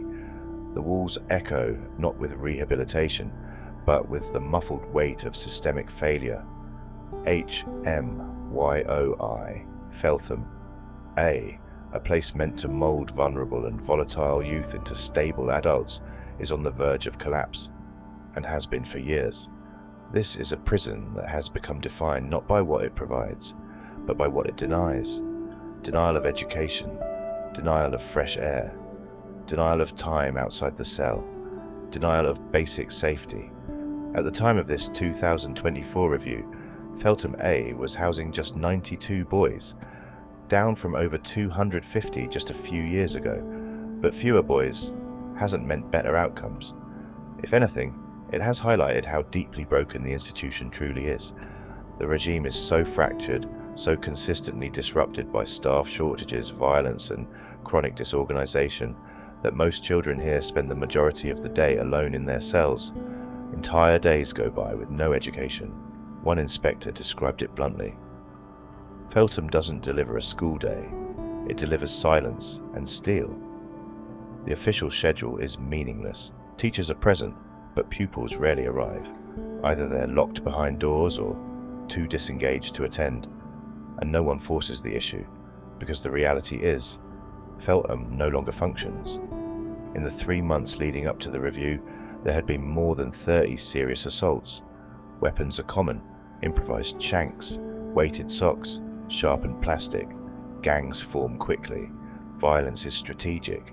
It's about respect and power. For many boys, their first lesson inside isn't how to reflect on their crimes. It's how to protect themselves in a war zone. Staff try to intervene, but they're outnumbered and often inexperienced. Many leave within months of being hired. Morale is rock bottom. The prison tried to introduce enrichment, art, music, sports, but none of it survived the chaos. A drum kit sits unused in a locked cupboard. Gym sessions are cancelled last minute because there's no one to escort the boys. The basketball court, once used for workshops on teamwork and conflict resolution, is now mostly empty, with only the CCTV watching. A handful of officers try, desperately, to offer some stability, but without enough staff, they can't even guarantee showers every day. Mental health is another crisis buried under the surface. Most of the boys in Feltham A are not just young, they're damaged. Trauma, neglect, abuse, gang violence, poverty. It's all stitched into their identities. And yet, access to proper psychological care is almost non-existent. Too few clinicians, too few private spaces for sessions. In one shocking case, a boy who had attempted self-harm was left locked in his cell for 36 hours without being seen by a psychologist. ACCT processes, used to manage those at risk of suicide, were often incomplete or ignored altogether. The environment itself breeds paranoia. Staff describe how some boys refuse to come out of their cells even when offered. They don't feel safe. They don't trust the system. On several wings, inspectors found entire units locked down in the middle of the day, with boys asleep or staring at blank walls. In-cell education packs, the prison's go-to solution, are rarely completed. They're either too basic or too irrelevant. No feedback, no marking, just paperwork to show inspectors something exists. The use of force remains disturbingly high. Boys are restrained regularly, batons drawn, control and restraint, CNR techniques deployed. In theory, these interventions are supposed to be last resorts. In practice, they are routine. On one day during the review, 5 separate incidents of physical restraint occurred in just 2 hours. Body-worn cameras were often switched off. Some footage was never reviewed. There is no meaningful accountability, just paperwork, filed and forgotten. Rehabilitation? Feltham has all but given up pretending. The offending behaviour programmes are either full, cancelled, or not running at all. Sentence planning meetings are rare. One boy, due to be released in under 6 weeks, told inspectors he hadn't seen his caseworker since arriving. There is no preparation for release, only a date circled on a calendar and a hope that things will be different outside. But everyone knows they won't be. Inspectors called it unacceptably poor. The prison service called it deeply disappointing. But those words don't capture the daily reality of Feltham A. They don't speak to the silence, the boredom, the anger, the boys turning into men behind steel doors with no education, no counselling, no mentors, no purpose, just punishment. Feltham isn't broken because the boys inside it are too difficult. It's broken because the system never really cared to fix it. This is a place that has been under scrutiny for 2 decades. Politicians visit, papers are written, reforms are announced, and nothing changes. The same cycle of violence, isolation, staff churn, and failure continues. Now ask yourself, why are children still locked up in a place where even the inspectors say the regime is not fit for purpose? What kind of future are we creating when our most vulnerable boys are taught that silence and brutality are normal? And how many more reports need to be written before the system finally admits Feltham A doesn't work and never did? Let us know what you think, because if this is how we treat our children, what does it say about us?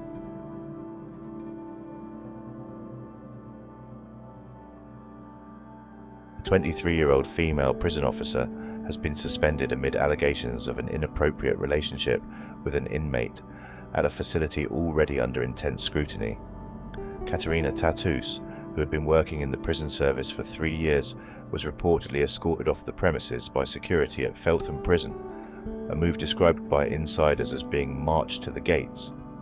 The alleged misconduct came to light after a tip-off from fellow staff.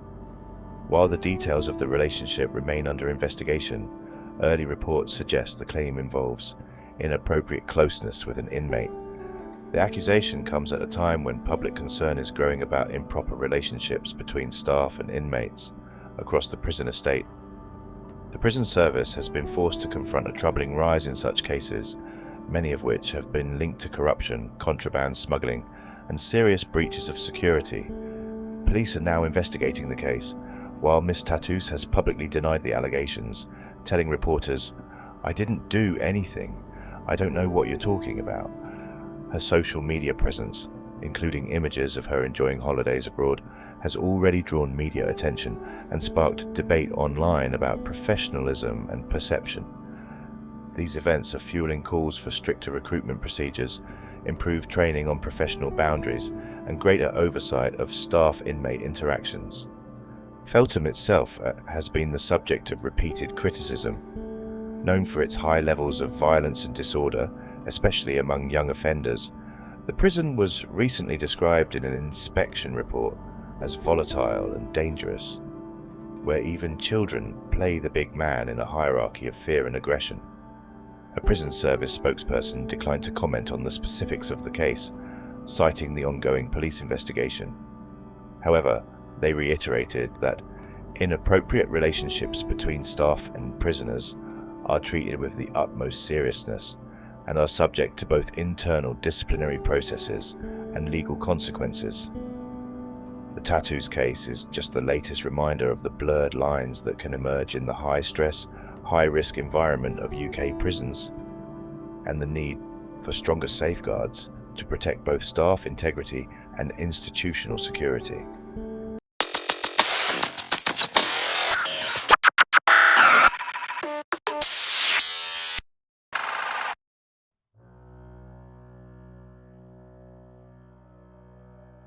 HMP Rye Hill was supposed to be a solution, a privately operated prison under G4S management, purpose-built to house a population of high-risk men, specifically those convicted of sexual offences. But what the 2024 inspection reveals is a different story entirely. Behind the sterile corporate language and performance dashboards lies a facility cracking under the pressure of its own promise, a place where the right policies are written down, but few are actually followed, where the numbers may be up, but the reality on the wings tells a much darker tale. Rye Hill holds around 670 men, nearly all serving long sentences for sex offences. On the surface it's quiet, but that quiet is deceptive. Violence is lower here not because the prison is safe, but because its population is largely older and in many cases more institutionalised. It's not safety, it's sedation, and even then the cracks are starting to show. Self-harm rates have risen. Incidents of serious violence, once a rare event, are on the increase. Drugs, debt, bullying and coercion still move through the halls, not with the chaotic volatility of a London jail, but with quiet, calculated force. And the staff are losing grip. Rye Hill's workforce is inexperienced. Of the frontline officers on duty during the inspection, many had been in post for less than 6 months. Some had never worked in a prison before. Their training was minimal, and in some cases, non-existent. Staff themselves told inspectors they didn't feel equipped to manage complex prisoners with manipulative behaviours, psychological trauma, or severe mental illness. Some weren't even clear on when or how to raise safeguarding concerns. You cannot run a specialist facility with generalist staff. The prison's management insists it is a specialist site. But the truth is, there is no specialist training mandatory for working with men convicted of sexual offences. There is no national framework, no enhanced mental health package, no trauma-informed design. Officers are expected to simply learn on the job, often in silence, with no time, space or supervision to debrief after difficult conversations. The result is a dangerous undercurrent, staff who are quietly traumatized, overwhelmed, and unable to build the very relationships that could prevent future harm. Living conditions are passable but sterile. Men are mostly doubled up. Although the cells are small and cramped for 2 people, especially those with mobility issues. The wings feel more like dormitories than prison blocks, but they're filled with tension. Debts build over time, often over canteen, medications, or illicit materials smuggled through visits or corrupt staff. The prison claims to have robust security, but the intelligence function is under-resourced. Basic searches are inconsistent. Mandatory drug testing has collapsed. The MDT rate is effectively meaningless now. Spice and pregabalin still find their way in. A prison that claims to manage risk is turning a blind eye to some of its most corrosive dynamics. Mental health services are minimal. A population like this demands complex long-term psychological support. Most of these men have histories of abuse, addiction, trauma, and compulsive behavior. Instead, what they get is triage. The psychological team is underpowered. The waiting lists are long. ACCTs, used to manage suicide risk, are poorly managed. In one case, a man who had disclosed suicidal thoughts was not placed on any monitoring at all. In another, the paperwork was filled out, but staff admitted they had not read it. This isn't just negligence, it's gambling with human life. Rehabilitation, the supposed heart of Rye Hill's mission, is built around offence-focused programs, but the waiting lists are huge. Some men are not eligible for their treatment programs until they're within a year of release, despite serving 10+ years. Others are too complex or high risk for any of the available courses. That means they sit in limbo. No treatment, no parole progression, no future, just a slow death by system. The offender management unit is under pressure, case notes are inconsistent, risk assessments are outdated, sentence plans are generic. Inspectors found men who hadn't had contact with their assigned OM for months. If you're not screaming for help, you won't get noticed. Work and education are slightly better. There are more jobs than prisoners, which is rare. But some of the jobs are meaningless. Wing cleaners working shifts without supervision, orderlies without tasks. Education is patchy. English and maths are under-enrolled. IT access is limited. Vocational training is basic. There is almost no provision for older men or those with disabilities. In one case, a man in his 70s asked for cognitive stimulation or enrichment. He was told to read in his cell. Segregation is used carefully, but is still a black hole. The unit itself is drab and isolating. Inspectors noted that some prisoners had spent more than 10 days there without any regime, any time outside, or any meaningful activity. Staff rarely checked in beyond meal rounds. The men were silent, still, and broken. One was found crying in his cell, but no mental health referral had been made. Another was non-verbal and refused food. There's a phrase that echoes through this unit, managing decline. It's used to describe men with dementia, untreated schizophrenia, or institutionalized depression. They're not treated, they're contained. The leadership team presents well on paper. They have data, they have graphs, they have meeting minutes, but the culture is thin. Frontline staff are demoralized. Some have gone off sick, some are actively looking to leave. Many don't feel safe. And this is a prison full of men with long sentences, many of whom will re-enter society. If they leave Rye Hill with untreated trauma, unresolved compulsions, and zero self-awareness, then this place hasn't reduced risk, it has simply stored it. The inspection concludes that Rye Hill is not in immediate crisis, and that's precisely what makes it dangerous. This isn't a fire, it's a slow rot, a prison that looks fine from the outside, but is hollowing out at the core. A prison that does just enough to avoid headlines, but not enough to change lives. Now ask yourself, how long can a prison hold high-risk men without specialist training and not collapse? How many staff will walk out before the system admits it's under-resourced? How many prisoners will be released untreated, unready, and unmonitored? And how long can a private contractor be trusted to run a prison like this before someone demands a reckoning? Let us know what you think, because Rye Hill isn't just a prison in trouble, it's a warning of what happens when profit and punishment collide in silence.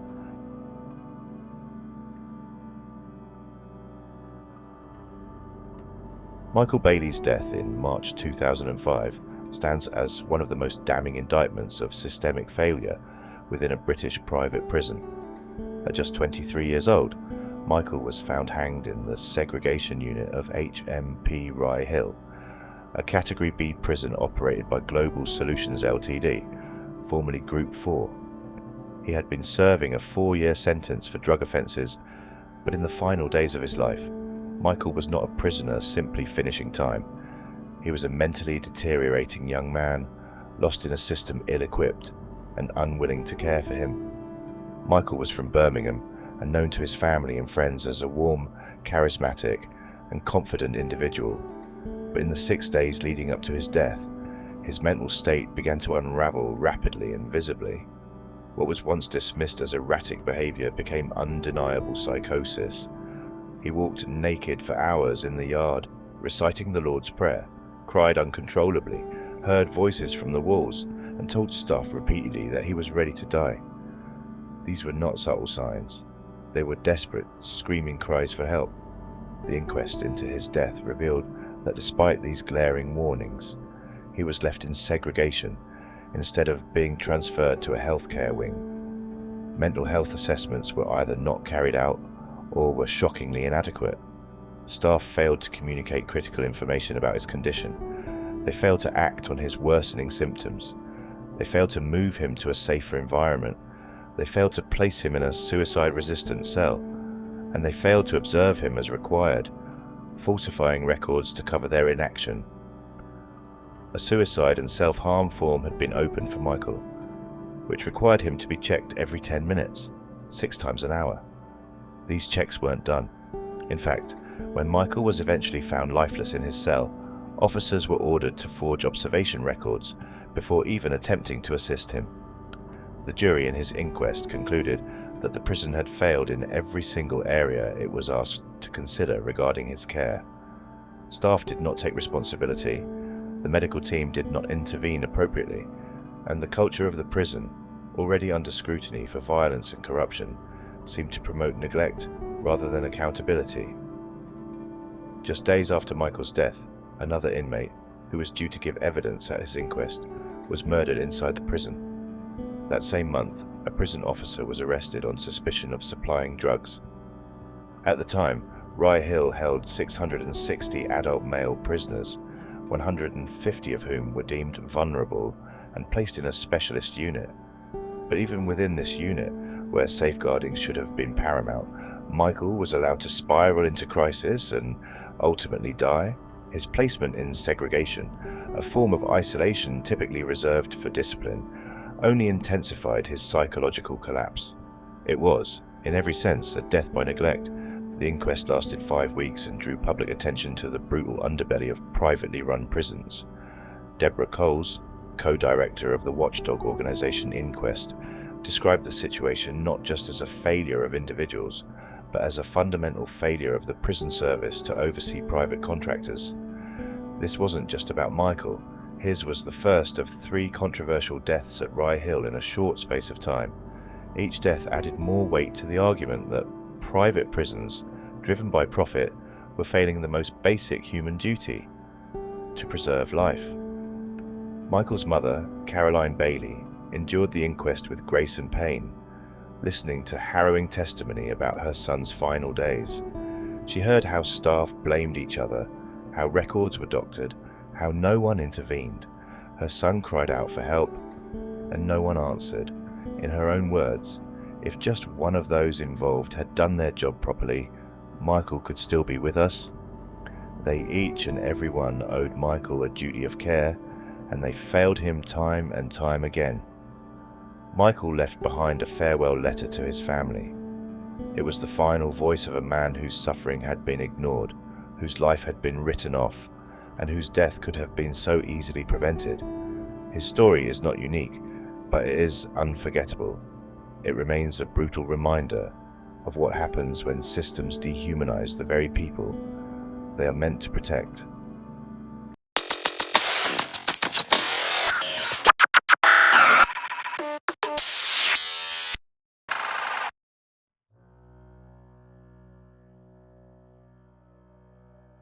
The 2025 thematic report, Time to Care: What Helps Women Cope in Prison, by HM, Chief Inspector of Prisons, reveals a profoundly troubling portrait of the state of women's prisons in England. It draws upon extensive survey data, field visits to 4 major prisons, Bronzefield, Eastwood Park, Foston Hall, and Newhall, and testimony from both inmates and staff to lay bare the inadequacy of current prison regimes in supporting some of the most vulnerable women in society. At the heart of the report is a damning statistic.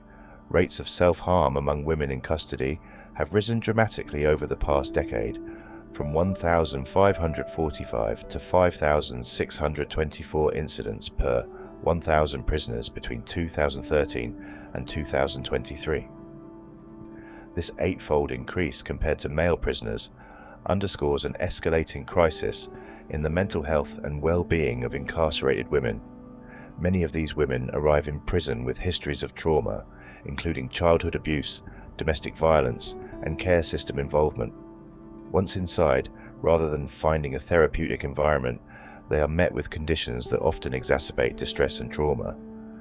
A major theme running through the report is that basic elements of humane treatment are consistently overlooked, despite the acknowledged importance of family ties, ranked by inmates as the #1 factor helping them cope.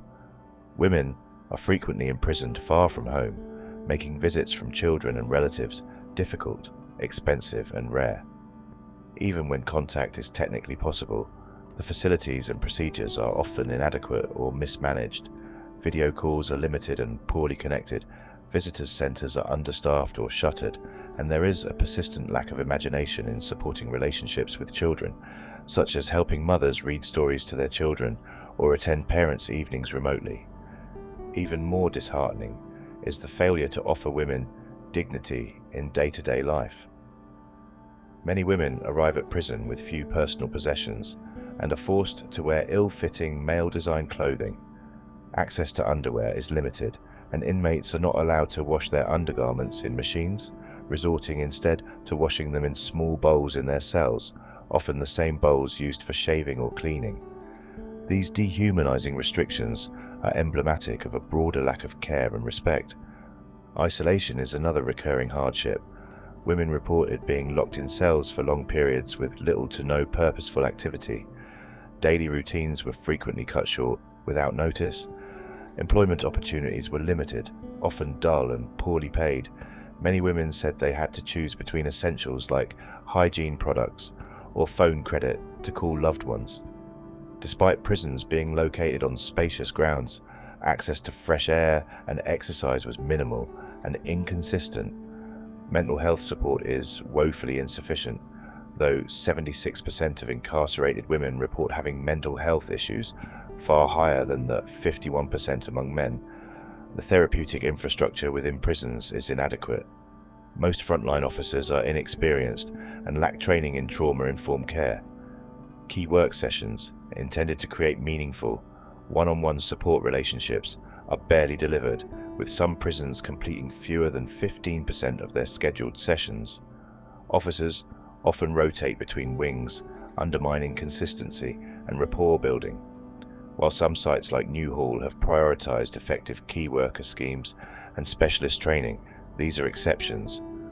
Equally alarming is the heavy reliance on punitive responses to mental health crises. Women in acute distress are often met not with compassion, but with force, segregation, or the use of anti-rip clothing, sometimes enforced through forcible strip searches. The report documents disturbing incidents of women being stripped naked and left sobbing in their cells, stripped of not just their clothing, but their dignity. Constant supervision, another supposed safeguarding measure, was described as invasive and traumatizing, particularly when conducted by male officers. Staff are not immune to the psychological toll of these failures. Many officers spoke candidly about feeling traumatized and desensitized to the frequent, often graphic episodes of self-harm they witness. Yet, support for staff mental health remains reactive and insufficient, largely limited to post-incident care and rarely focused on prevention or long-term resilience building.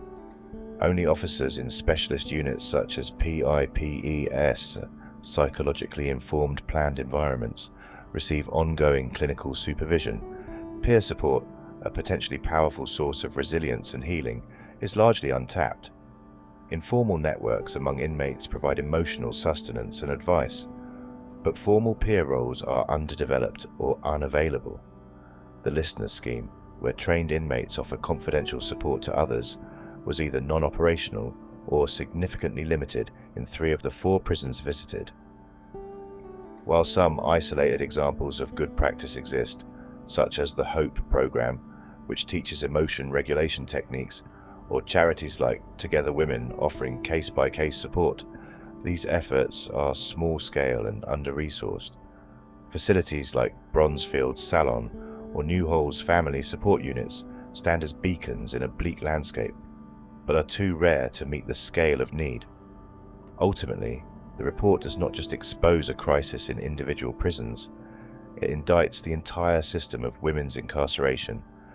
It paints a picture of institutions fundamentally ill-equipped to provide care, connection, or rehabilitation. Prisons are filled with women who are often more in need of therapy, support, and community-based solutions than confinement. The system as it stands is punitive in its routines, inconsistent in its support, and profoundly indifferent to the lived experiences of the women it holds. If anything is to change, the report demands urgent action, not just rhetoric. It calls on national and local prison leaders to commit to meaningful reform, to train staff properly, to support peer networks, to prioritize contact with children and families, to improve prison conditions, and to reduce reliance on physical restraint and segregation. It is, above all, a call to recognize the humanity of women behind bars, and to care. The Time to Care thematic review by HM Chief Inspector of Prisons closes with a sobering reality. The current state of women's prisons in England is failing at its most basic mandate to protect, support, and rehabilitate those in its care. The evidence presented is not anecdotal or isolated, it is systematic, thorough, and damning. The conclusion that emerges is not simply that the system needs improvement, but that it requires a radical reimagining. The prisons examined are not functioning as places of safety or healing. Instead, they are amplifying trauma, institutionalizing indignity, and failing to meet the most fundamental physical and psychological needs of women, many of whom have histories marked by violence, neglect, abuse, and mental illness. The dramatic rise in self-harm, the reliance on physically and psychologically harmful interventions, and the persistent absence of meaningful activity and personal dignity all point to a structure that is not only ill-suited but actively harmful to many of the women it incarcerates. Despite these systemic failures, this review does not abandon hope. It identifies clear and achievable solutions, interventions that are not prohibitively expensive or conceptually radical, but rather grounded in basic principles of humanity, empathy, and justice. For example, the success of the HOPE program and the positive impact of stable key work relationships at Newhall show that where leadership prioritizes therapeutic engagement over control, the results are significantly better. Similarly, the emotional and practical benefits of maintaining family connections are repeatedly emphasized by prisoners themselves, yet prison procedures and infrastructure continue to make such contact a logistical challenge and an emotional minefield. What is particularly alarming is that many of the most damaging aspects of prison life for women are not consequences of deliberate cruelty, but of bureaucratic inertia and a lack of will or imagination. Women wearing oversized men's clothing, having no access to clean underwear, or being forbidden from using washing machines, all these things are avoidable. These are not complex problems of criminal justice policy. They are simple issues of decency, solvable through leadership, empathy, and common sense. The review makes it painfully clear that the mental health crisis in women's prisons is both a cause and a consequence of poor prison conditions. The overuse of restraint and anti-rip clothing, the constant supervision conducted without dignity, and the failure to provide therapeutic environments create a vicious cycle that re-traumatizes women and undermines the ability of staff to provide care. Moreover, staff themselves are left unsupported and unprepared for the emotional demands of the job, leading to burnout, desensitization, and poor morale, further weakening the system from within. If the system is to move forward, a dual investment is required in the women who are imprisoned and in the officers who care for them. This includes mandatory trauma-informed training, meaningful clinical supervision for all staff, not just those in specialist units, and a reallocation of resources to improve regimes, daily routines, and therapeutic access. Equally important is a structural rethink of the very necessity of imprisonment for many of these women. With the vast majority serving short sentences or on remand for non-violent offences, there must be a renewed push for community-based alternatives that reduce the use of custody and allow women to maintain relationships, address their needs, and recover in supportive environments. Ultimately, this report is not just a critique, it is a challenge.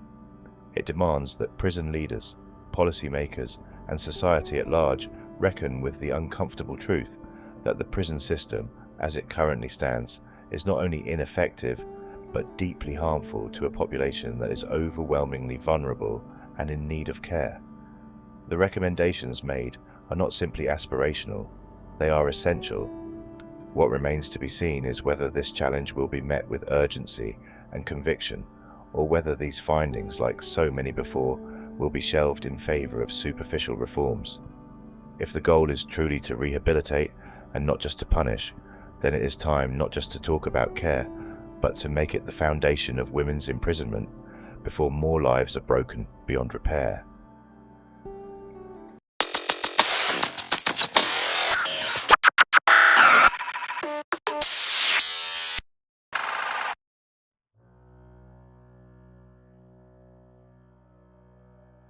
Harmondsworth Immigration Removal Centre situated just minutes from Heathrow Airport, is meant to be a temporary holding facility. In theory, it's a place where people are detained for administrative purposes before being deported from the United Kingdom. But in reality, it has become something far darker, a dehumanizing warehouse of pain, fear, and institutional failure that undermines Britain's image as a nation governed by justice and the rule of law. The most recent inspection reveals a facility in deep crisis. While management under Métier has attempted to stabilize some aspects of the operation, core structural and humanitarian problems continue to define the everyday experience of those held there. Many detainees remain locked in cells for up to 23 hours a day. Some have been held for months, even years, with no clear timetable for release or removal. The system is not simply slow, it is dysfunctional to the point of cruelty. People are trapped in indefinite limbo, many with severe trauma, mental health issues, or unresolved asylum claims. Others have lived in the UK for decades, have families here, and are facing deportation to countries they barely remember. The mental health crisis inside Harmondsworth cannot be overstated. Healthcare units are understaffed, overworked, and grossly under-equipped for the volume and complexity of cases. There is no consistent psychological support despite detainees self-harming at alarming rates. Suicidal ideation is not only common, it is normalized. In fact, some of those interviewed by inspectors said they had accepted death as the only escape from the uncertainty and hopelessness. What makes it more chilling is that medical professionals have raised concerns repeatedly, yet nothing changes. The IRC model is built on the illusion of order, while it quietly allows severe human suffering to escalate in hidden corners. The physical state of Harmondsworth is no better. It is described in the report as unsuitable for modern detention purposes, which is a polite way of saying it's falling apart. Damp, crumbling walls, rusted metalwork, broken windows, blocked toilets, infestations, and persistent heating failures plague the living units. In the depths of winter, some detainees are left without adequate heating or warm clothing. The infrastructure was never designed to hold people for long periods, yet many live here for months, or even years, in conditions worse than many Category C prisons. Cultural and racial tensions are rife. Harmondsworth holds people from over 80 countries, many of whom speak little or no English, yet access to interpreters is inconsistent at best. Staff training on cultural awareness and trauma-informed care is described as basic, which in this environment translates to virtually non-existent. This has contributed to a deeply mistrustful atmosphere where detainees feel ignored, unheard, and targeted. Allegations of racist abuse, both between detainees and by staff, were reported and often dismissed without thorough investigation. One man told inspectors, "We are not treated like people. We are numbers they want to get rid of." Detainees are legally entitled to access legal advice and representation, but this too is riddled with obstacles. The on-site legal surgery is overbooked, under-resourced, and often delayed by days or weeks. Many detainees cannot get advice before critical interviews or appeal deadlines. Some are deported without ever speaking to a solicitor. Others are sent to countries where their lives are at risk, without a chance to challenge the decision in court. The supposed legal safeguards around immigration detention are paper-thin at Harmondsworth. In practice, they are regularly and shamefully ignored. Despite all of this, the centre still boasts of providing purposeful activity, but a closer inspection reveals that this is mostly for show.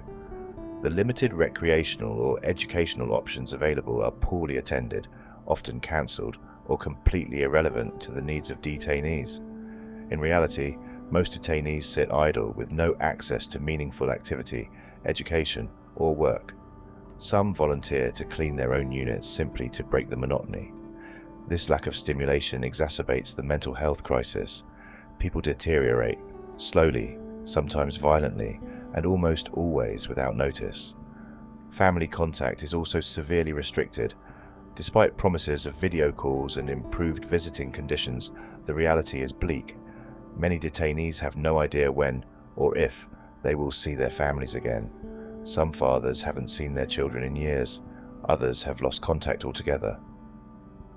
The combination of isolation, indefinite detention, and emotional breakdown leads some detainees to take desperate measures, hunger strikes, self-mutilation, and even attempts at suicide. Harmondsworth is not just a place where people are held, it is a place where people are broken. Staff themselves are often demoralized, burned out, or overwhelmed. High turnover rates, mandatory overtime, and inadequate training mean that even well-intentioned officers are ill-equipped to manage such a complex and distressed population. Many simply give up.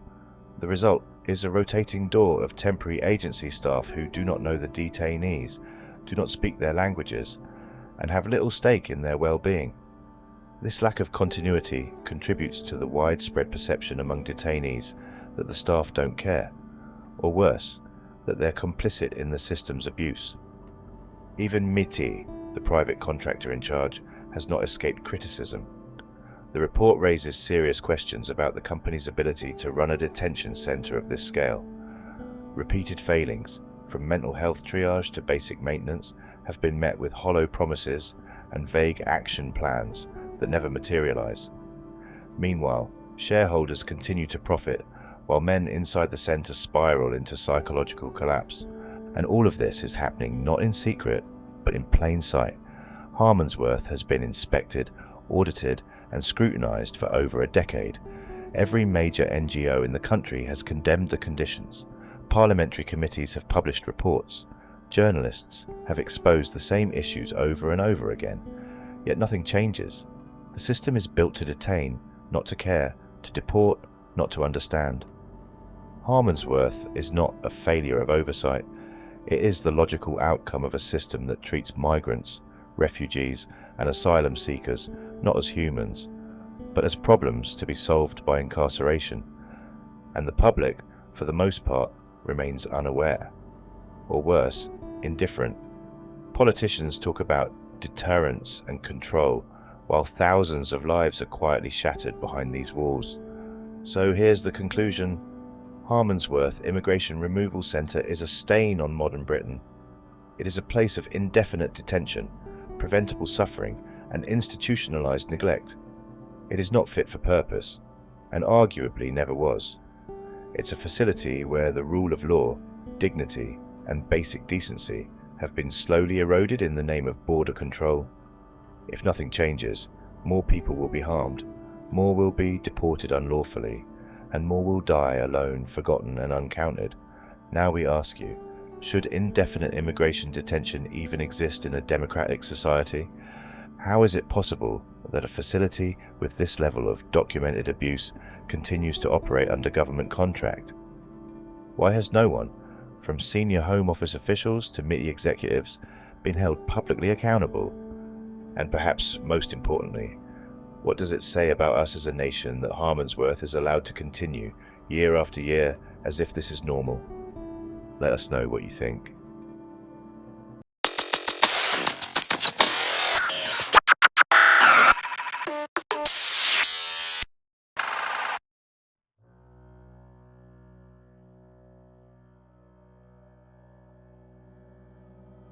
Behind the looming red brick exterior and barbed wire fences of HMP Foston Hall lies a prison not simply failing, but slowly suffocating the very women it was meant to rehabilitate. At first glance, the prison, nestled in the Derbyshire countryside, seems orderly, even serene, but step inside, and that illusion evaporates. The 2025 inspection revealed something far more disturbing than poor administration or staff shortages. It revealed a closed world collapsing under the weight of trauma, addiction, neglect, and systemic apathy. The cells do not echo with reform. They hum with anxiety, self-harm, and whispered despair. Women arrive at Foston Hall already battered by life. A staggering number are survivors of domestic abuse, sexual violence, substance dependency, and serious mental illness. Nearly 2/3 of the prison population reported having experienced abuse before their sentence. But instead of encountering safety, they are met with chaos. On arrival, many were denied a basic induction. Some were left without property for over a week. Others were placed into restrictive regimes before any assessment, Those deemed high risk were locked down instantly, often in segregation cells with no psychological support. No one asked what brought them here, only what they'd done. Within the walls of Foston Hall, the cycle of harm deepens. Self-harm isn't rare here, it's routine. Women cut, burn, punch walls or tie ligatures because they've learned that pain is the only reliable outlet.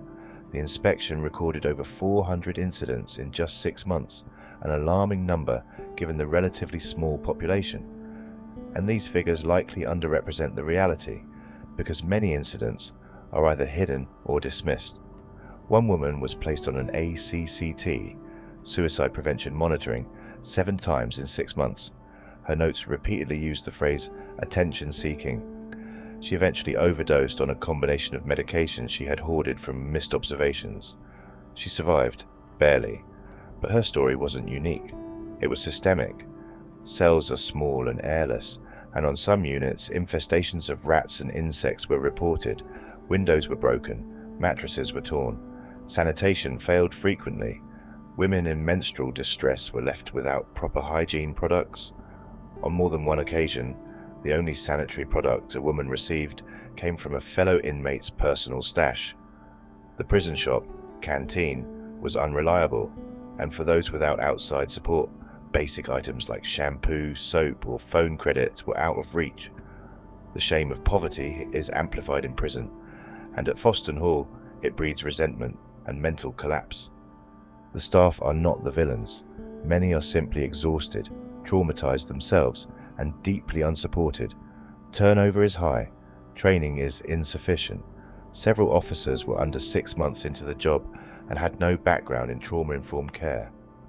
They faced women with severe psychiatric conditions, addiction withdrawal, and complex behavioral issues, with nothing but a clipboard and a radio.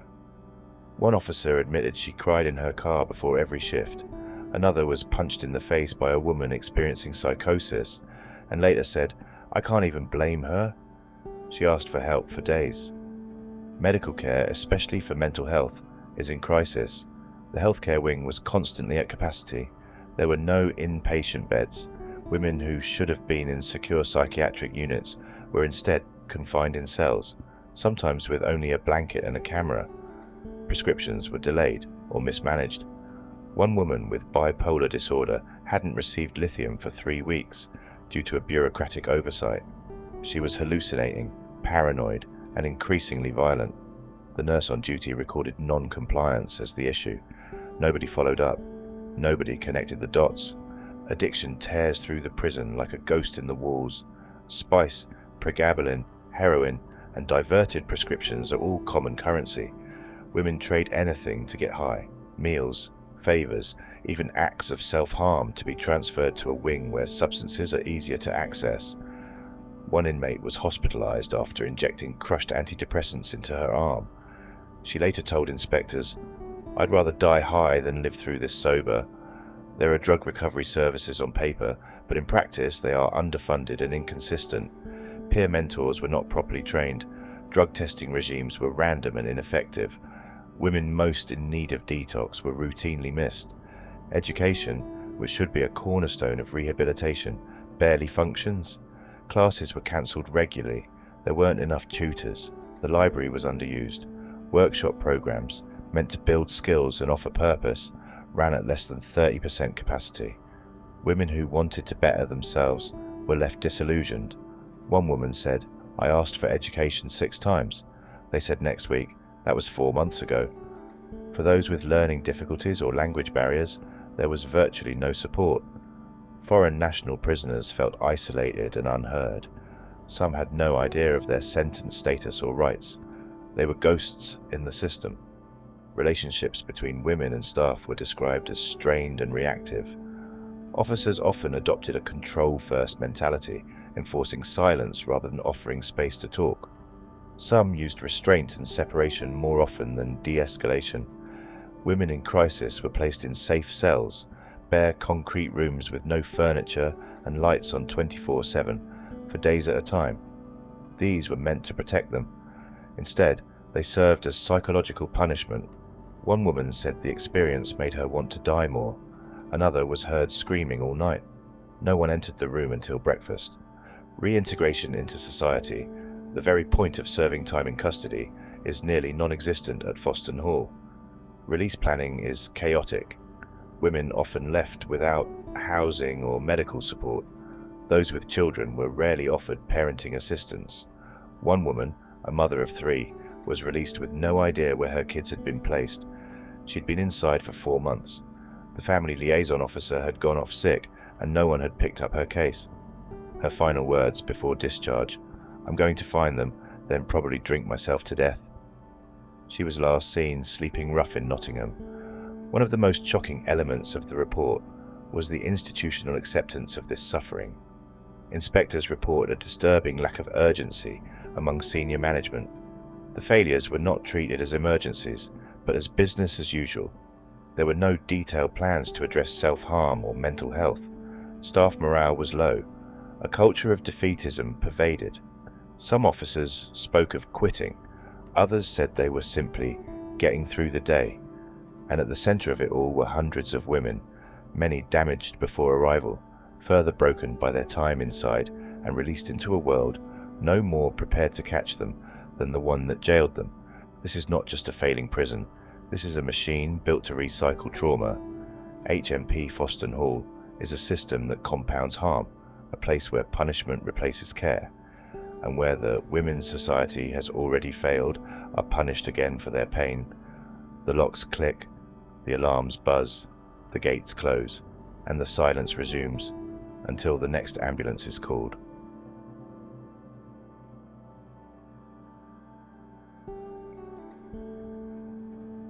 A woman who was serving an 8-week prison sentence for shoplifting has been found dead in her cell. Anna Graven, 41, was found at Foston Hall Prison in Derbyshire. Paramedics tried to revive her, but she was pronounced dead a short time later. Deborah Coles from Campaign Group Inquest said the death was deeply shocking. It is a really alarming case, and we have to question why women are still being locked up for non-violent crimes when they could be successfully accommodated in the community, she said. Over the past decade, a series of inquiries and reports have concluded that prison is rarely a necessary, appropriate, or proportionate response to women caught up in the criminal justice system. The Justice Select Committee inquiry into women offenders in 2014 concluded that prison is an expensive and ineffective way of dealing with many women offenders who do not pose a significant risk of harm to public safety, and called for a significant increase in residential alternatives to custody, as well as the maintenance of the network of women's centres seen as more effective and cheaper than short custodial sentences. In 2007, a report by Jean Corsten called for women who do not pose a risk to the public to be kept out of prison. She said the more serious offenders should be kept in small custodial units, with the majority kept in a larger network of support and supervision centres in the community. Coles said, "It seems little has been learned in the intervening years." On Friday, a prison service spokesperson said, HMP Foston Hall prisoner Anna Graven was found unresponsive in her cell at about 6:30 a.m. on Sunday 9th August. Staff attempted CPR and paramedics were called, but she was pronounced dead shortly after. As with all deaths in custody, there will be an investigation by the Independent Prisons and Probation Ombudsman.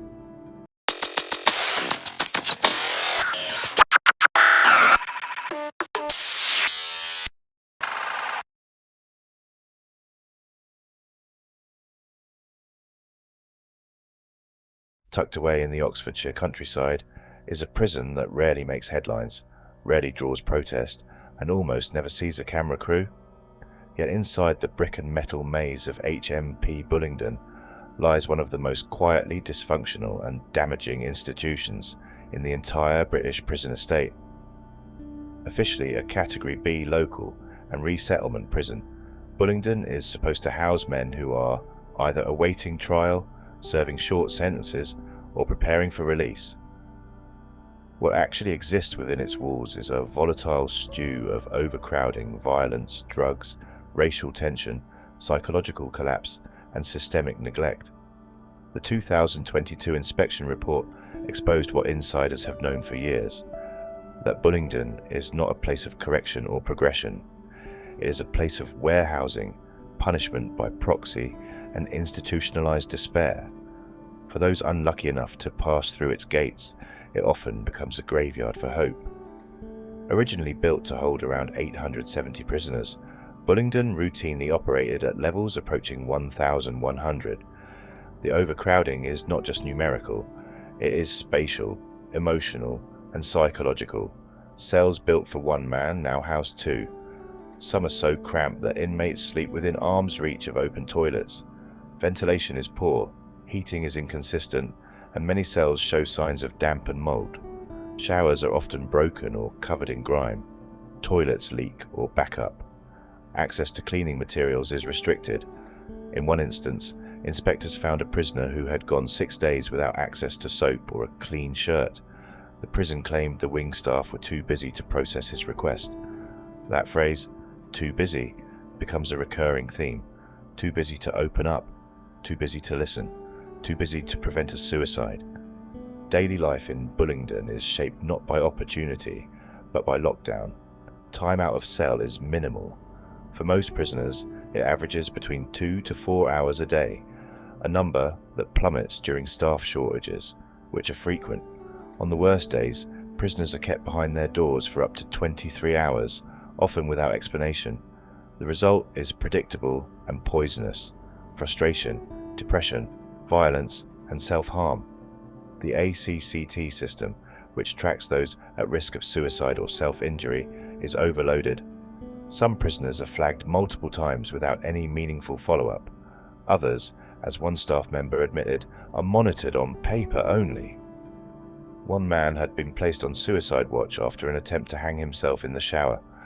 Days later, inspectors found him alone, unsupervised, with the same ligature still hidden under his bed. The mental health team was underfunded, overworked, and demoralized.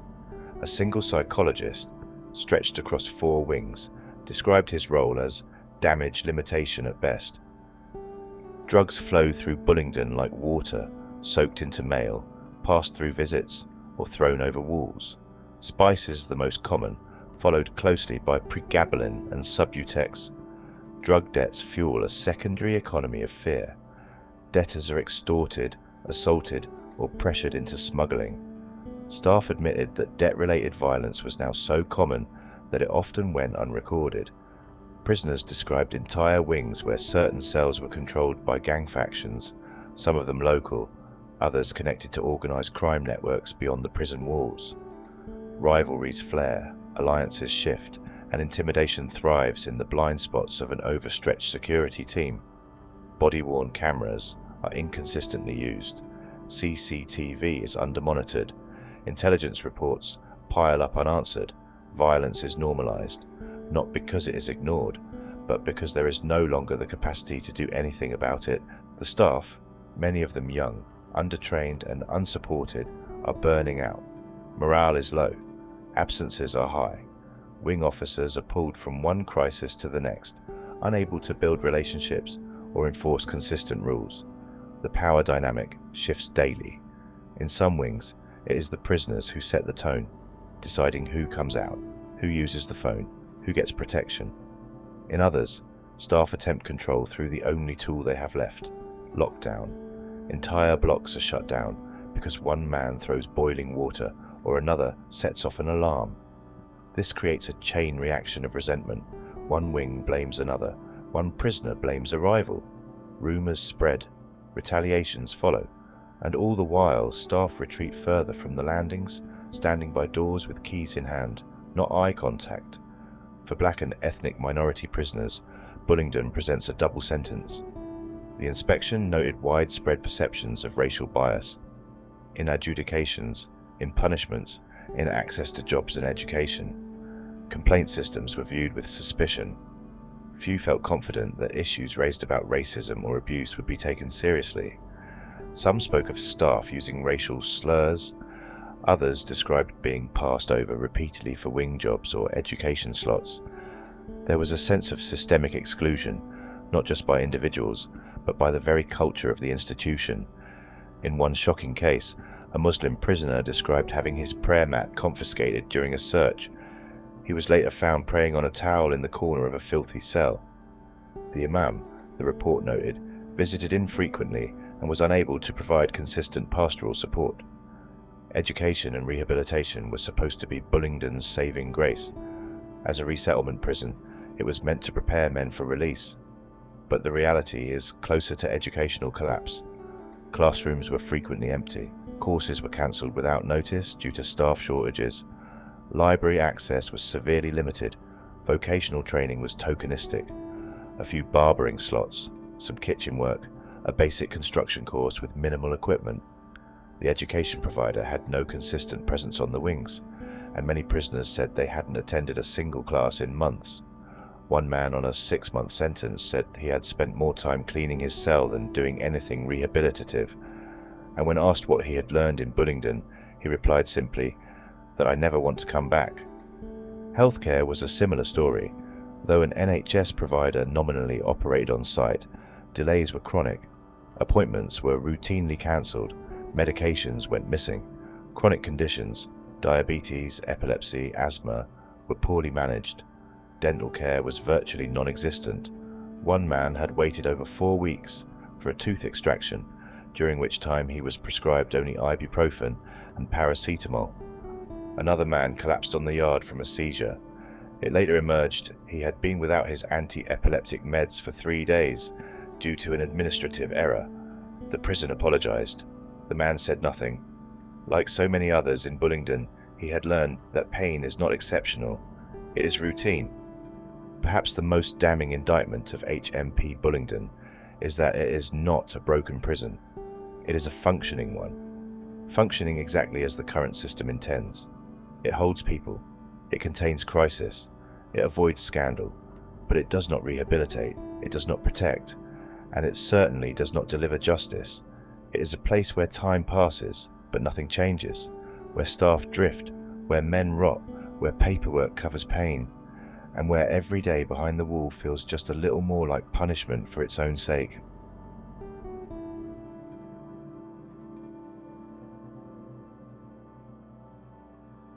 A prison officer was left humiliated when an inmate threw a bowl of poo and urine at him. Godwin Deoney, then 18, was said to have held no grievance towards the HMP Bullingdon officer, but had been told to pot the guard by a group of older prisoners on his wing. Mr. Deoney was due to be, and was, released from the Bicester prison a day after the attack on July the 12th, 2021. He was serving a short jail term for common assault when he was chosen to carry out the assault. Just weeks earlier, he was handed a 2-year suspended jail sentence for 3 robberies committed in August 2020.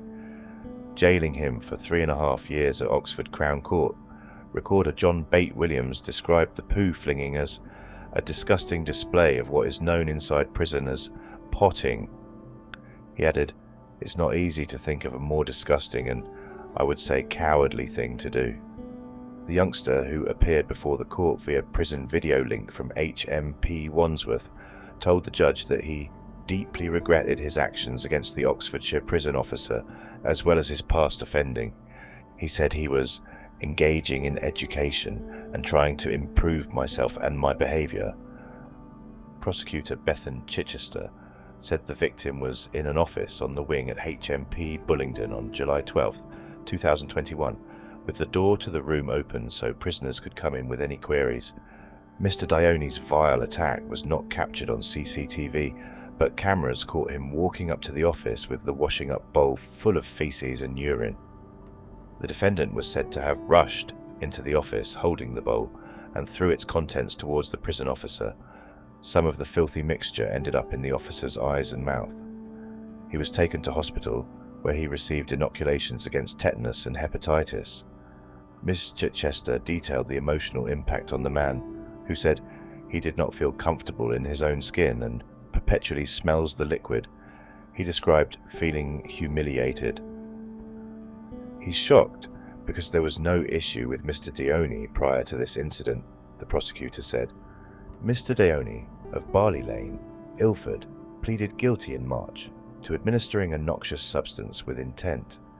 In mitigation, It was said Mr. Dione had come under pressure from older prisoners to carry out the assault, although no mention was made to the prison authorities or the police about being forced to do what he did.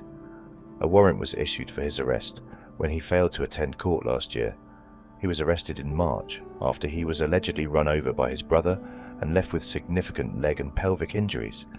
He had been diagnosed with sickle cell disease and was a carer to his mother, the court heard.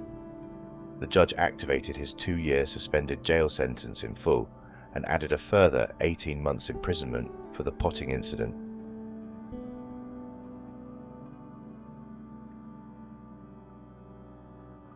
A prisoner who tried to kill an officer at HMP Bullingdon near Bicester has been sentenced to a further 14 years behind bars. Kevin Jones, 41, was being escorted by a prison officer to his cell at around 10:10 a.m. on the 17th of July 2021 when he attacked the member of staff. Mr. Jones was a prisoner on the unit at this time and had a pre-existing grudge against the officer. He was seen on CCTV stalking the victim around the unit until they were both on the same landing at the same time, outside the wing office. As the prison officer walked past him, Mr. Jones pulled a sharpened plastic knife out of his pocket and lunged at the victim. He tried to make contact with the officer's neck, but was restrained on the floor by officers. In an interview afterwards, Mr. Jones admitted his intention was to stab and kill the officer with the weapon he had made. Mr. Jones was charged on the 22nd of June. Now of Broadmoor Hospital, Crowthorne, he was sentenced after pleading guilty to 1 count each of attempted murder and unauthorised possession in prison of a knife or offensive weapon at Reading Crown Court on Thursday the 25th of May. Investigating Officer P.C. Andrew Gold of the prison crime team said, "This was a very serious and unprovoked attack on a prison officer in the course of his duties. This is something Thames Valley Police simply will not tolerate and will always seek to bring offenders before the courts. Had the victim not been so alert as to the danger he was in and avoid the attack, the outcome could have been very different. Fortunately, the victim did not receive any physical injuries, but he has suffered mentally, such as stress and anxiety, which has affected both his professional and personal lives.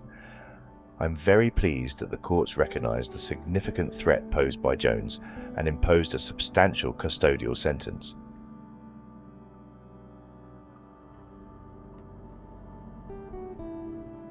Several psychiatrists were said to have recommended that prison guard attacker James McGregor, 34, was given a hybrid order under Section 45A of the Mental Health Act, meaning he could be detained in a psychiatric hospital until he was well enough to serve out the rest of his sentence in prison.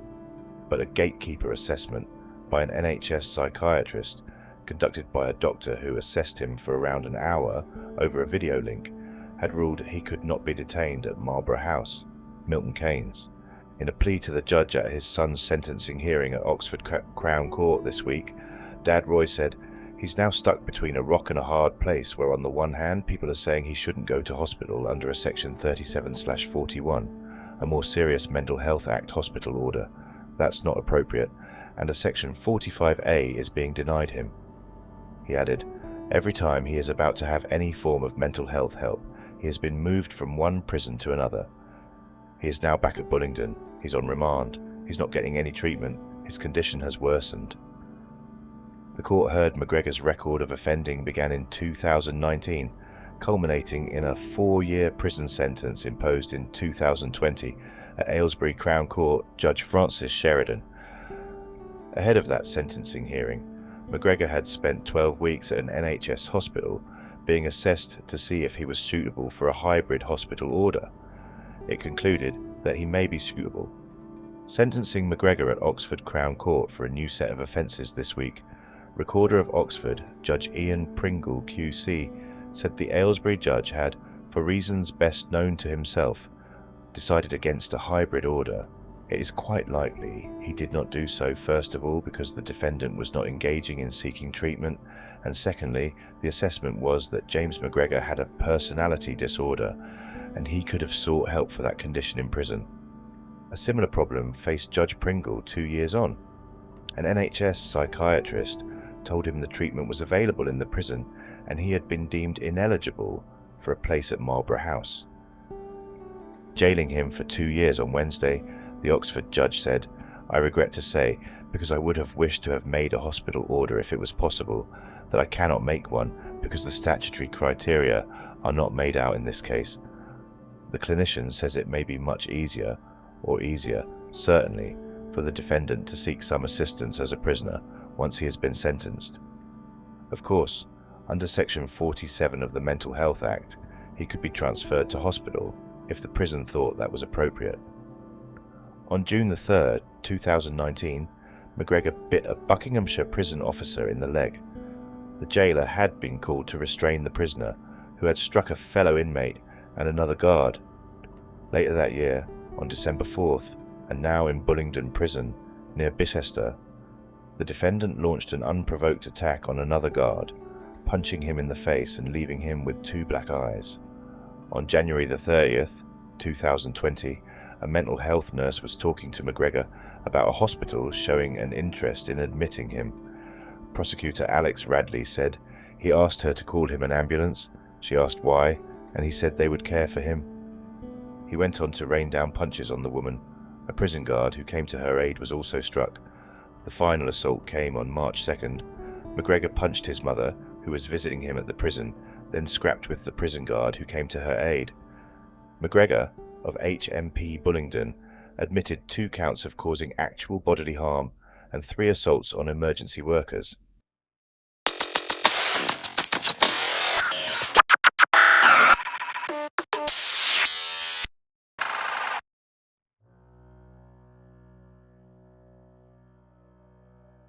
HMP Forest Bank is a prison on the edge, a place where institutional neglect and systemic rot are no longer hidden beneath polished reports or policy soundbites. Situated in Salford and operated by the private firm Sodexo Justice Services, it holds around 1,463 men, over 400 more than its design capacity. Over half of these prisoners are on remand, legally innocent yet treated with the same punitive indifference as the convicted. The churn is relentless. More than 500 new inmates processed monthly, over 2,500 movements in and out of reception in a single month. This is not a stable institution. It is a human warehouse powered by chaos. New arrivals are thrown into a bleak and humiliating induction process.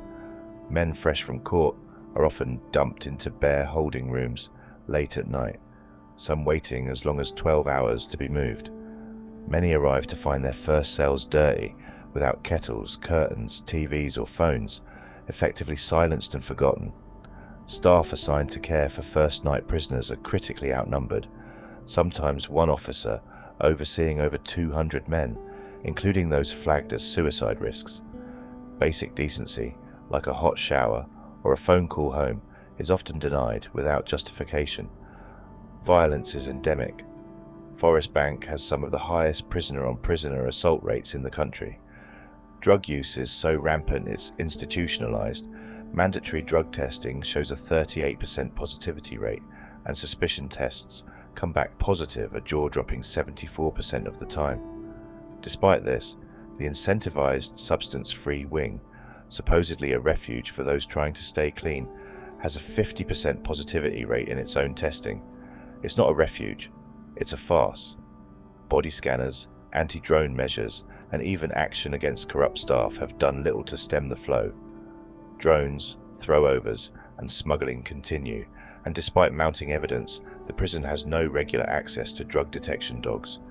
The regime is bleak and uninspiring. Many prisoners are unemployed due to bureaucratic delays in induction and assessment. Time out of cell for some is limited to 4.5 hours per day. Even those with work find the activities mundane and unstimulating. Vulnerable prisoners, including sex offenders and trans inmates, get an even worse deal. Frequent cancellations of activities, like gym and education, leaving them locked up and isolated.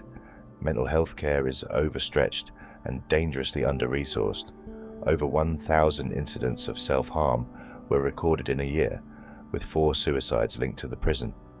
Cells used for constant suicide watch were deemed unfit, and many at-risk men didn't even have access to in-cell telephones.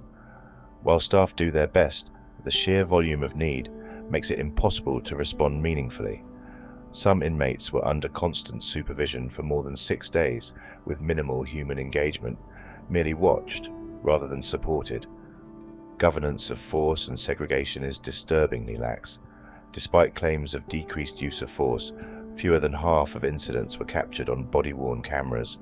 Many serious assaults happen out of sight and are not investigated. Footage is deleted after a month, and very few incidents are properly reviewed. The segregation unit remains a place of excessive confinement, where men are locked in for 23 hours or more, with poor living conditions and little incentive to reintegrate. Staff were found to have imposed unofficial punishments, such as denying showers without authorization or documentation. Basic decency is failing across the board. Over half the prisoners are doubled up in cells made for one, often sleeping inches from unscreened toilets. Complaints processes are widely seen as corrupt and unresponsive. Staff often fail to challenge rule-breaking or bullying, and the leadership is largely invisible. Emergencies may go unanswered. Many wings do not monitor response times to cell bells. Some of the most vulnerable prisoners, those with disabilities, limited English, or neurodivergent conditions, are either forgotten or informally cared for by untrained peers, a practice riddled with risk. Even where progress is noted, like peer mediation or a new digital tool to flag vulnerable inmates, implementation is half-baked. Leaders collect data but fail to analyze it properly. Promising ideas are rarely embedded or followed through. Staff turnover may have stabilized, but inexperience and lack of training still dominate the front lines. The director is seen as competent, yet trapped in a bureaucratic paralysis caused by the Ministry of Justice's failure to retender the prison's management contract. With leadership in limbo, meaningful reform is impossible. What emerges from this inspection is not just a failing prison, but a failing ideology. HMP Forest Bank is a monument to short-termism, underfunding, and the private sector's profit-driven detachment from moral duty. Behind every statistic lies a man, some guilty, many not, living in conditions that would shame a developing nation, let alone a so-called civilized society. Is this what justice looks like in Britain? When private companies profit from pain and the unconvicted are warehoused like cattle, how long before the system breaks completely? Should the government even be allowed to outsource incarceration when basic human rights aren't guaranteed? And with so many held without conviction, is the system punishing crime or simply criminalizing poverty and delay? Let us know what you think. Is Forest Bank just a symptom of a deeper rot, or is this the price of order in a nation that has run out of space and compassion? The inspection of HMP Forest Bank exposes not just the dysfunction of one institution, but a damning reflection of a prison system in decay, overcrowded, drug-infested, violent, and grossly underprepared to handle the mental health crisis unfolding within its walls. It is a place where many haven't even been convicted, yet are subjected to conditions that would be considered inhumane anywhere else. Leadership is paralyzed, frontline staff are overwhelmed, and the prisoners, regardless of guilt or innocence, are paying the ultimate price. The shocking levels of drug use, the rise in self-harm and suicide, the lack of basic resources, and the absence of accountability raise serious ethical and legal questions. Forest Bank is not an outlier, it is a warning. So now we turn to you. How much longer can a system like this be allowed to operate behind closed doors? Do you think private companies should ever be allowed to run prisons? What does it say about the justice system when the unconvicted are locked up in filth and fear? Should prison reform begin with abolishing remand for non-violent offences altogether? And if this is how we treat our most vulnerable, what does that say about us as a society? Let us know your thoughts in the comments. Your voice matters, because if no one speaks up, the silence inside places like HMP Forest Bank will only grow louder.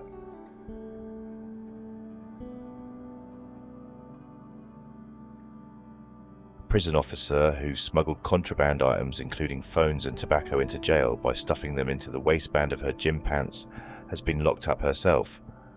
Lainey Martin was rumbled by two of her colleagues at HMP Forest Bank in April this year. The 25-year-old took mobile phones, chargers and SIM cards inside while working as an officer at the jail in Salford, Greater Manchester. She also smuggled in tobacco before hiding items in the women's toilets. Miss Martin wore gym pants under her uniform, putting goods in the waistband before taking them into the prison. Staff became suspicious when they spotted Martin using a bathroom on a different wing to where she was working at around 8 AM on April 7th. They watched her walk down the healthcare wing and enter a single female toilet. When two officers searched the toilets, they discovered Martin's haul of prohibited items in a bin. They found 8 mobile phones individually wrapped in cling film, as well as chargers and SIM cards. There were also 2 wraps of tobacco. Miss Martin was stopped and detained while carrying out her daily duties at the Category B prison. She was arrested and suspended by Sodexo Justice Services, the private company which runs the prison, while an investigation was carried out.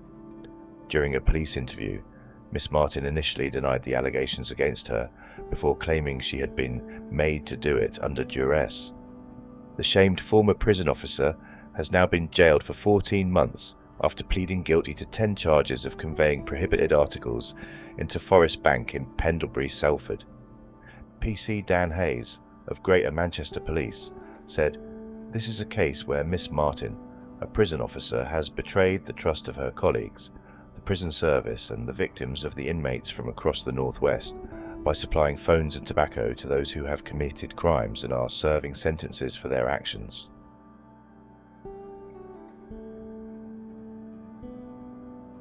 A prisoner died following the mismanagement of a methadone prescription, an inquest jury has concluded. Michael McDonough, 27, was found unresponsive in his cell at HMP Forest Bank in Salford in February 2019. Bolton Coroner's Court heard he had been prescribed methadone after he self-medicated with opiates. However, jurors concluded that he had not received adequate care after the prescription.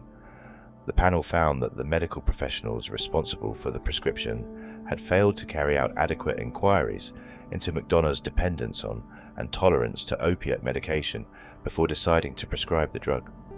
They also concluded that prison health staff failed to monitor him in the days that followed, in line with national health guidelines. The court heard Mr. McDonough should have been checked twice daily for 5 days for any side effects to the medication. The jury found it was probable that the latter failing contributed to his death. They also criticised the serious failure of communication and task allocation between nursing staff at the prison. His post-mortem concluded that he died as a result of bronchopneumonia, precipitated by acute central nervous system depression resulting from the combination of drugs in his system that included 4 prescription drugs, one of which was methadone. His mother, Margaret Pomeroy, said, "HMP Forest Bank failed my son. I have been campaigning for over 4 years to get this inquest heard to find out what happened to Mickey. It should never have come to this. Mickey was a prisoner, but he deserved to be treated with care and kindness, just like any other person. I cannot understand how a mistake like this was allowed to happen by the people that were supposed to be taking care of him." She added, "The day that they handed him methadone, they handed him a death sentence. This verdict will not bring Mickey back, but I hope that lessons will be learned so that no one else has to die in this way."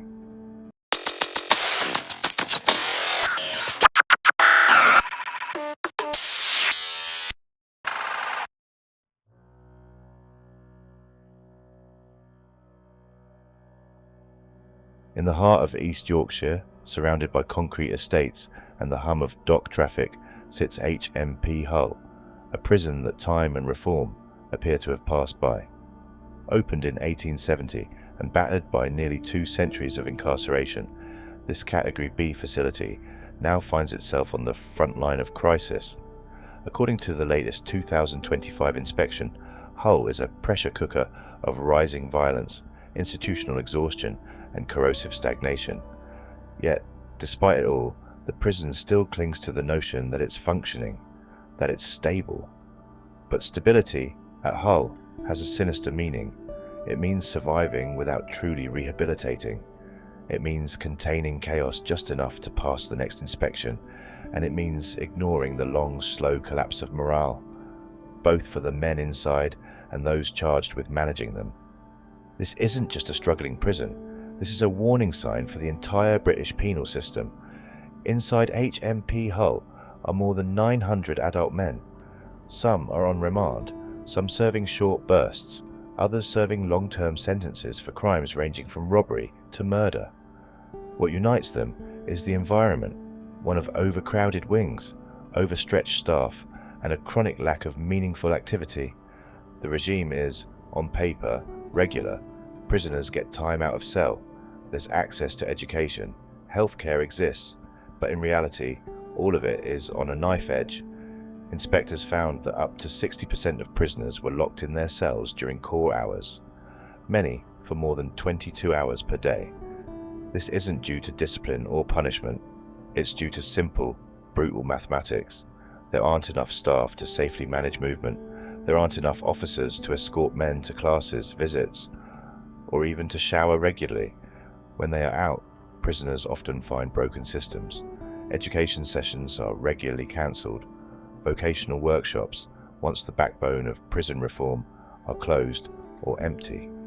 Gym access is sporadic.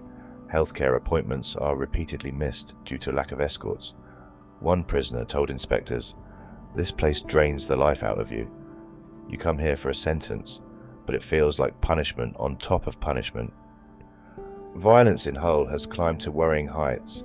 In the 6 months before the inspection, there were over 280 recorded violent incidents, including serious assaults on staff and prisoners alike.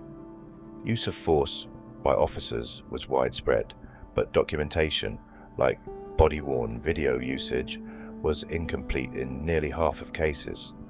Several prisoners alleged excessive force. One man claimed he was slammed to the floor and left bleeding for refusing to lock up due to a mental health crisis. Others described being dragged into cells, pepper sprayed with PAVA without de-escalation efforts, or thrown in segregation without review. This is a facility where tensions are permanent, not because prisoners are uniquely violent, but because the system is now built to generate hostility. When you isolate men in crumbling cells for 23 hours a day, deny them access to purposeful activity, then expect them to behave like model citizens, you're building a volcano. And when it erupts, the blame is often shifted away from policy and onto the inmates themselves. Mental health care at HMP Hull is in a critical state. The mental health team is significantly understaffed, with waiting times for psychiatric review stretching into months. At the time of inspection, nearly 500 prisoners were on some form of mental health caseload, yet only one full-time psychiatrist was on site. Self-harm has doubled since the previous inspection. Prisoners on ACCTs, used to monitor at-risk individuals, often reported not being reviewed on time, or in some cases, not at all. There were even instances where staff were found to be filling in forms retroactively, marking that checks had occurred when they had not. In one of the most harrowing findings, a man who had made multiple suicide attempts in the past was denied mental health support because his behavior was viewed as manipulative. Just weeks later, he was found unconscious in his cell. Drugs remain rampant inside Hull's walls. Spice, cannabis, and diverted medications circulate daily. The prison has a netting system and increased searches, but these have done little to stem the supply. One officer said, "We're not even reacting anymore, it's just accepted." There were also allegations from prisoners of corrupt staff facilitating the trade. Though not confirmed, the culture of secrecy, lack of oversight, and fear of retaliation makes such claims difficult to investigate, let alone prove. The smell of cannabis lingers in certain wings. Night staff frequently ignore the plumes. Suspicion drug testing is rare, and rehabilitation efforts for addiction are skeletal. Underfunded, understaffed, and dangerously disconnected from clinical healthcare, staffing levels at HMP Hull have collapsed. Absenteeism is up. Burnout is rampant. Many frontline officers have less than 1 year's experience. Several managerial roles are filled by acting staff, often pulled from different departments just to fill gaps. This churn has a domino effect. Inexperienced staff can't confidently challenge rule breaking, which erodes discipline. Senior officers are stretched too thin to train or mentor. And institutional knowledge, that invisible code that keeps prisons running, is being lost with every departure. One damning line from the report reads, "It is not clear who is leading some key areas of prison life." In a facility with nearly 1,000 men, that level of organizational drift isn't just worrying, it's dangerous. The prison's infrastructure is falling apart. Many wings date back over a century. Plumbing fails regularly, heating is inconsistent, showers are frequently out of service, and the prison's laundry system is so broken that some prisoners go weeks without fresh clothes. One man told inspectors, "I've had one pair of socks in 17 days. Windows don't close. Some don't open. Cells are too small for the double occupancy they're often forced to house. Rats have been reported. Food quality is poor, with meals often served cold due to logistical delays. Hull is not just physically rotting, it's rotting at the core." So how has this continued? Part of the answer lies in optics. HMP Hull isn't out of control in the media sense. There are no riots, no hostage situations, no flaming bins rolling down the yard. So for the Ministry of Justice, it's not urgent, it's merely troubled. But make no mistake, Hull is in collapse. The quiet suffering of hundreds of prisoners, the day-by-day institutional decay, the slow emotional and mental collapse of staff, these don't make headlines, but they are the true crisis. And unless something changes, not just locally, but systemically, Hull will not recover. It will break, quietly, then loudly. And when it does, the cost will not be measured in budgets, but in lives.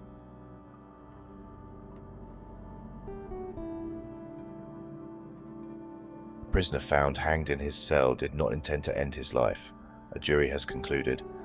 Andrew Winspear, 53, who was originally from Whitby, died at HMP Hull on the 8th of August 2023, hours after he had appeared in court via video link. The 5-day inquest at Hull Coroner's Court heard medical staff at the prison had no cause for concern about Winspear in the weeks before his death and described how he had talked about his plans for the future. A jury, comprising 6 women and 5 men, ruled the death was the result of misadventure. The court heard Winspear had been transferred to HMP Hull from HMP Lincoln on the 5th of July 2023. He underwent a reception screen to assess his physical and mental health and whether he posed a risk of self-harm or suicide. Fiona Evans, the head of healthcare at HMP Hull and a nurse of more than 18 years, described Winspear as calm and said he gave no cause for concern. Ms. Evans also told the court she had been reassured after Winspear had a methadone prescription reviewed and was actively looking for help with drug and alcohol issues. Subsequent mental health checks showed the 53-year-old had a history of anxiety and depression and suffered post-traumatic stress disorder linked to childhood abuse. On the 8th August 2023, prison officers said Winspear appeared agitated and upset. He climbed onto netting on a landing after refusing to join a queue. Winspear raised an emergency alarm after self-harming in his cell and had undergone treatment for his wounds, the officers reported. The self-harm incident was recorded and staff at the prison put a care plan in place to support him and reduce further risk. Later that day, Winspear appeared at a court hearing via video link and was then observed by officers 7 times in a 4-hour period. The jury foreman noted the checks had been carried out more frequently than required as she read out the verdict. Despite the checks, officers found Winspear slumped in his cell at 17:18 BST. After resuscitation attempts by officers and health staff, paramedics declared him dead at the scene less than an hour later. Following the verdict, Ian Sprakes, Assistant Coroner for Hull and the East Riding, thanked the jury for their service and extended his condolences to the family of Winspear for their loss.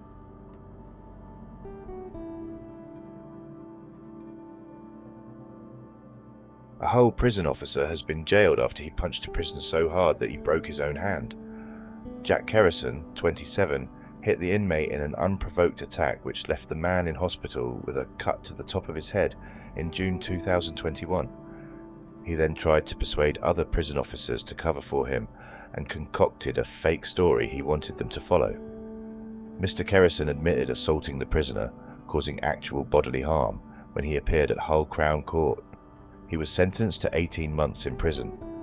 The inmate, who had enhanced status because of his good behaviour and cared for elderly and disabled prisoners, was sitting in his cell when Kerrison entered and accused him of being a cheeky little kicking egg.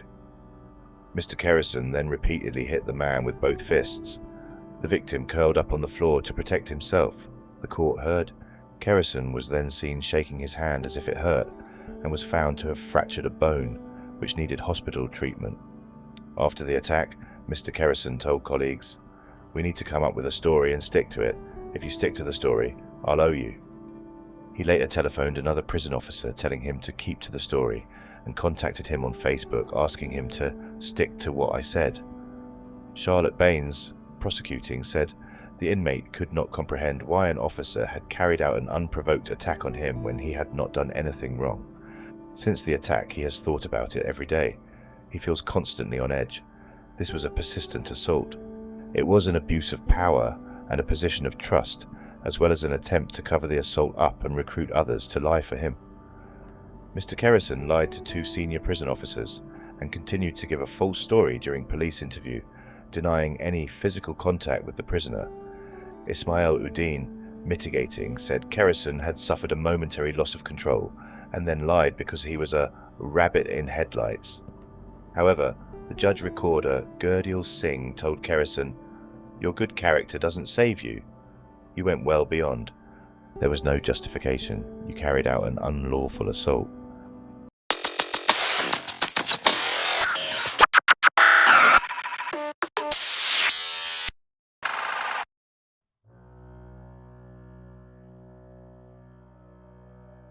HMP Kirkham is a prison in name only. In reality, it's a leaking pipe, where men walk out with ease, staff look the other way, and the idea of rehabilitation has been stretched so thin it's become meaningless. Located in Lancashire, this open Category D establishment is supposed to be a place of trust, preparation, and community reintegration. Instead, it's now a glaring example of what happens when trust is given without structure, when risk is ignored, and when a prison is abandoned to drift under its own crumbling weight. With a population of over 500 men, Kirkham was never meant to be high security, but open prisons still require order, and order is the one thing that has spectacularly collapsed. In the last year alone, 34 prisoners absconded. 34. That's nearly 3 a month simply walking off the grounds. Some were on temporary release, others were in work placements. A few never returned at all. In one shocking case, a man released on ROTL to attend a funeral was later found dealing drugs. Another vanished into the wind. No follow-up, no accountability, and no consequence. The prison's response: paperwork. There is no serious risk assessment system in place. The ROTL board, when it does meet, is disorganized and fails to vet placements properly. Employers aren't always checked. Housing plans are vague. In one case, a prisoner was approved for ROTL to a hostel that didn't exist. And when someone does abscond, the debriefing is often late or completely missing. It's not just that the gate is open, it's that nobody's watching it. Staff inside the prison have stopped trying. Inspectors described a culture of passivity, where officers no longer feel empowered to challenge behaviour. Rules are inconsistently applied. Some prisoners skip work, refuse instructions, or breach basic expectations, and nothing happens. Officers shrug. Governors shuffle paperwork. No one wants to rock the boat. This is not a prison preparing men for life after custody. It's a lay-by on the road to nowhere. Prisoners, for their part, have learned how to exploit the system. They understand that supervision is weak, that absconding carries little risk, and that most of the staff don't care. Many are bored, disengaged, and restless. The regime offers very little in terms of routine. Education is underused. Vocational workshops are frequently cancelled due to staff shortages or disinterest. The prison garden, a rare bright spot, is only accessible to a limited number of men, and those not working or studying. They roam, sit, smoke, plot, sleep. Facilities are outdated. The accommodation is split across old RAF buildings, many of which are run down and lack basic privacy. There are broken fixtures, poor ventilation, and some cells where prisoners must navigate leaks, damp and freezing conditions. Showers are shared, limited, and often dirty. There are not enough laundry services. Canteen stock is unpredictable. The gym is poorly staffed and open at odd hours. Even the chapel, once a refuge for reflection, is underused due to staff constraints. Drugs are widespread. While not as chaotic as some closed prisons, Kirkham has its own ecosystem of supply, debt, and intimidation. Cannabis, spice, Subutex, and alcohol are the drugs of choice. With poor security infrastructure, little in the way of intelligence-led searches, and limited drug testing, many prisoners use freely and frequently. The healthcare unit has flagged increased cases of withdrawal, dependency, and mental health deterioration, but there's no consistent drug strategy to tackle it. Mental health care is nearly non-existent. The waiting list to see a mental health professional can stretch weeks.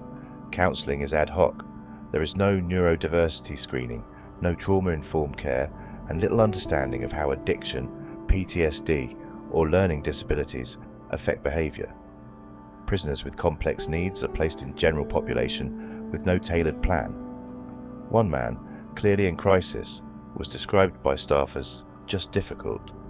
Another, with a diagnosed personality disorder, was seen once in 3 months. Vulnerable men are being ignored, and some are spiralling into self-harm and suicidal ideation in plain view. Through the gate preparation is dismal. Men due for release within weeks still have no ID, no accommodation, and no link to probation. The resettlement team is underpowered and overwhelmed. There are no real job fairs, no long-term planning, and no engagement with family support services. One prisoner told inspectors, "I'll get out the same way I came in, with nothing and no one." Another said he hadn't spoken to a caseworker in over 2 months. These aren't exceptions, they are standard. Leadership at HMP Kirkham appears either deluded or defeated. The governor insists progress is being made, citing a handful of successful ROTL cases and new strategy documents. But documents don't change culture. The people who live and work in this prison know the truth. The staff feel unsupported, the prisoners feel forgotten, and the public, they're left exposed, because when nearly 36 men walk out of prison in a year, and some never return, that's not just a scandal, that's a breakdown in public safety. And make no mistake, Kirkham isn't a soft touch because it's open. It's a soft touch because no one is enforcing the rules. It's a prison where consequences don't exist, where disengaged prisoners are preparing for release with no structure, where staff tolerate failure because leadership does too. This is a place that has lost its identity, its purpose, and its credibility. So now ask yourself, what happens when an open prison becomes a revolving door with no control? How many more men will vanish before someone steps in? Are we preparing prisoners for society, or training them to manipulate a broken system? And if we can't even manage low-risk prisoners properly, what does that say about the rest of the justice system? Let us know what you think, because HMP Kirkham isn't just a failing institution, it's a case study in what happens when nobody is watching anymore.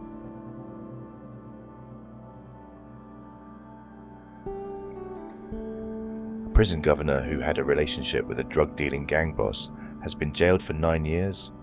Kerry Pegg, 42, was seen as a rising star of the prison service, climbing the career ladder from graduate to governor at HMP Kirkham in Lancashire in 6 years.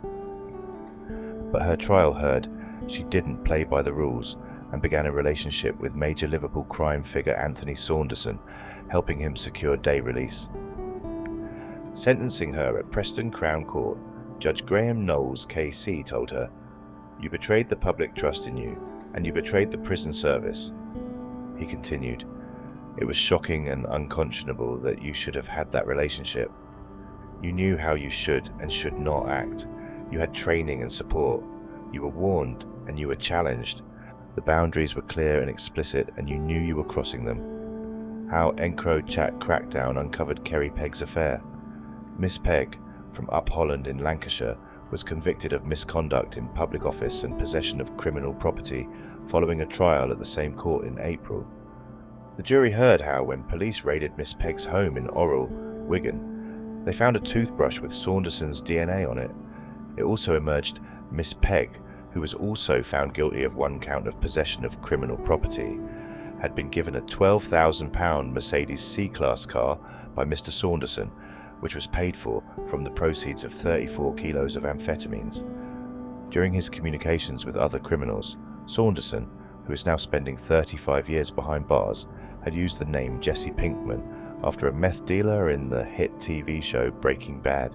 The trial heard, he also went under the name James Gandolfini, the actor who played Tony Soprano in the Mafia TV series.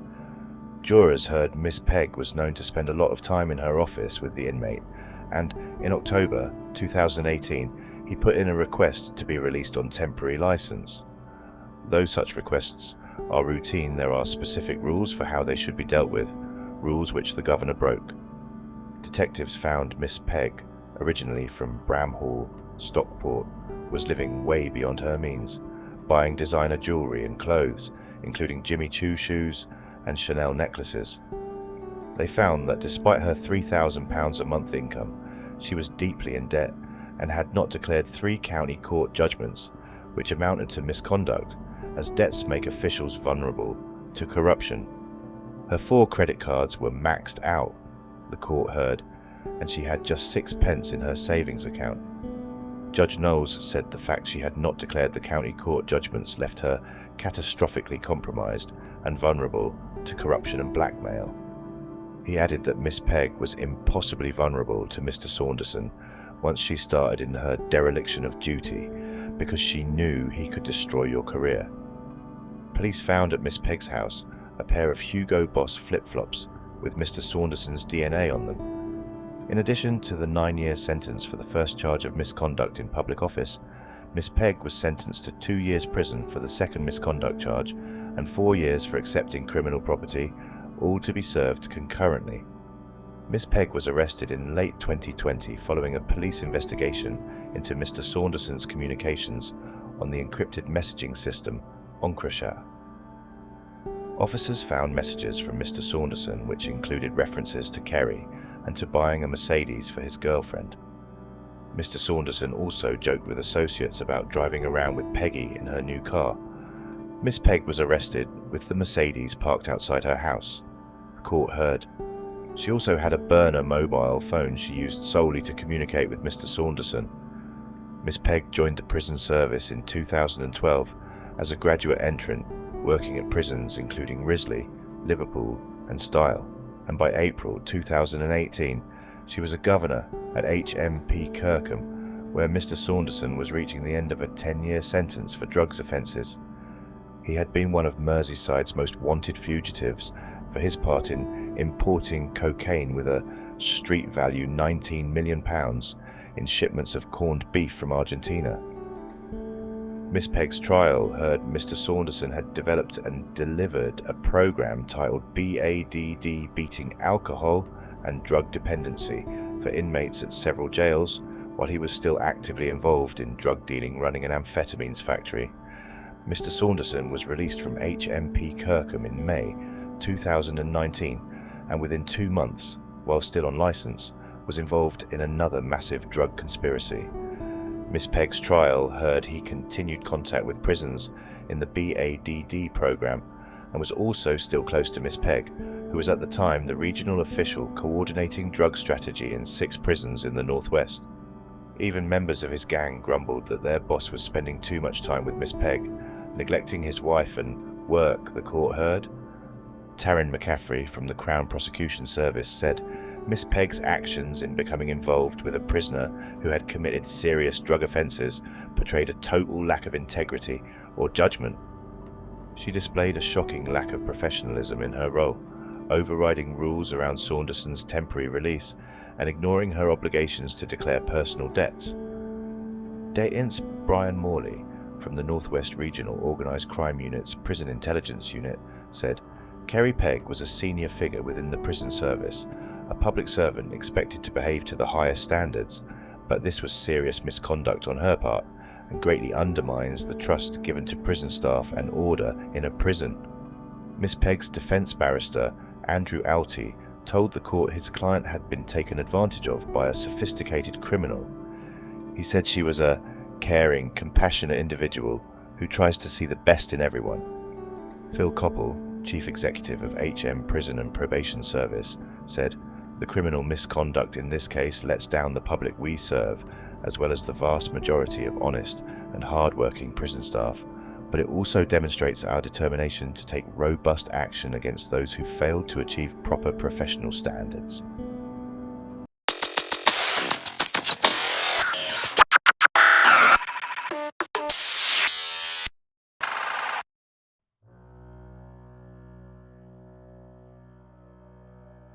There is a name that echoes through the corridors of England's most notorious prisons, like a threat, a warning, and a history lesson all at once: Strangeways. Officially known today as HMP Manchester, it is a place where legacy meets brutality. Still encased in the Victorian shell that housed one of the most infamous prison riots in British history, the institution remains haunted, not just by its past, but by its present failures. What the 2024 inspection reveals is that HMP Manchester is once again teetering on the brink of crisis, dangerous, overcrowded, undersupervised, and spiralling beneath the surface of what officials politely call a complex jail. It holds over 680 men, many of them high risk with a mix of remand, sentenced, and Category A prisoners. It serves both as a local jail and a high security facility, an impossible balance for any prison to manage, let alone one built in the 19th century. Its wings stretch like arms from a central hub, a radial design once lauded for surveillance and control. But that design now fails to contain the chaos inside. Inspectors were told by prisoners that the only thing more common than violence was boredom, and both, in this place, feed each other. From the moment a man steps through its gates, the rot is visible. Induction is inconsistent, health screening is often delayed, and new arrivals frequently have to share cramped, filthy cells designed for one, but housing two. In some cases, the second bed is a metal bunk bolted to the wall, with a toilet positioned just feet away in full view.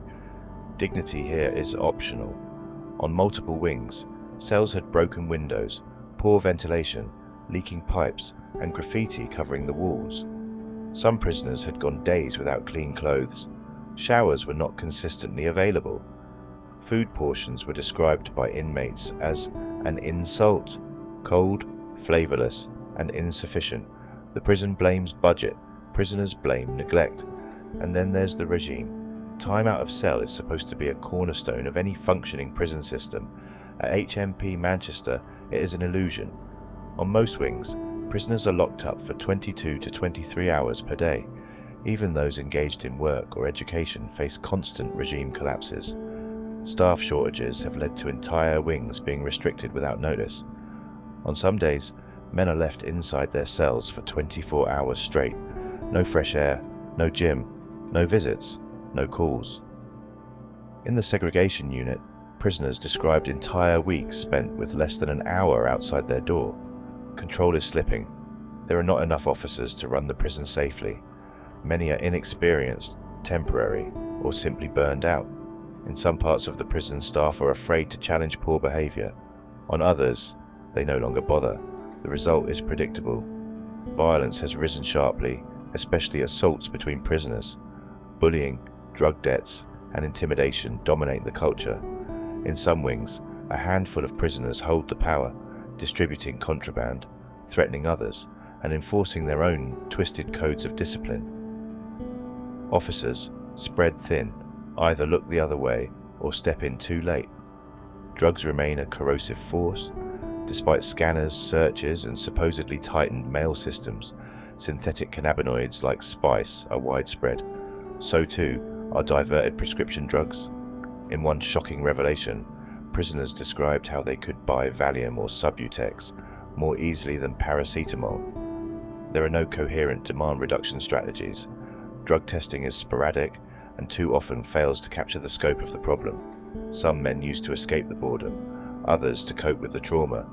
Many simply use because it's all there is. Mental health services are barely coping. HMP Manchester holds some of the most psychologically damaged men in the system, and yet inspectors found long waits for assessments, minimal access to psychiatric support, and a staggering lack of continuity in care. The inpatient unit is small and often full. Men with serious mental illnesses are managed in general population, where they are often isolated, bullied, or placed on basic regime with no therapeutic intervention. One man suffering psychotic episodes was left untreated for over a week. Another, who had repeatedly self-harmed, was being managed on an ACCT plan that staff admitted they had not read. There is no dedicated neurodiversity strategy, despite a significant number of prisoners presenting with ADHD, autism, or learning difficulties. Segregation is supposed to be a last resort, but at HMP Manchester, it is a dumping ground. Men are placed in isolation not because they're dangerous, but because the system doesn't know what else to do with them. Some are mentally ill, others are victims of violence or intimidation. The regime in segregation is bleak. No work, no education, limited time out of cell, and a culture of containment rather than care. It's solitary confinement by another name, and it is happening routinely. The prison's attempt at rehabilitation is hollow. Education is available, but disjointed. Vocational courses are underdeveloped. Attendance is poor. Many men spend months, even years, at Strangeways, with no opportunity to engage in meaningful learning or resettlement planning. The prison claims to offer pathways to progress. In reality, it offers delays, false starts, and red tape. Some prisoners reported being unable to contact their offender managers. Others had been waiting 6 months for a sentence plan review. In one case, a man due for release within weeks had no confirmed housing, no ID, and no plan. He was about to walk out the gate into the same chaos he came from. Leadership at HMP Manchester seems well-meaning, but overwhelmed. Senior staff acknowledge the prison's deep-rooted problems, but their solutions are managerial rather than transformational. New strategies are announced: violence reduction, drug testing pilots, mental health pathways, but none are meaningfully resourced. The result is predictable. Things stay the same or get worse. And hovering over everything is the weight of Strangeways history. The 1990 riots are still spoken about like prophecy. What began as a protest against poor conditions became the largest prison riot in British history. The prison was rebuilt, rebranded, and modernized. But here we are again, decades later, crammed cells, locked doors, drugs, violence, staff afraid to act, and men losing their minds. The uniform may be newer, the slogans may be slicker, but the truth is the same. HMP Manchester is a prison on the brink. So now the question must be asked: if this is what a high-security prison looks like in 2024, how far have we really come since the riots of 1990? Is HMP Manchester protecting the public, or producing broken men and feeding the cycle of violence? How many more inspections, how many more warnings, until the government finally acts on more than paper? And when the next breakdown comes, will we pretend we didn't see it coming? Let us know what you think, because what's happening inside HMP Manchester isn't just a failing prison, it's a warning to the entire nation, and this time the consequences will be impossible to ignore.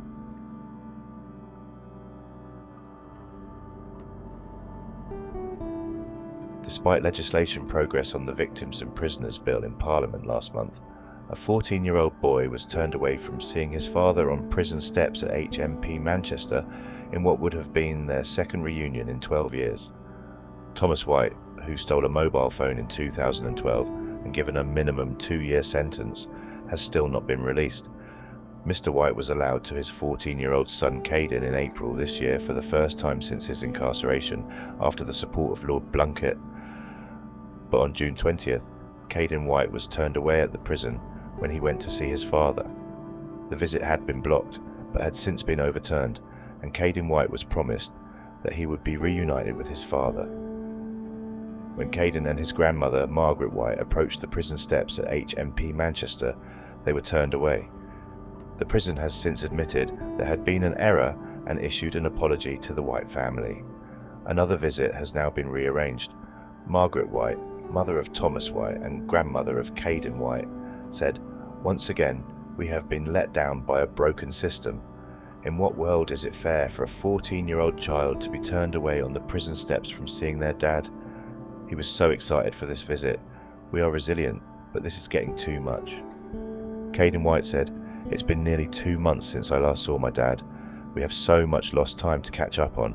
This whole thing is so cruel and unfair."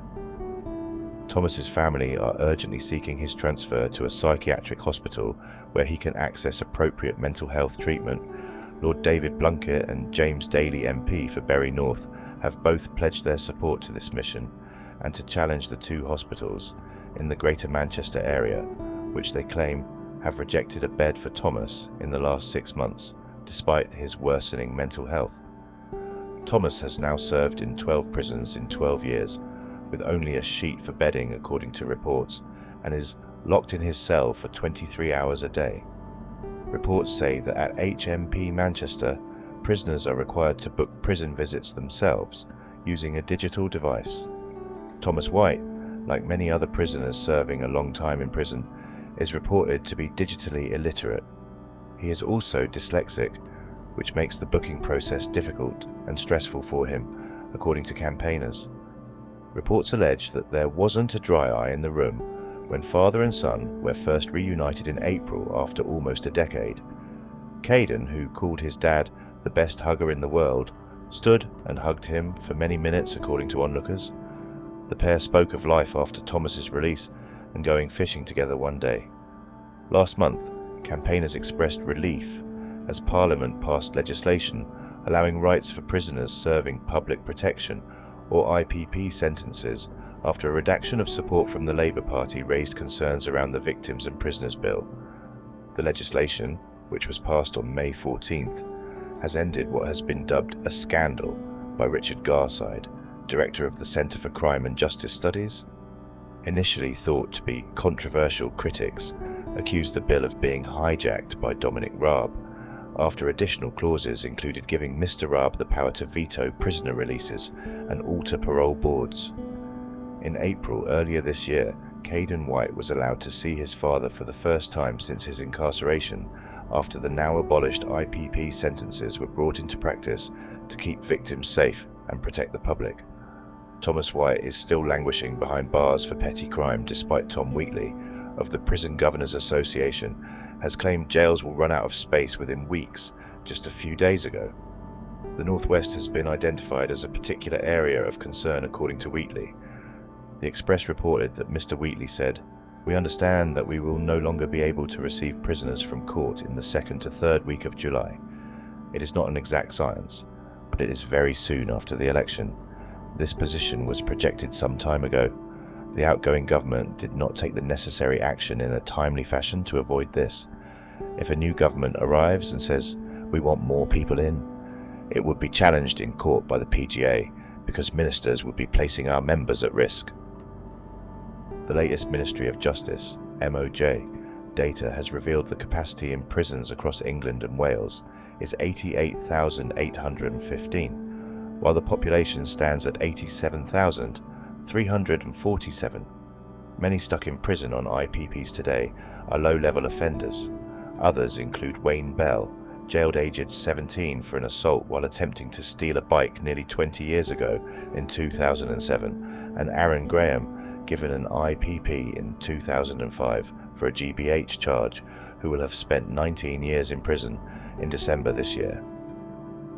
Henry Rossi, founder of the Institute of Now and IPP campaigner, said, "Everyone agrees that IPP was a bad idea, but successive governments have lacked the moral courage to resolve this toxic mess. A new government presents an opportunity for substantive change, and I urge them to consider a resentencing policy to uphold the basic standards of British justice and end the suffering of so many families affected by this torturous sentence." Campaigners now say that pressure is building on the new incoming government to resolve the IPP scandal, with a resentencing campaign deemed the only lasting solution. They have said a resentencing campaign could free up the equivalent of 4 prisons worth of prisoners at a time when prisons are bursting at the seams. Labour recently committed to work at pace on IPP should they enter government, but there is no reference to resolving the IPP scandal in their recently released manifesto.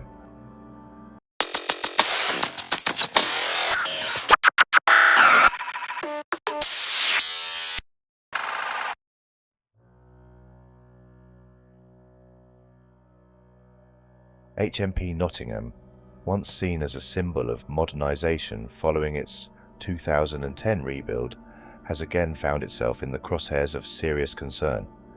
In February 2025, an independent review of progress was conducted following a damning inspection in May 2024. What inspectors discovered was deeply unsettling. A prison buckling under pressure, struggling to maintain safety, purpose and dignity amidst a churn of short-term inmates and inexperienced staff. Despite some efforts at reform, HMP Nottingham continues to face systemic failings that reveal a troubling picture of modern British incarceration. At the heart of the crisis is violence, rampant, persistent and lethal.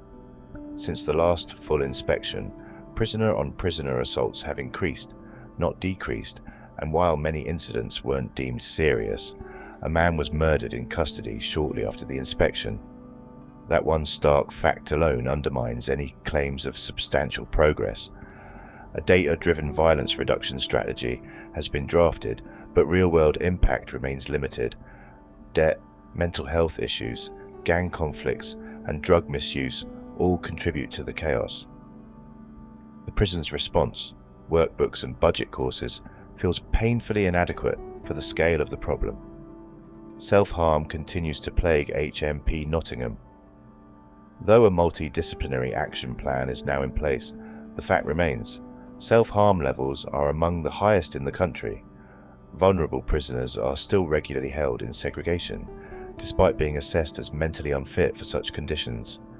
In some cases, men waited 20 weeks for mental health transfers, while new measures like grab bags of distraction materials and increased listener recruitment are steps forward. The underlying issues, boredom, lack of purposeful activity and insufficient staff training, are still very much alive. Speaking of training, it remains a gaping hole in Nottingham's operation. A quarter of officers have less than 2 years' experience, a slight improvement from the 40% reported last year, but still far from reassuring. The inexperience of staff was most glaring in the flawed delivery of key work sessions, which often confused first-night interviews with genuine rehabilitative engagement. Leadership has tried to address this with better oversight and guidance, but consistency is lacking. Mental health care is a mixed picture. While some transfers now happen within the legal 28-day window, others drag on dangerously, leaving already fragile individuals locked in cells ill-suited for their care. Communication between mental health professionals and custodial staff has improved, but only marginally. Alarmingly, cells previously unfit for detoxification due to bolted hatches remain underused, despite minor upgrades, and multi-occupancy continues to pose risks. The prison's regime is described as restricted, a term that doesn't do justice to the reality. 1/3 of prisoners are unemployed, spending just over 2 hours a day unlocked from their cells. Weekends remain particularly grim, with barely any meaningful activity. While full-time workers enjoy better conditions, the majority do not. Education, another supposed rehabilitative pillar, is also failing. Ofsted found insufficient progress in nearly every area it reviewed, citing poor allocation, unqualified teaching, and dismal attendance. Over 250 prisoners still lack a personal learning plan. Illiteracy is widespread, yet efforts to correct it remain disjointed and under-resourced. Even public protection, arguably the most fundamental duty of a prison, is falling apart. High-risk offenders are routinely released without proper oversight. Telephone monitoring is erratic and often non-existent due to chronic staff shortages. Alarmingly, 60% of monitored prisoners are having their calls go unreviewed, meaning potential threats go undetected. Meanwhile, child contact restrictions are inconsistently enforced, and interdepartmental meetings suffer from poor attendance. When it comes to resettlement, the system's chance to break the cycle of crime, the results are equally bleak. In the past 6 months, over 200 prisoners have been released into homelessness. Many of these are repeat offenders, cycling in and out on short recalls, often just 14 days long. Some innovative initiatives, like a partnership with Nottingham City Council targeting chronic rough sleepers, offer hope, but these are outliers, not the norm. What emerges from this inspection is a prison caught in permanent firefighting mode. Leadership may be trying, but intentions aren't enough. The day-to-day experience for most inmates is one of violence, boredom, understimulation, and neglect. Prisoners are either locked in cells or shuffled between chaotic, under-attended programs.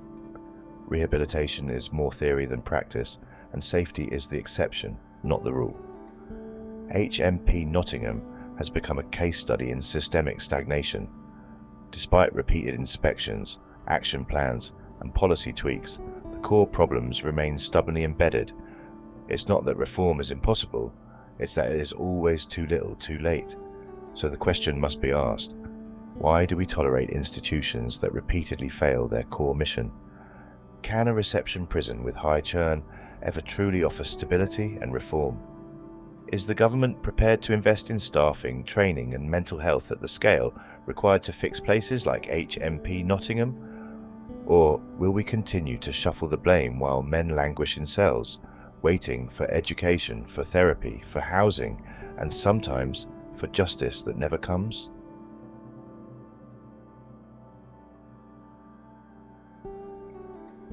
An inmate who slashed a prison officer's throat with razor blades has been given an 11-year jail sentence. Michael Dye needed 17 stitches in a 10cm 4-inch wound to his neck after the attack at HMP Nottingham. Nottingham Crown Court heard he was lucky an artery was not hit.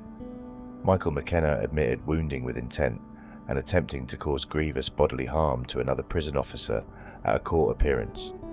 The 25-year-old also admitted racially aggravated, threatening behaviour towards a detention officer following the slashing. The court heard Mr. Dye had recently started working at the Category B male prison, which has been previously described as dangerous and having very significant problems with violence. McKenna, who appeared at court via video link from HMP Wakefield, had only arrived at the prison the previous day. Alan Murphy, prosecuting, said when Mr. Dye was releasing prisoners for their hour of association time, McKenna approached the officer while holding 2 blades taken from prison-issue razors. Suddenly, for no reason at all, the defendant lunged towards Mr. Dye, he said. CCTV footage shows other prison officers arriving seconds later, with McKenna attempting to slash at Alexander Malcolm. After the attack, McKenna was arrested and taken to a custody suite where he racially abused a detention officer. Sentencing, Judge Gregory Dickinson QC said the premeditated attack was carried out without warning, without reason. You slashed his throat, causing a nasty gaping wound, he said. The court heard both prison officers have been affected by the attack, with a statement from Mr. Dye saying the scarring to his neck acts as a constant reminder, but both continue to work in the service. Andy Baxter, spokesman for the Prison Officers Association in the Midlands, said attacks like this have an impact on the resilience and mental well-being of all prison staff, adding, "Nottingham is still an incredibly difficult prison to work in." Mr. Dye is a really well-liked prison officer, not just by other officers but also prisoners, which shows he was doing a reasonable job, he said. It's a miracle that his injuries were not worse, 3 millimeters round the side, and it would have been his jugular.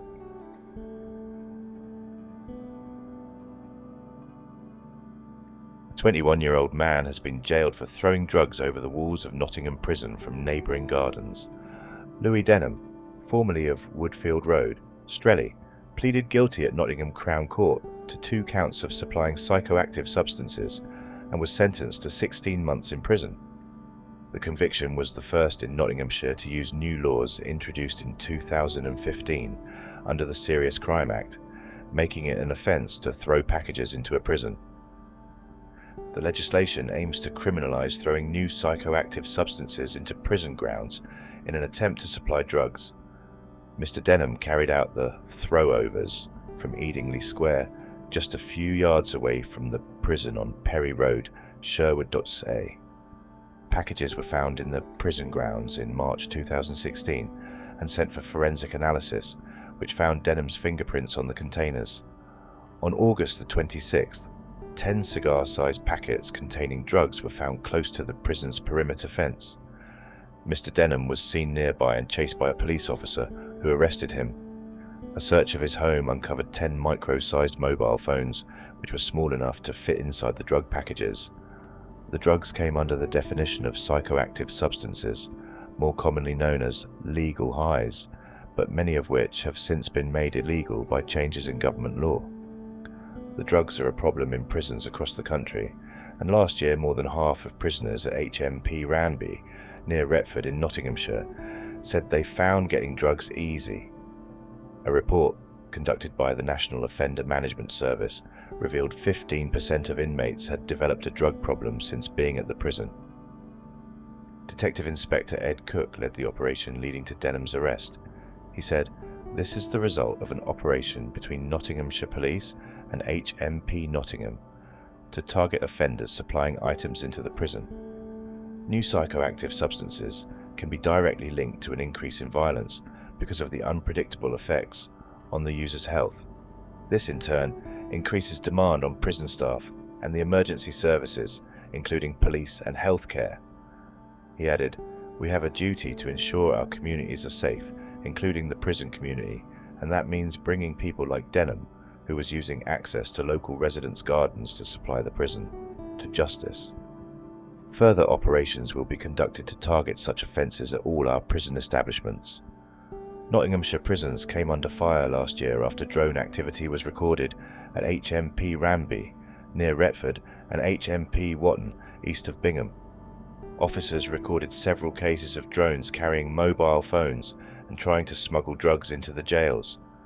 Across the whole UK prison network, there were 33 drone incidents in 2015, compared with just 2 in 2014.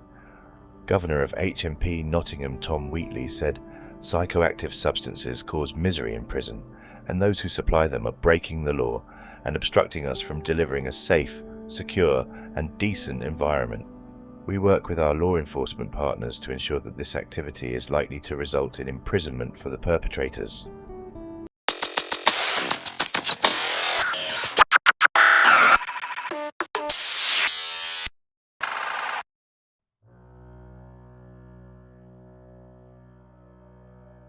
HMP Peterborough, Men, presents a troubling picture of a prison caught between determined reform efforts and deeply embedded structural failures. This review, conducted in October 2024, paints a nuanced and, at times, grim portrait of a facility still wrestling with safety, rehabilitation, and basic dignity for prisoners. Run by Sodexo and uniquely housing both men and women on the same site, albeit separately, the male estate holds up to 944 prisoners. As a reception and resettlement prison, it processes large numbers of remand prisoners, about 50% at the time of the inspection, with that figure set to rise sharply to 82%. This changing demographic has intensified operational pressure, strained resources, and created persistent instability within the prison population. One of the most disturbing findings in the review was the lack of real progress on core issues that directly impact prisoner welfare and safety. Of the 7 core concerns raised in the previous inspection in January 2024, only 2 saw what could be described as good progress. In 2 areas, there was no meaningful improvement at all. Efforts to reduce violence were found wanting. Although assaults on staff had decreased, violence among prisoners remained stubbornly high. In fact, a recent violent episode led to one prisoner being charged with the murder of another inmate. The prison had increased its use of restorative approaches and multidisciplinary safety meetings, but this was undermined by inconsistent incident investigations, poor use of support plans, and a total absence of a comprehensive strategy to incentivize good behavior. With only one unit offering meaningful privileges, the rest of the estate failed to give prisoners any tangible reason to behave positively. Drug use remains rampant and largely uncontained. Despite strong collaboration with Cambridgeshire Police and the presence of 3 on-site officers, 27% of drug tests continue to return positive results, peaking at over 37% in some months. Though measures like mail photocopying and more frequent perimeter patrols had been introduced, critical improvements like installing netting over exercise yards remained unfunded and unrealised. The prison's security apparatus remains overwhelmed and reactive, not proactive. Healthcare delivery, particularly for prisoners detoxifying from drugs or alcohol, was in crisis. A Care Quality Commission, CQC, review found a direct breach of the Health and Social Care Act of 2008. Patients undergoing detox were not being monitored overnight in accordance with medical best practice. Some went 48 hours without clinical checks. Night staff recorded observations as appears asleep, rather than engaging in proper, hands-on clinical assessments. This systemic failure led the CQC to issue a formal action plan, citing serious risk to patient safety. Equally alarming was the lack of time prisoners spent out of their cells. While staffing numbers had improved on paper, with 50 new officers recruited, about 29% were unavailable for duty during the review week.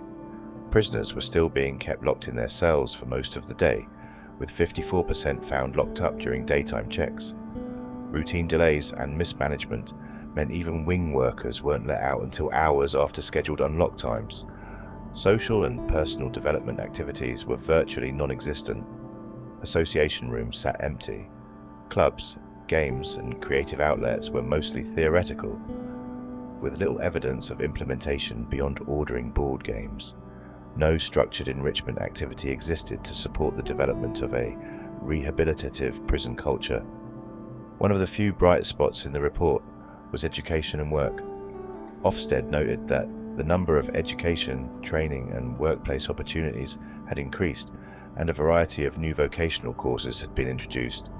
Teaching quality was better, learning more targeted, and employability skills more embedded in course design. The introduction of peer mentors, particularly those trained in neurodiversity, marked a thoughtful inclusion. But problems remained. Many positions were still part-time. Wing-based work was often menial, and personal protective equipment, PPE, was lacking for cleaners and painters. Preparation for release showed signs of promise. A new head of reducing reoffending had taken up post after a year-long leadership vacuum. Resettlement support was finally being extended to remanded prisoners. The proposal to create a team of remand support workers using prison offender managers was described as pragmatic and laudable. Despite this, almost 28% of prisoners were still being released homeless, with 2 CTEC housing workers expected to support over 900 men. Leadership had recently changed, and the new director, appointed just 2 months before the visit, was described as focused, aware, and determined to tackle the prison's many entrenched problems. However, systemic inertia, funding shortfalls, and historical neglect continue to undermine even the best intentions. The review made clear, while some foundations for change have been laid, HMP Peterborough Men remains a facility where safety is precarious, purposeful activity is insufficient, and rehabilitation remains a distant goal for many inmates. In the absence of immediate investment and bolder leadership from HM Prison and Probation Service, meaningful transformation will remain just out of reach.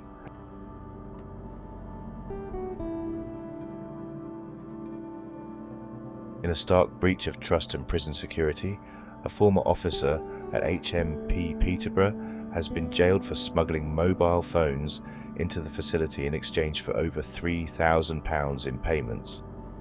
Paulius Juska, 36, of Clipston Walk, Peterborough, exploited his position of authority and access, forming a secret agreement with the ex-partner of a Lithuanian inmate he had befriended during the summer of 2017.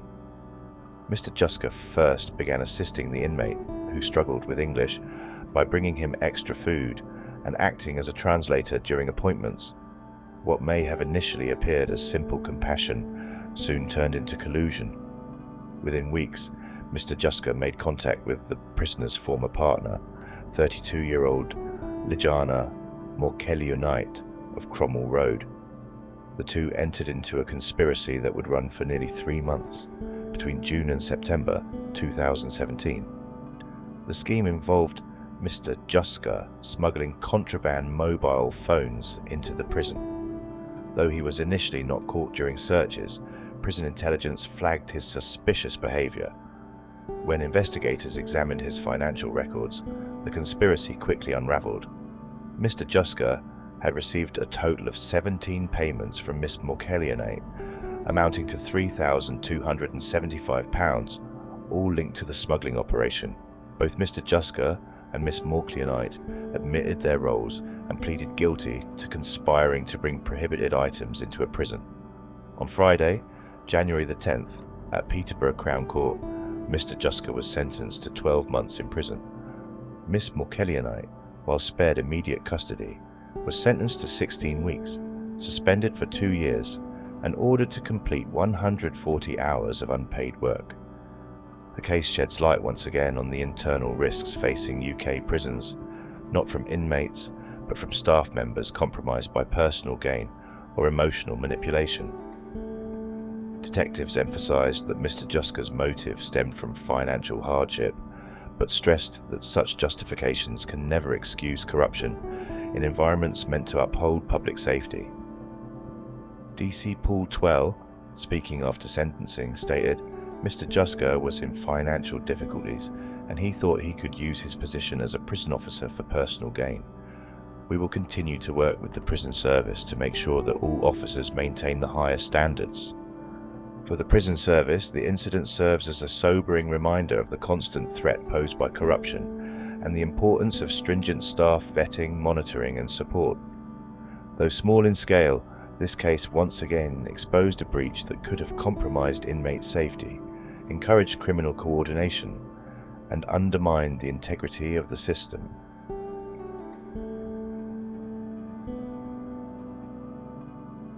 One of the most chilling and unprovoked acts of violence to occur within the UK prison system in recent years, 39-year-old inmate Tony MacDonald has been sentenced to 17 years in prison for a vicious attack on a female prison officer at HMP Peterborough.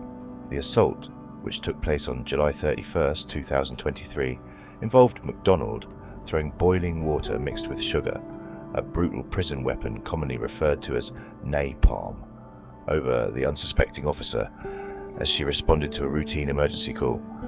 The attack was both calculated and ferocious. CCTV footage showed MacDonald emerging from his cell with a plastic bin concealed under a towel. He was seen calmly walking to the communal water boiler, filling the bin, and then waiting in ambush. When a personal alarm was triggered on the upper landing, prompting the female officer to respond, MacDonald launched the full contents of the bin at her. The mixture immediately caused second-degree burns. As she screamed in agony, a nearby male officer also sustained burns to his neck, leg, and arm. Prison staff acted quickly, rushing the female officer to a cold shower to mitigate the burns. Meanwhile, Mr. MacDonald fled and encountered another officer, whom he assaulted with a forceful knee-high kick. That officer suffered a fractured wrist during the ensuing struggle. The level of violence shocked both staff and investigators. It was premeditated, remorseless, and devastating in its outcome. Mr. MacDonald, who was already serving time for grievous bodily harm and other violent offences, attempted to argue in court that he was hearing voices and acting under the influence of delusions. However, psychiatric assessments concluded that he was fabricating symptoms to avoid responsibility. A jury found him guilty of grievous bodily harm with intent and attempted grievous bodily harm with intent. At sentencing on the 11th of February at Huntingdon Law Courts, Judge Mark Bishop dismissed MacDonald's claims and highlighted the senselessness of the attack. She suffered immediate pain, screaming in agony. There was no background, there was no motivation, he said. The officer suffered grave second-degree burns while undertaking her public duties in prison. The scarring and injuries caused her significant issues in her daily life. She is likely to need future surgery. She has permanent damage and doubts her career will be able to take her to retirement. The victim's statement, read in court, revealed the extent of her suffering. She underwent multiple skin grafts and was treated at a specialist burns unit. Her injuries were not just physical. The trauma, fear, and long-term psychological impact have altered the course of her life and career. The male officer who tried to help her described the attack as life-changing, admitting that the sound of her screams still haunts him. Detective Constable John Pentney, who led the investigation, described the incident as traumatizing and said the sentence reflected the sheer brutality of the attack. Mr. MacDonald was captured on CCTV leaving his cell with the bin, waiting for a distraction. He knew exactly what he was doing, Detective Pentney said. While the sentence cannot undo the harm caused, it does acknowledge the severity of what took place. This case underscores the ongoing dangers prison officers face daily, often without the recognition or protection they deserve. Attacks with boiling water and sugar are especially notorious in UK prisons, with the sugar thickening the water to make burns deeper and more lasting. These assaults leave physical scars and mental trauma that can last a lifetime. Tony MacDonald's 17-year sentence sends a clear message. Violence against prison staff will be met with the full force of the law, but for those living with the aftermath of such brutality, the victims, their families, and their colleagues, the consequences will be far longer lasting.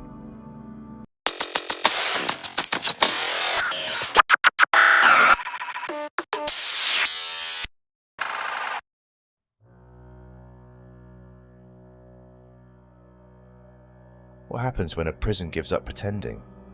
When even the facade of purpose disappears? When wings built for discipline dissolve into dust and men are left to rot in silence behind crumbling doors? At HMP Rochester, that question isn't hypothetical, it's daily life. This isn't a Category A fortress, it's a Category C resettlement prison in Kent, designed for low-risk offenders serving shorter sentences. But what the inspectors found was not a place preparing men for release. It was a prison where neglect has become operational policy. During the 2024 inspection, the jail held 706 prisoners across a mix of antiquated and newer units. The oldest buildings, inherited from their time as a borstal, were never intended for long-term adult incarceration. Now they house men locked in their cells for 22 hours a day, surrounded by decay, broken windows, rotting frames, and rooms permanently soaked in damp. Some of these cells don't even meet the basic standards of human habitation, the kind of places that make you sicker just by breathing inside them. And what of safety?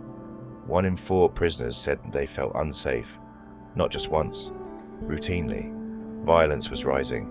Tensions on the wings were boiling over due to debts, drugs, and sheer boredom. The incentive scheme, designed to reward good behavior, was almost completely absent. Everyone was lumped into the same level of indifference, whether they were violent or compliant. Governors gave up trying to motivate change. They simply managed stagnation. Staffing was chaotic. Many officers were new, untrained, and in some cases visibly afraid. They struggled to enforce basic rules. Some wings had no officer presence for hours. When fights broke out, responses were slow. On one occasion, a man bled from a head wound for nearly 30 minutes before medical assistance arrived. This wasn't a lapse. This was normal. Drugs were everywhere. Despite claims of security crackdowns, there was open acknowledgement among both staff and prisoners that substances like spice, crack cocaine, and illicit buprenorphine were circulating constantly. Drones had become a routine delivery system. One prisoner told inspectors, "It's easier to get high than to get a haircut here." Living conditions in the wings were bleak. The jail is split between two main areas: the newer units, referred to as the residential blocks, and the older, rotting wings that hadn't seen proper refurbishment in decades. On the latter, showers were mold infested, mattresses were stained, some prisoners were still using buckets because of faulty plumbing. Rats and cockroaches were routinely spotted in communal areas. In one report, a prisoner described waking up to find a dead mouse next to his pillow. Education, supposedly a cornerstone of rehabilitation, was collapsing. Classrooms sat empty. Teachers were present, but prisoners weren't escorted. The few who did attend were often handed generic worksheets and left unsupervised. There was no curriculum continuity, no meaningful feedback. In one workshop, vocational instructors had no tools, literally, a woodwork program with no saws, a painting class with no brushes. Prisoners with learning difficulties or mental health needs were virtually abandoned. The prison's own neurodiversity register was out of date. Support staff were overworked. Some prisoners self-identified as suicidal, but were still locked in isolation for up to 23 hours with no therapeutic input.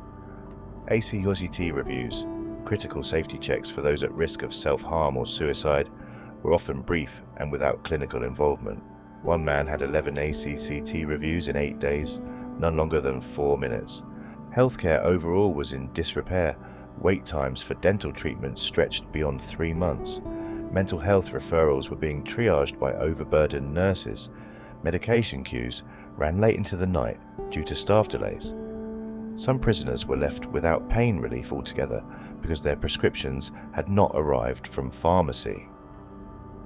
Others described being denied medication for chronic conditions due to administrative backlog. Employment inside the jail was a joke. There were barely enough work placements for a third of the population. Many of those who wanted to work couldn't, because the system couldn't organize unlock. Even those who did work described it as mindless time passing, cleaning the same stairwell 5 days in a row, picking litter that no one ever drops, no progress, no wages, no recognition. As for pre-release planning, it was virtually non-existent. Personal officers were never seen. Sentence plans were outdated or missing. Of the prisoners due for release in the coming month, nearly half hadn't completed any kind of reintegration program. Some had no confirmed accommodation. Some didn't even know who their offender manager was. One man was released to homelessness with £46 and no contact number for probation. There was no sense of direction, no attempt to fix the culture. And yet, perhaps the most disturbing finding was the tone of resignation from staff. Inspectors noted that many staff expressed frustration, not at the prisoners, but at their own inability to do anything meaningful. They didn't feel like officers, they felt like wardens of decay. HMP Rochester isn't chaotic by accident, it's a symptom of long-term abandonment. The prison isn't violent enough to trigger headlines, it's not high-profile enough to attract investment, it's just quietly decaying, a dumping ground for men the system wants to forget.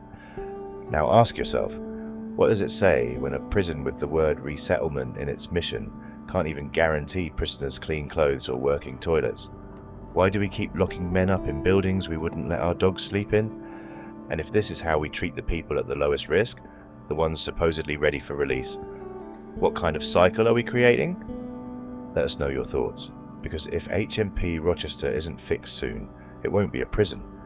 It'll just be a holding pen for human erosion.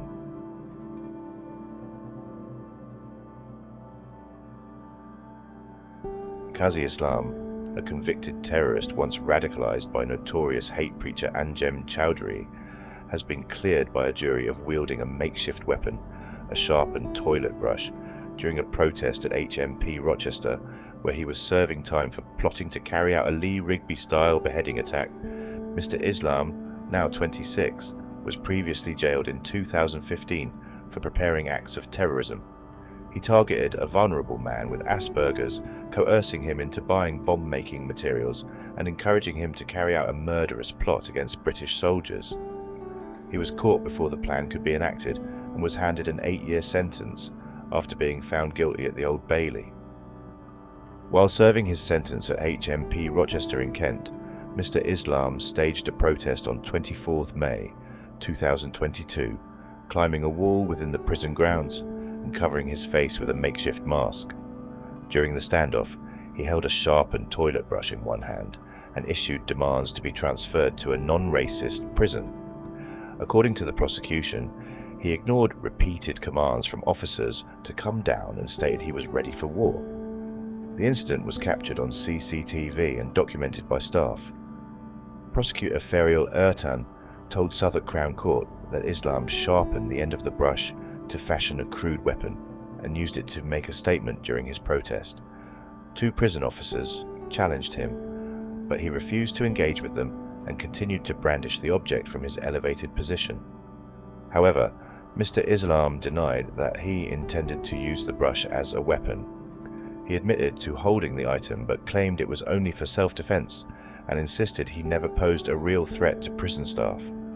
He argued that his actions stemmed from a deep frustration with what he described as racial discrimination within the prison and the alleged failure of authorities to relocate him despite formal requests. "It was my only option," he reportedly told police, claiming previous complaints about racism and mistreatment had been ignored. After hearing evidence, the jury found Mr. Islam not guilty of possessing an offensive weapon in prison. The verdict means that, despite his terrorist history and the threatening nature of the protest, the court accepted that the sharpened object did not meet the threshold of a weapon in this case, or at least that Islam had not intended to use it aggressively. Mr. Islam's earlier conviction remains a chilling example of homegrown radicalization. He was only a teenager when he came under the influence of Mr. Chowdhury's banned Al-Muhajirun network in the wake of Soldier Lee Rigby's murder in 2013. He became obsessed with extremist ideology, downloaded graphic ISIS propaganda, and immersed himself in jihadist literature and bomb-making tutorials. His original plot involved persuading his vulnerable acquaintance, Harry Thomas, to carry out an attack. Mr. Islam instructed Thomas to obtain ingredients for a pipe bomb and to watch Islamist beheading videos as motivation. Fortunately, the plan was intercepted before any lives were lost. While Mr. Islam has now been cleared in this latest case, the incident underscores how high-risk inmates with extremist backgrounds continue to present complex management challenges within the UK prison estate, especially in cases where mental health, ideology, and alleged institutional tensions collide. For prison officers, even small incidents involving known extremists can escalate quickly, and what begins as protest can rapidly spiral into confrontation. As of now, Mr. Islam remains in custody, and the debate continues over how best to manage convicted terrorists behind bars, particularly when claims of racism, protest, and security come together in an environment already stretched to its limits.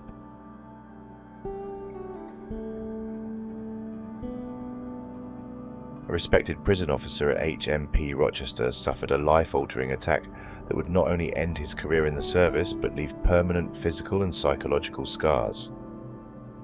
What began as a routine day at the Kent-based facility turned into a moment of sudden, senseless violence when 18-year-old inmate Nasir Musan launched a surprise assault using a prison-issued metal food tray.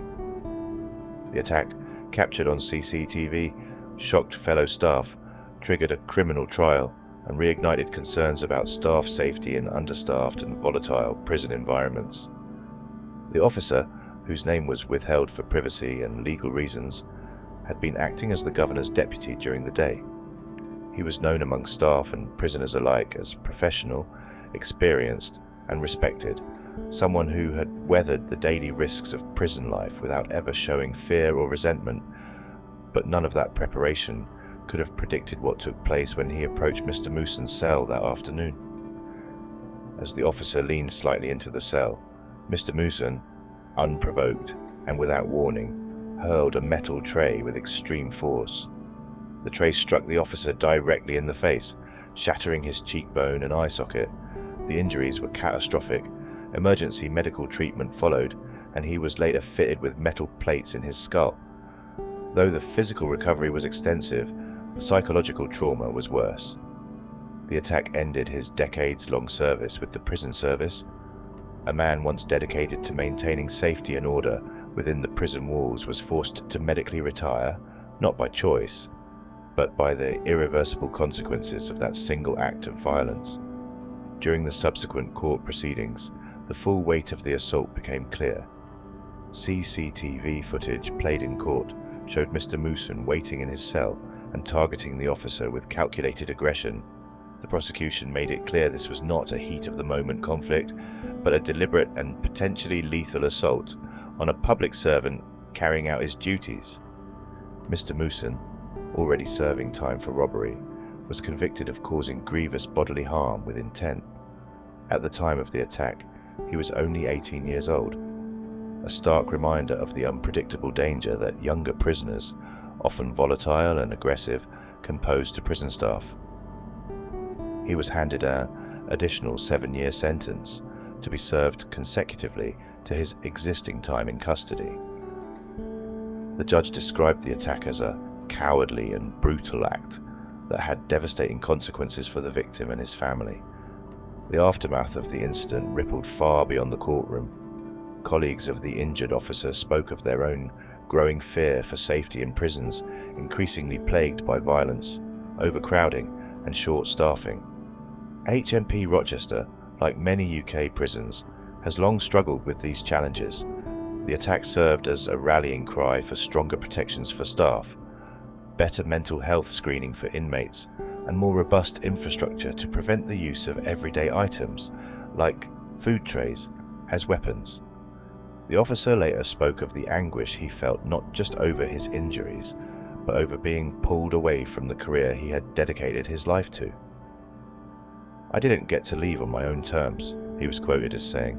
"This job was everything to me. I knew the risks, but I didn't expect it to end like this." For many, his story became a symbol of what's at stake for prison staff across the UK. The thin line they walk between authority and vulnerability, duty and danger. The pain of losing a career built on service is immense, but the deeper injury is in knowing that it came not through accident or error, but through an intentional act of violence from someone he was entrusted to manage. The incident at HMP Rochester is now one of several flashpoints used in national discussions around prison reform, highlighting the urgent need to prioritise staff safety. It's a reminder that for every high-profile inmate incident or policy announcement, there are frontline officers living the reality and sometimes paying the highest price for it.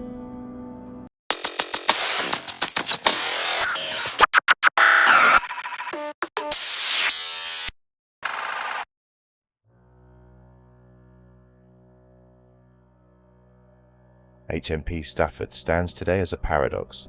On paper, it's one of the quieter establishments in England's prison system. It doesn't make front-page headlines, there are few violent incidents, and from the outside, it resembles something closer to a decaying university campus than a high-risk custodial facility. But within the barred windows, and under the flickering strip lights of its Victorian-built wings, lies a prison that's not working, not dramatically failing in the way some others are, but slowly and methodically breaking down.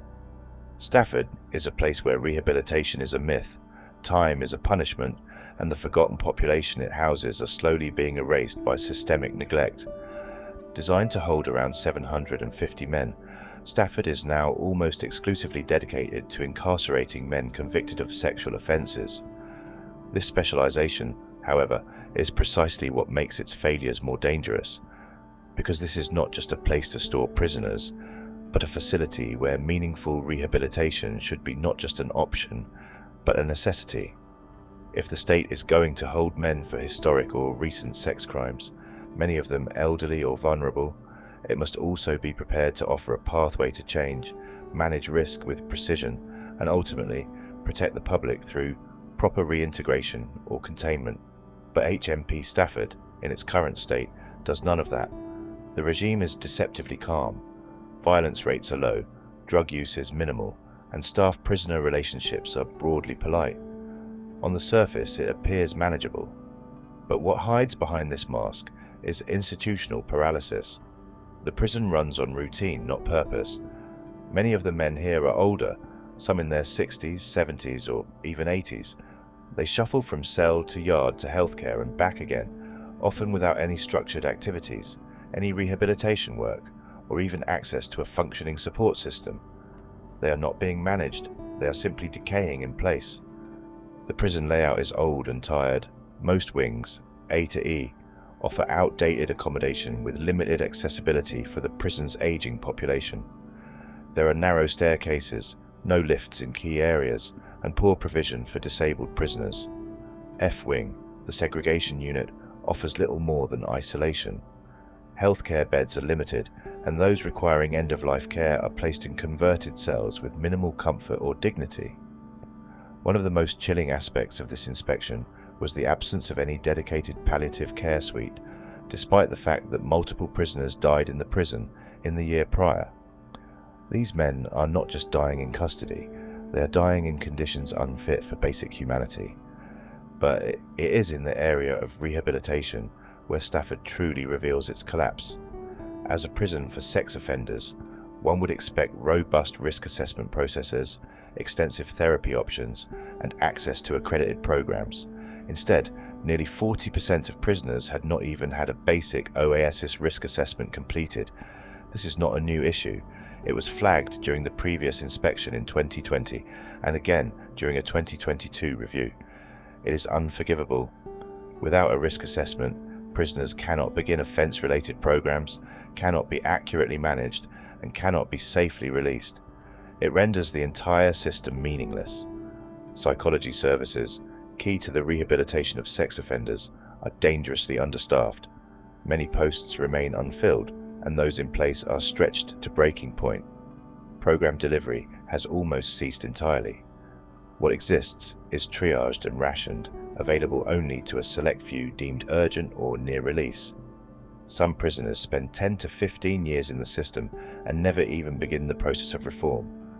This is not about whether they deserve a second chance. It's about whether the system is protecting society. Right now, it is not. The Offender Management Unit, OMU, is in disarray. Staff turnover is high, communication with probation is inconsistent, and public protection procedures are shambolic. In one review, a quarter of prisoners had no known MAPA level. That means no plan, no partnership oversight, and no protection for the community when release comes. Parole dossiers are rushed or incomplete, and decisions are often made without full understanding of the individual's history or behaviour in custody. It is a ticking time bomb. Release planning is non-existent for many.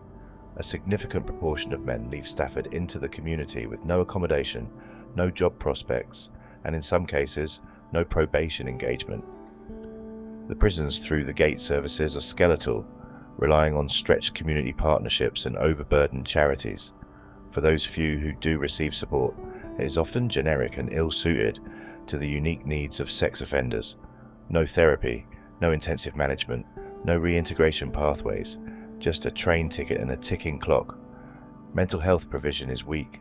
There is no full-time mental health nurse, no forensic psychiatrist on permanent rotation, and no system for dealing with neurodiverse prisoners. Many of the men in Stafford are undiagnosed autistic or have cognitive impairments that were never assessed in court. Without this recognition, their needs go unmet. The prison has no designated neurodiversity strategy. Men who cannot navigate the system are labelled as non-compliant, punished for behaviour they cannot control, and often isolated in segregation units that worsen their condition. In-cell conditions vary wildly. While some men on enhanced wings have access to clean showers and weekly laundry, others are left without basics.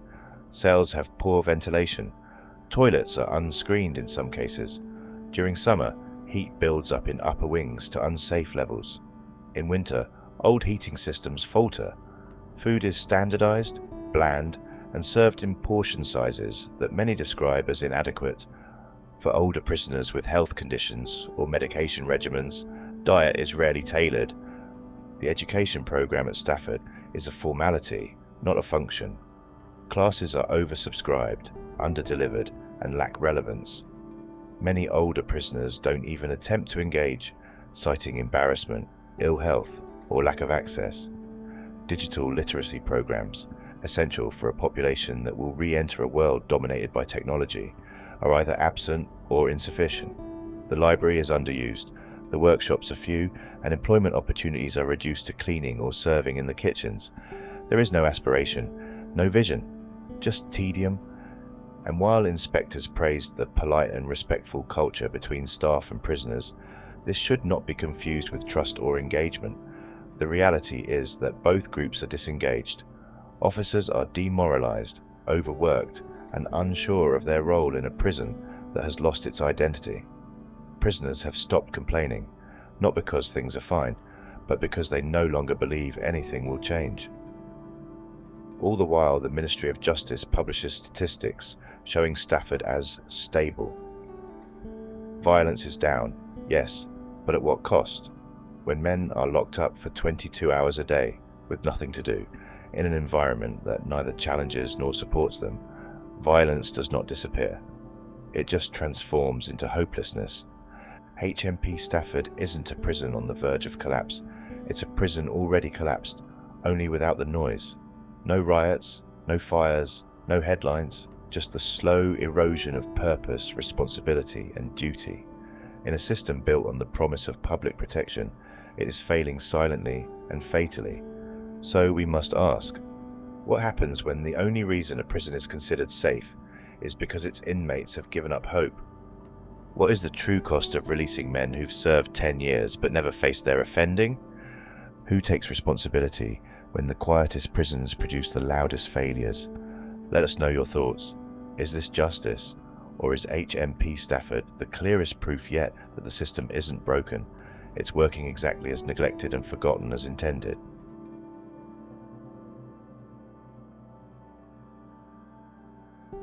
A prisoner has complained that he is being treated unfairly because he can't watch television in his cell and can only spend £4 a week on treats. John Painter, who was jailed in December 2014 for beating up and raping a woman in her own home, complained that life at HMP Stafford was awful. The 25-year-old was jailed for 7 years and 8 months after admitting raping and assaulting a Good Samaritan who let him sleep on a sofa at her home in Walsall when he claimed he had nowhere to live. Wolverhampton Crown Court heard how Mr. Painter kicked the woman in the head during a violent assault and smashed her mobile phone before raping her in August 2014. But in a letter from his cell at HMP Stafford, which houses more than 700 sex offenders, Mr. Painter said that life on basic in prison meant he missed out on treats, like in-cell TV and visits from friends, and that he was only allowed to spend £4 a week in the prison tuck shop. In a letter to the most recent edition of Lag's Mag Inside Time, he wrote, "I am currently serving an 8-year sentence here at Stafford and have served 27 months, most of it on the basic regime. Whilst you are held on basic, you lose your television, your clothes, your right to associate with other prisoners, 1 hour of your 2-hour visiting rights, your right to your own private cash except for £4 weekly, and you can also lose your job depending on what job you were doing before being put on basic. And let us not forget that you can get put on basic without even an adjudication. You are also then labelled a nuisance and troublemaker by staff and treated accordingly. Basic is nothing but extra punishment that can be given out without trial or evidence, sometimes without warning, just because staff don't like the look of you or suspect you of not conforming to their ideal prisoner." He added, "All of the above are individual punishments to a prisoner, when the courts would say that the loss of your liberty is the only punishment you should suffer for your crime. There are adjudications to deal with breaches of prison rules and regulations, mini-trials where evidence is heard and decided on. My question is, how can this be legal to give out 5 or 10 punishments in one package called basic without a trial or real evidence being presented? Is this just another example of the unfair and corrupt system we have to live in? And if so, no wonder so many people choose crime if this is an example of the fair and just way that the system treats us." Wolverhampton Crown Court heard in December 2014 how Painter has a history of violence against women. His victim had taken pity on him after he claimed he had nowhere to live and allowed him to sleep on her sofa while he found somewhere to live. When the women rejected Mr. Painter's sexual advances, he attacked her, grabbing her hair and pushing her to the floor, where he kicked her in the head. He also smashed her mobile phone and punched her in the face before raping her. The court heard how Painter fled the woman's house, but not before warning her he would kill her if she told the police. Judge John Warner jailed Mr. Painter for 7 years and 8 months after he admitted rape, assault, and attempting to pervert the course of justice, and he was put on the sex offenders register for life.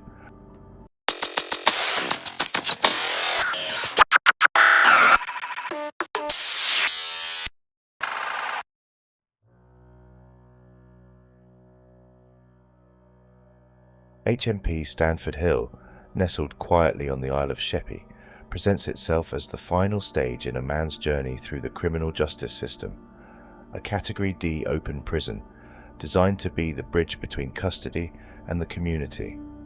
But in 2025, that bridge is cracking.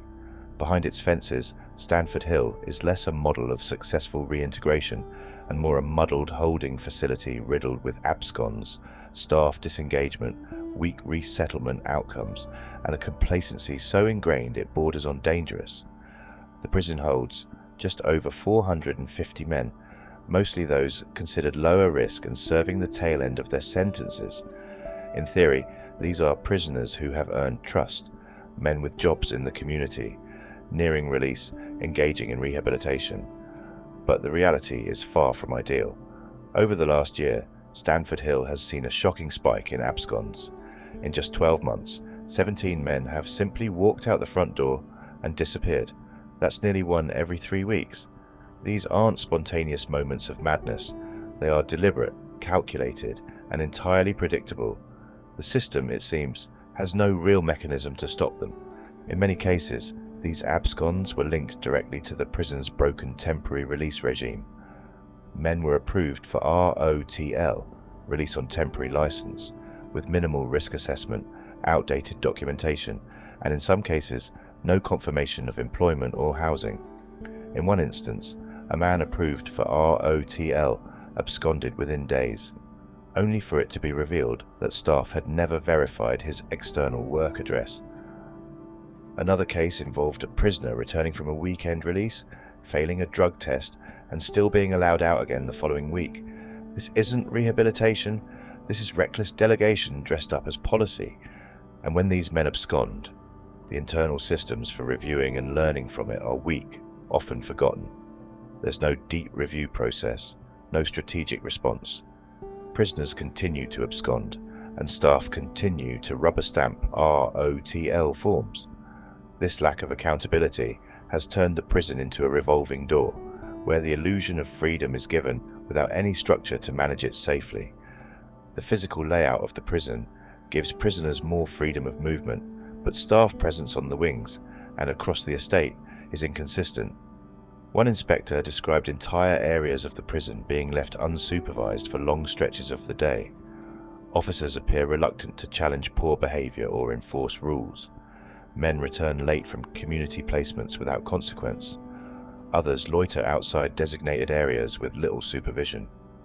The prison runs not on control, but on assumption that if you give men trust, they will honor it. And while that may work in some cases, Stanford Hill has created a culture where trust is not earned, but given without question. Inside the residential units, conditions are mixed. Some areas have been refurbished and offer decent, if basic, accommodation, but others remain cramped, poorly maintained, and lacking privacy. Showers are limited, clean clothing is inconsistently distributed, access to fresh air is technically available, but limited by the prison's chaotic regime. The wings are not violent, but they are apathetic. Men pace the corridors, sleep through the day, or watch time pass without any meaningful engagement. This is supposed to be the final chapter of their sentence. Instead, it feels like purgatory. Education and training are, in theory, available, but in practice they are woefully under-delivered. The prison struggles to maintain full attendance in classes.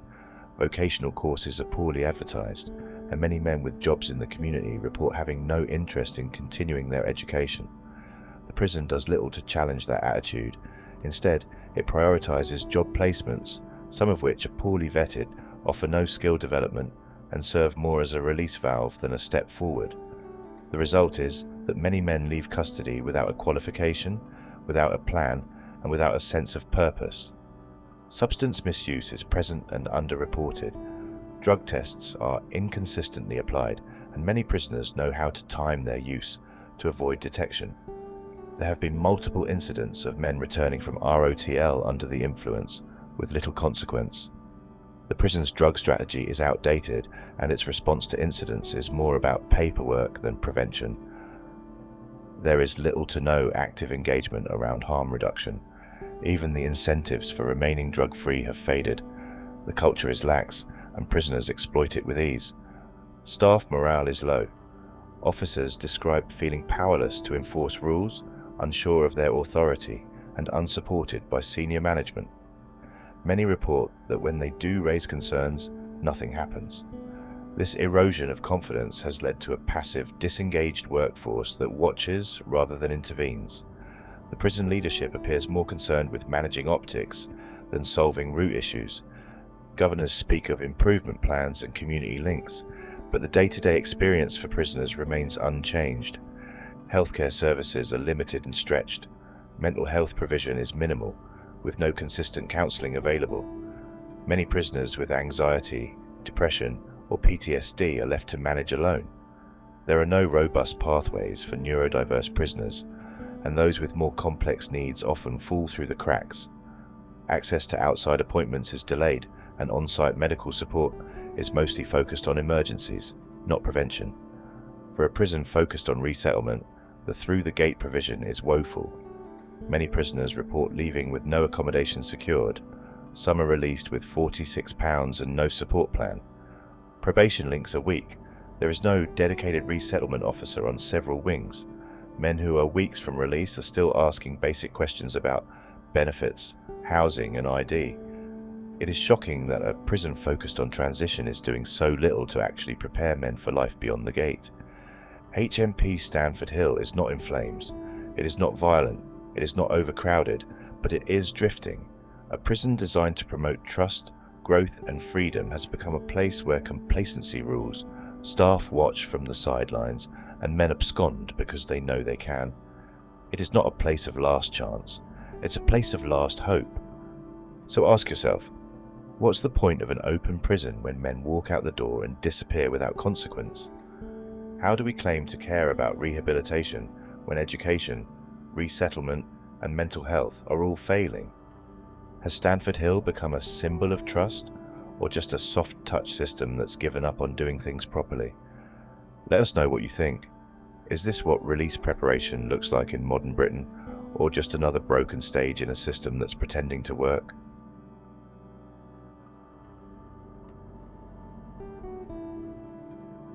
Here is a rewritten version of the article, in a more serious and gritty investigative tone, suitable for a crime documentary or report.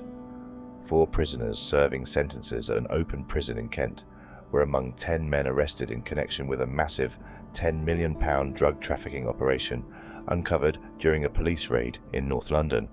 In a coordinated strike by the National Crime Agency and the Met Police's Specialist Organised Crime Unit, officers stormed an industrial unit in Enfield and discovered a staggering 109 kilograms of cocaine and 15 kilograms of heroin. The raid, targeting what authorities believed to be a major hub in a wider narcotics network, led to the arrests of 10 individuals aged between 20 and 50. Among those detained were 3 British nationals, 6 Turkish men, and an Italian citizen. Shockingly, 4 of the suspects were inmates on day release from HMP Stanford Hill, a Category D open prison located on the Isle of Sheppey in Kent. These men had been granted release on temporary license to work jobs during the day, returning to the facility at night under the supervision of the Ministry of Justice.